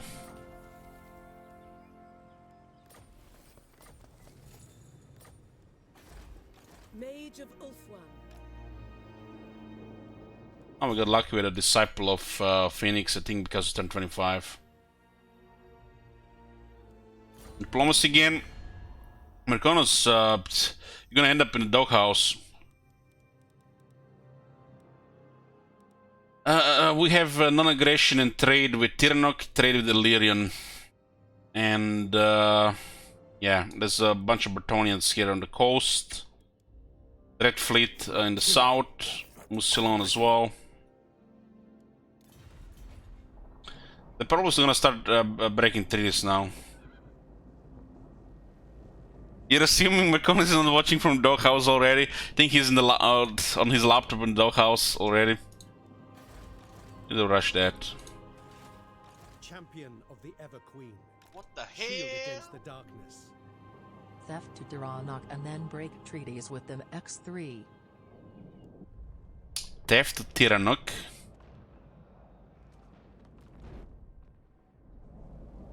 Hold on.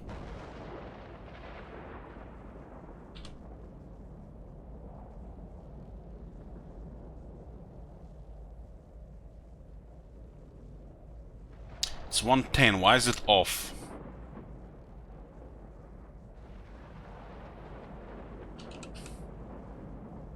Theft and treachery are 20 each.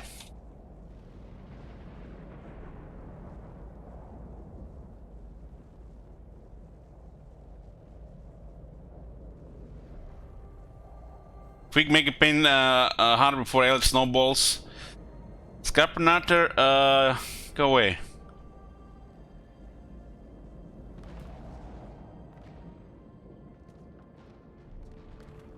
Theft to Tyrannoc, then big trees with him. I'm still not getting it, Merconos. With who?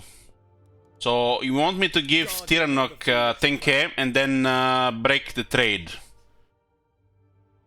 That's 40. What's with the remaining 70?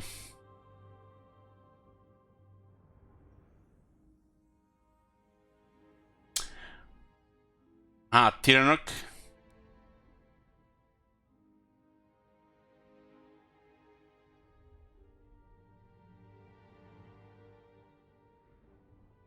That's 2 treaties and a treachery, that's 60.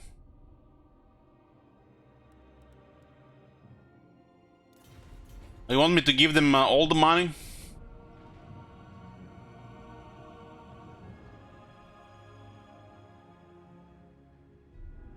So just write it down, Merconos. Write it down what you want.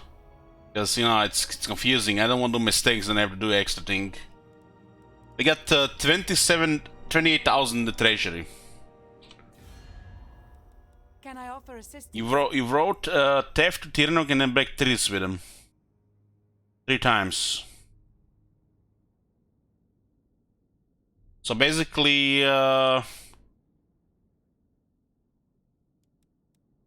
we have 1, 2.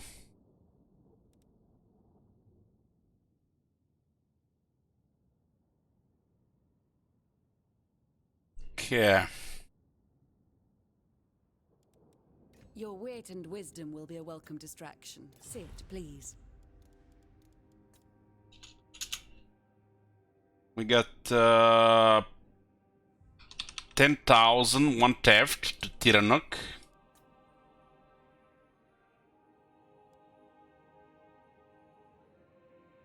Gladly. And I have one treachery, two treachery, three treachery.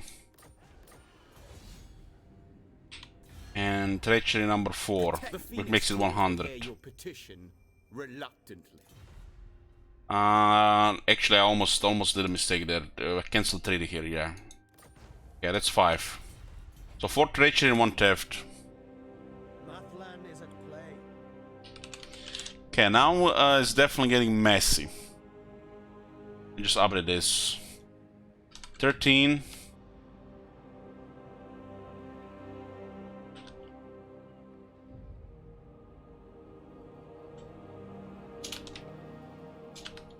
That's another 100. And 18.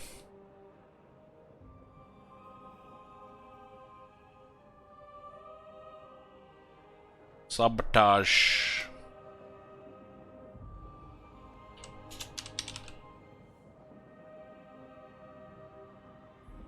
We are at 13 treacheries and 1 theft now.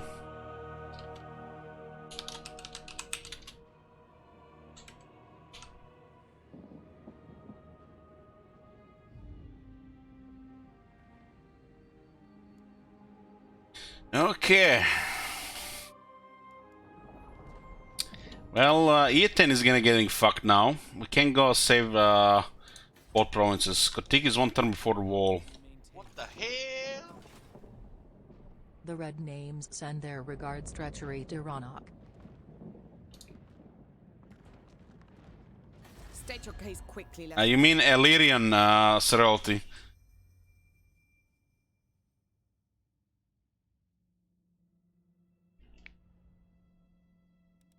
I find talking to your kind most trying. We just destroyed that little build ready for the rest of the campaign.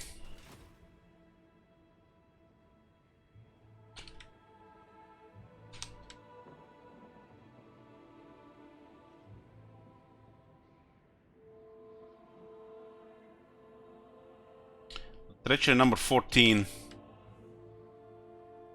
Well, it's fine. We it's not like we have a handicap. We still have 220 units each.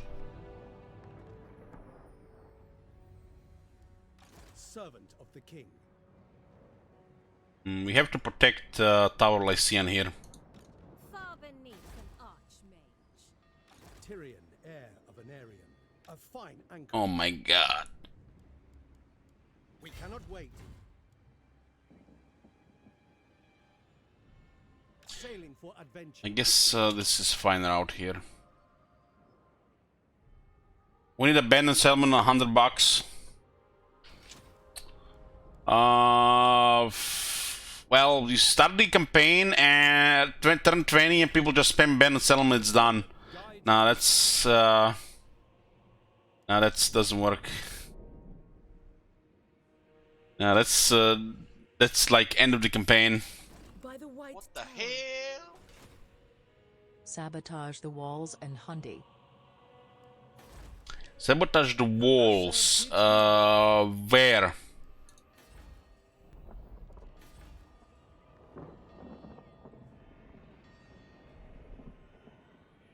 Handicap 1. Yeah, let me just update that. Well, handicap is gonna be a problem.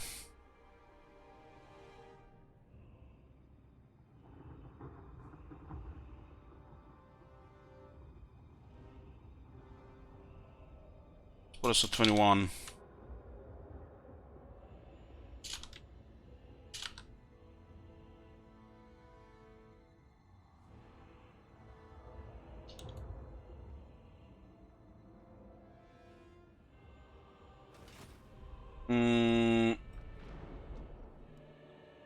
Then 1 walls. The people are restive.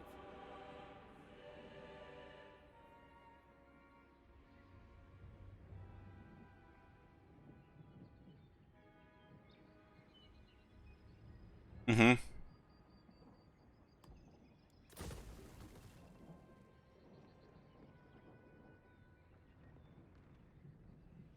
And we have a handicap 1 now.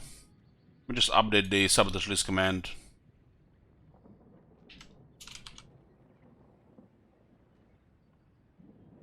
Was I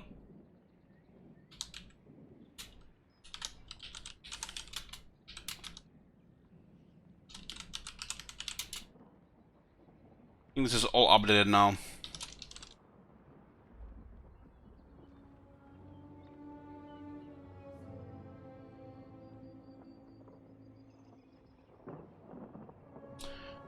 Yeah, we have to disband some units. Magic in purest form.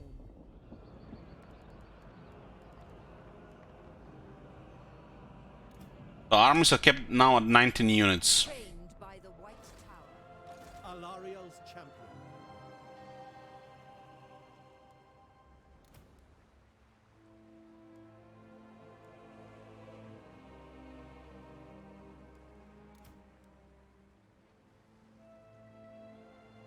Nobody requested the chariot, so I'm about to just band it. Solhems are dirt cheap. Better against large targets as well.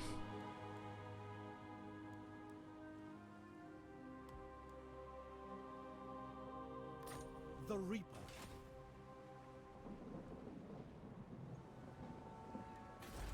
I have to protect Eataine here. Try to get the wall in Misnar. This area is fucked. I have to fortify Eataine here. The most gifted. Protector of the Everqueen. Archmage. Fall to my power. Decisive victory with low casualties. Of the winds. What else is here? Futile. These guys are here. We need not fear our lessers.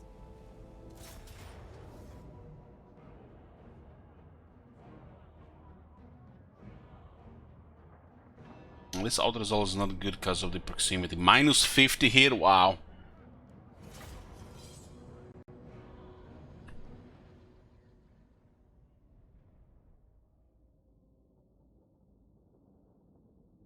What the hell?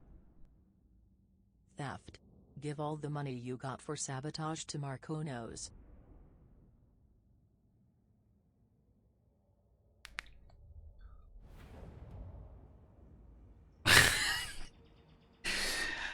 It doesn't work like that, Cooks.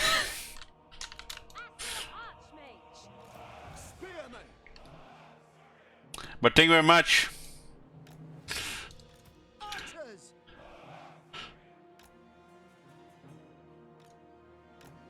It will be done. Spellcaster Supreme. Certainly. It's 60 extra that hasn't been using anything. Well, some people can just, you know, some people, you know, see, Marconos sent 10 without using it, and now 50, Cookie's not using it. It's gonna go towards the 2k. Some people don't want to see the world burn. Some people just fuck up the count on the sabotage.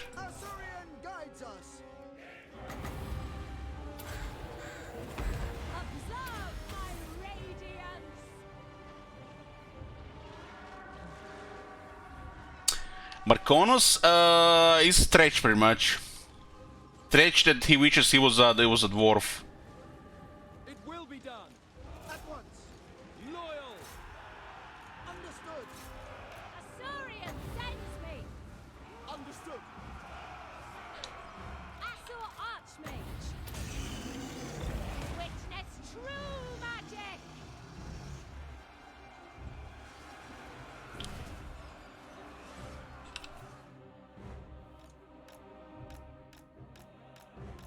Moving out.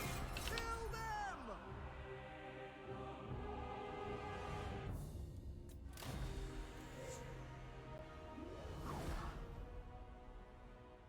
The failsafe of high elf army. This is the tier 0 high elf army, Scotty.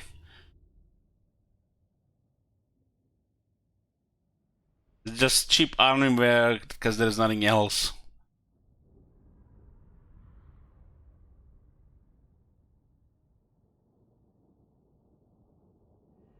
I guess it is kind of failsafe because people can't ban any units. You're right. Sack their homes without mercy. Even the Lawmaster could not. You are unworthy of our riches. High Elven Archmage. Do you guys think a secret reason wood elves hate it other elves is because of the millions of trees they would have to cut down to build all these arrows? The winds were with us. Well, the trees also just decline naturally.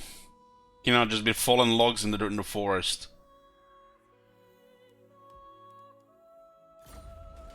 Asur Sorcerer.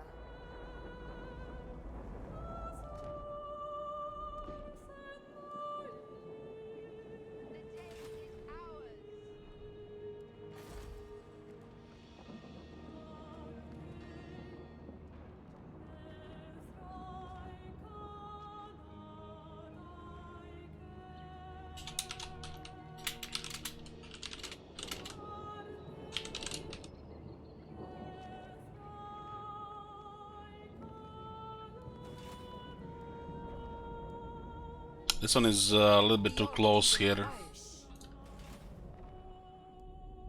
We have to make sure we build up walls in Eataine before anything else. A shame these settlements flip. By the White Tower. This is missile strength ammunition. Turn turns. An Archmage is accustomed to victory. Nothing we can do about this. This is absurd. Looks like just a money sink. They besiege, they reinforce. Adding anything here doesn't make sense.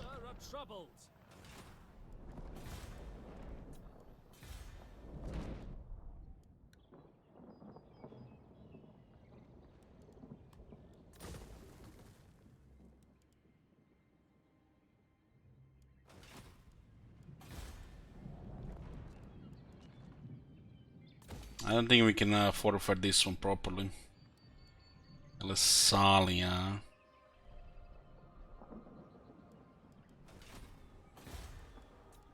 Lomos is currently in the shit, you know. We went from ideal Ultron to Ultron at war.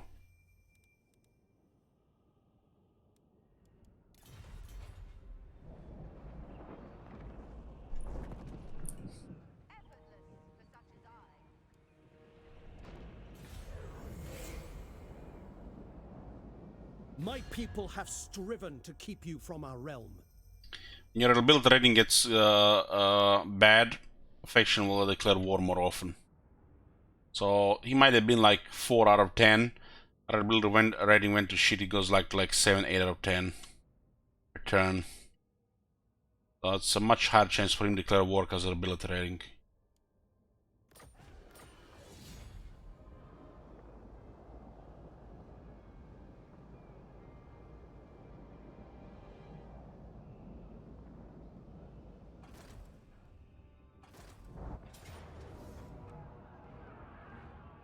My prowess is needed.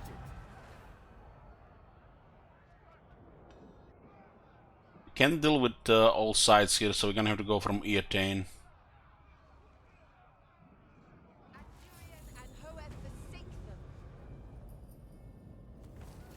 Look at this.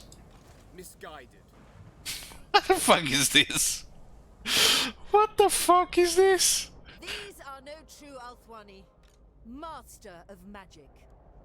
It's like they see a settlement, they just go for it, don't care what the consequences.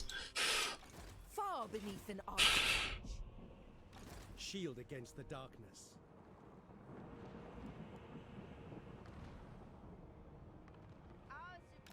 I fear they might all be in range for a tower. I hear the Kadaif. Champion of the Ever Queen. This is absurd. I cannot rewrite reality.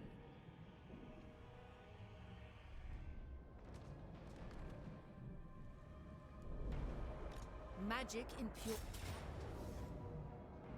Very quick victory with high casualties. Damn, this ring 7 units OP.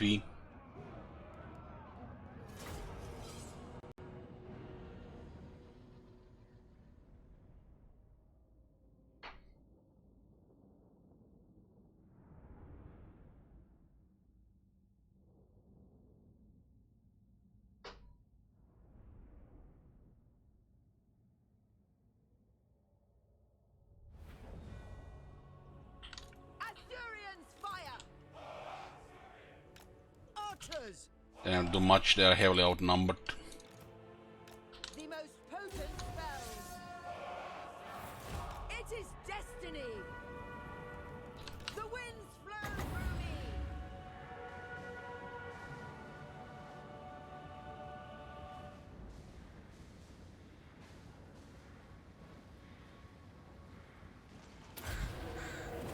Witness true magic. Archers, as you say, loyal. I summon the winds. For Ulthuan! To the fray! Asa, attack! Understood. It will be done. It will be done. Death to all. Asa Archmage. Archers! As you say, loyal! Steady! I go for Ulthuan.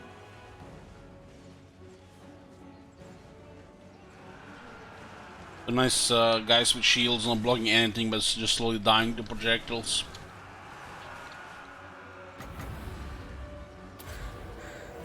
Observe my radiance. Archers! For the king! Understood! Archers, acknowledged. Loyal! Orior. Orders to thee! To battle!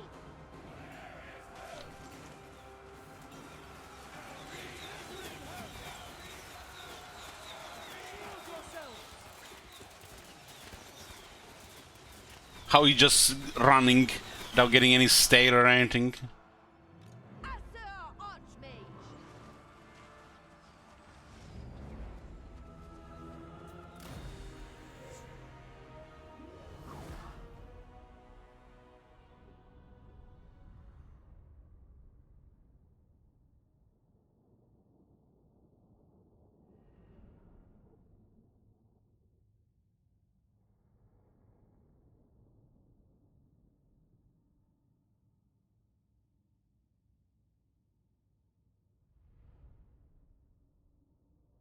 One prevails.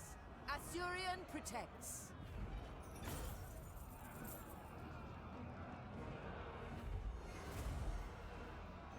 Minstrel.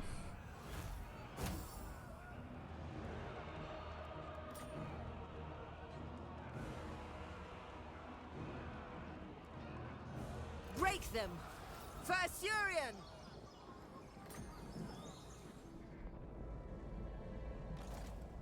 Don't have Ganvale in the range though. I guess we might need to consider that we're gonna be leveling stuff here. The Flock of Doom now, so I guess we get that out Marcher. High Elven Archmage. Annihilate them. Then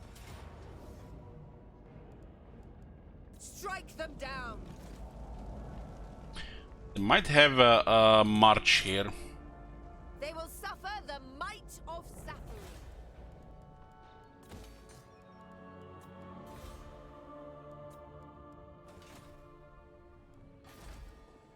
He shall bless you. Now the Sisters of Avalon, tier 4 in the Woodlands.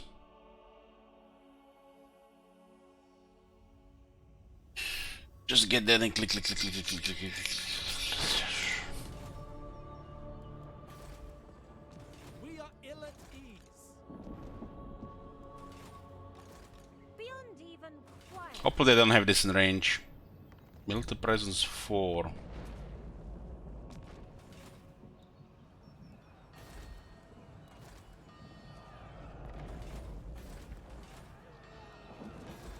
This could be all the difference if they're in range.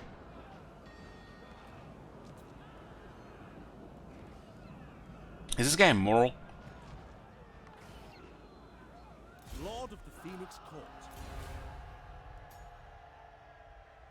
He's moral, okay.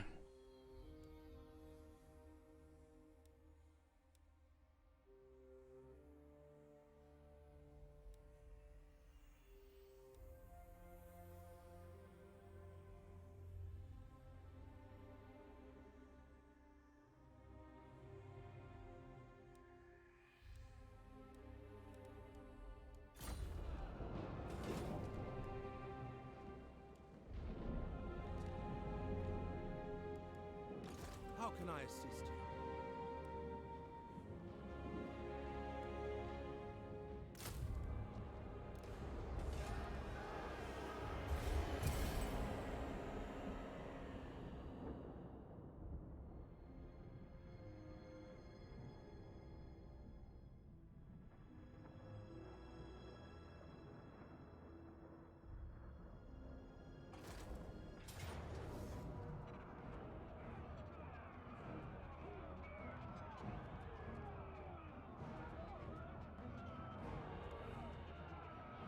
Can we win this one?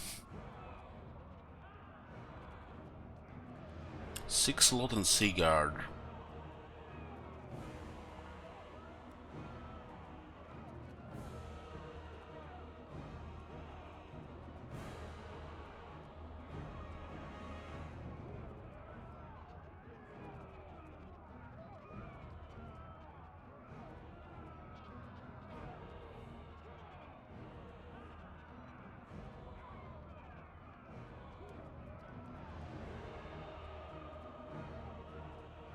I think they have too high experience here.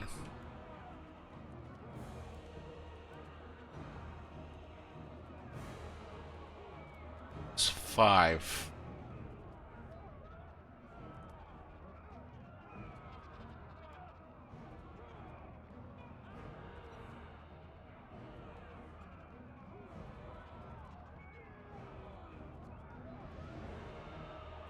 One, 2, 3, 4, 5, 6.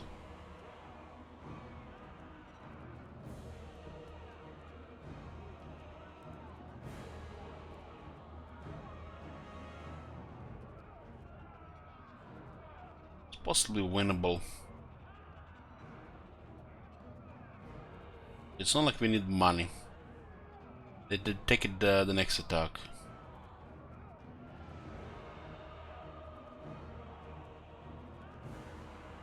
Lone Seaguard will shoot and they'll just win anything against anything we have in melee as well.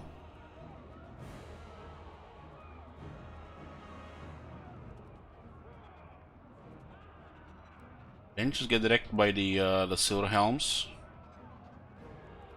But we don't have to win this battle, even if it's possible. The Asa needs me.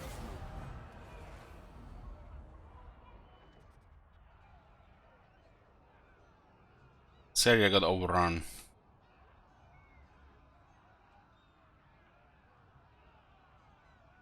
They still take Tor Corvallis no matter what.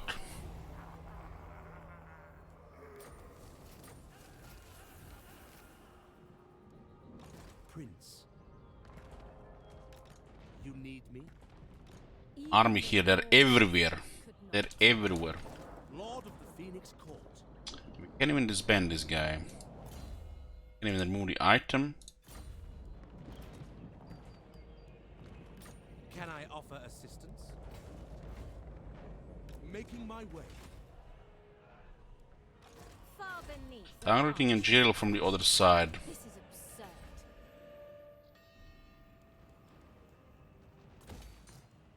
The winds of magic guide us. Champion of the Ever Queen. It shall be done. Setting forth. They have the movement here. It almost looks like they have very close.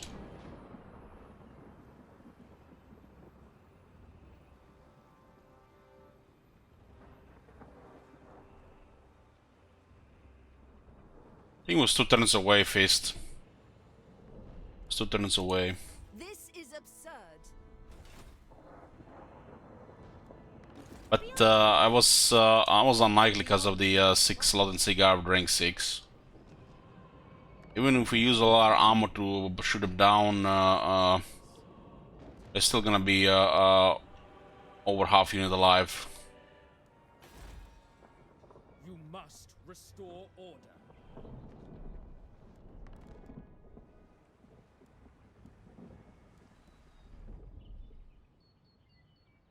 Might have been 1 turn or 2 turns, I don't remember. Even the Lawmaster could not. Anna.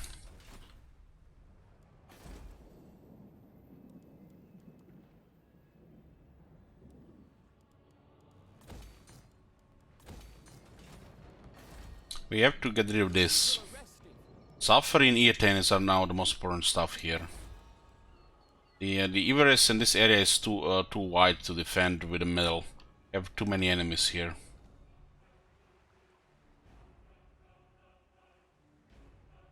Even if this get delayed, we still can defend Everest. It doesn't matter.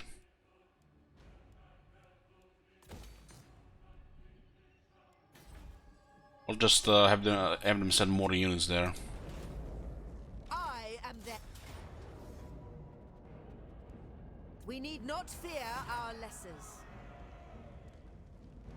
Coin is always required. Oh, we got again whale here. By the White Tower. It's fucked up climbing though.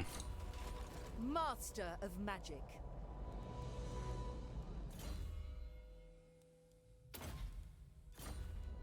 High mage.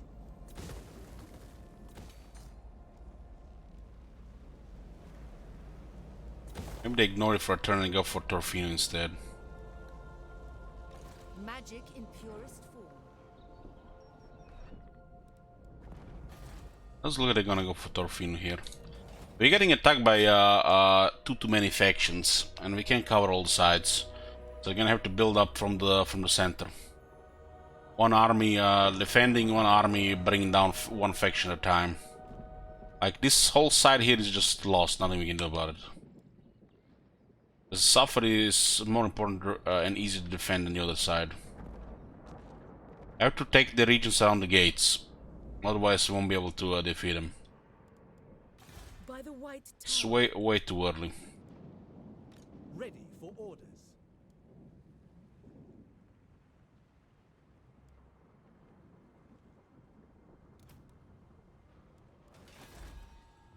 Our traditions. Now we can get at least quality unit here now.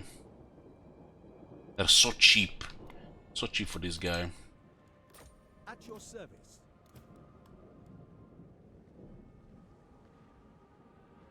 Defeat is not an option. Alariel's champion.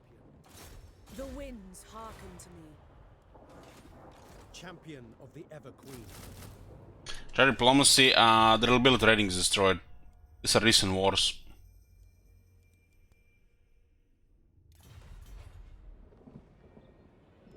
I am the heir of an Aryan. These units will defeat anything the enemy has for a while.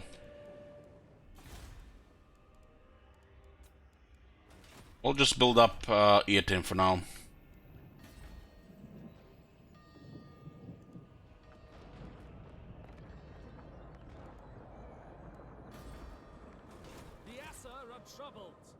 Yeah, should be careful about this banning archers with light armor, because anything else might get banned. I bring Azurian's fire. Magic's unleashed. Weaver of spells. We got the 2 quality units here, in case they don't have enough there.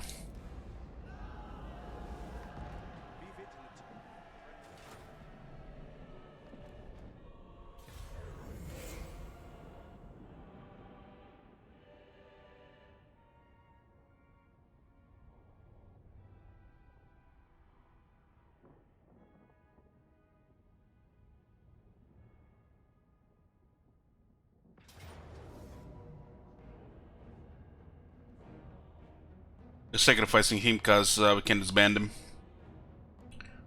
My prowess is needed. He's immortal.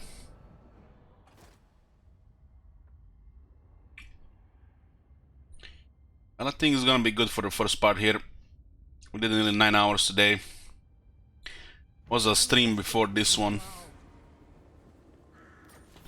Tomorrow we'll just play this for one longer stream.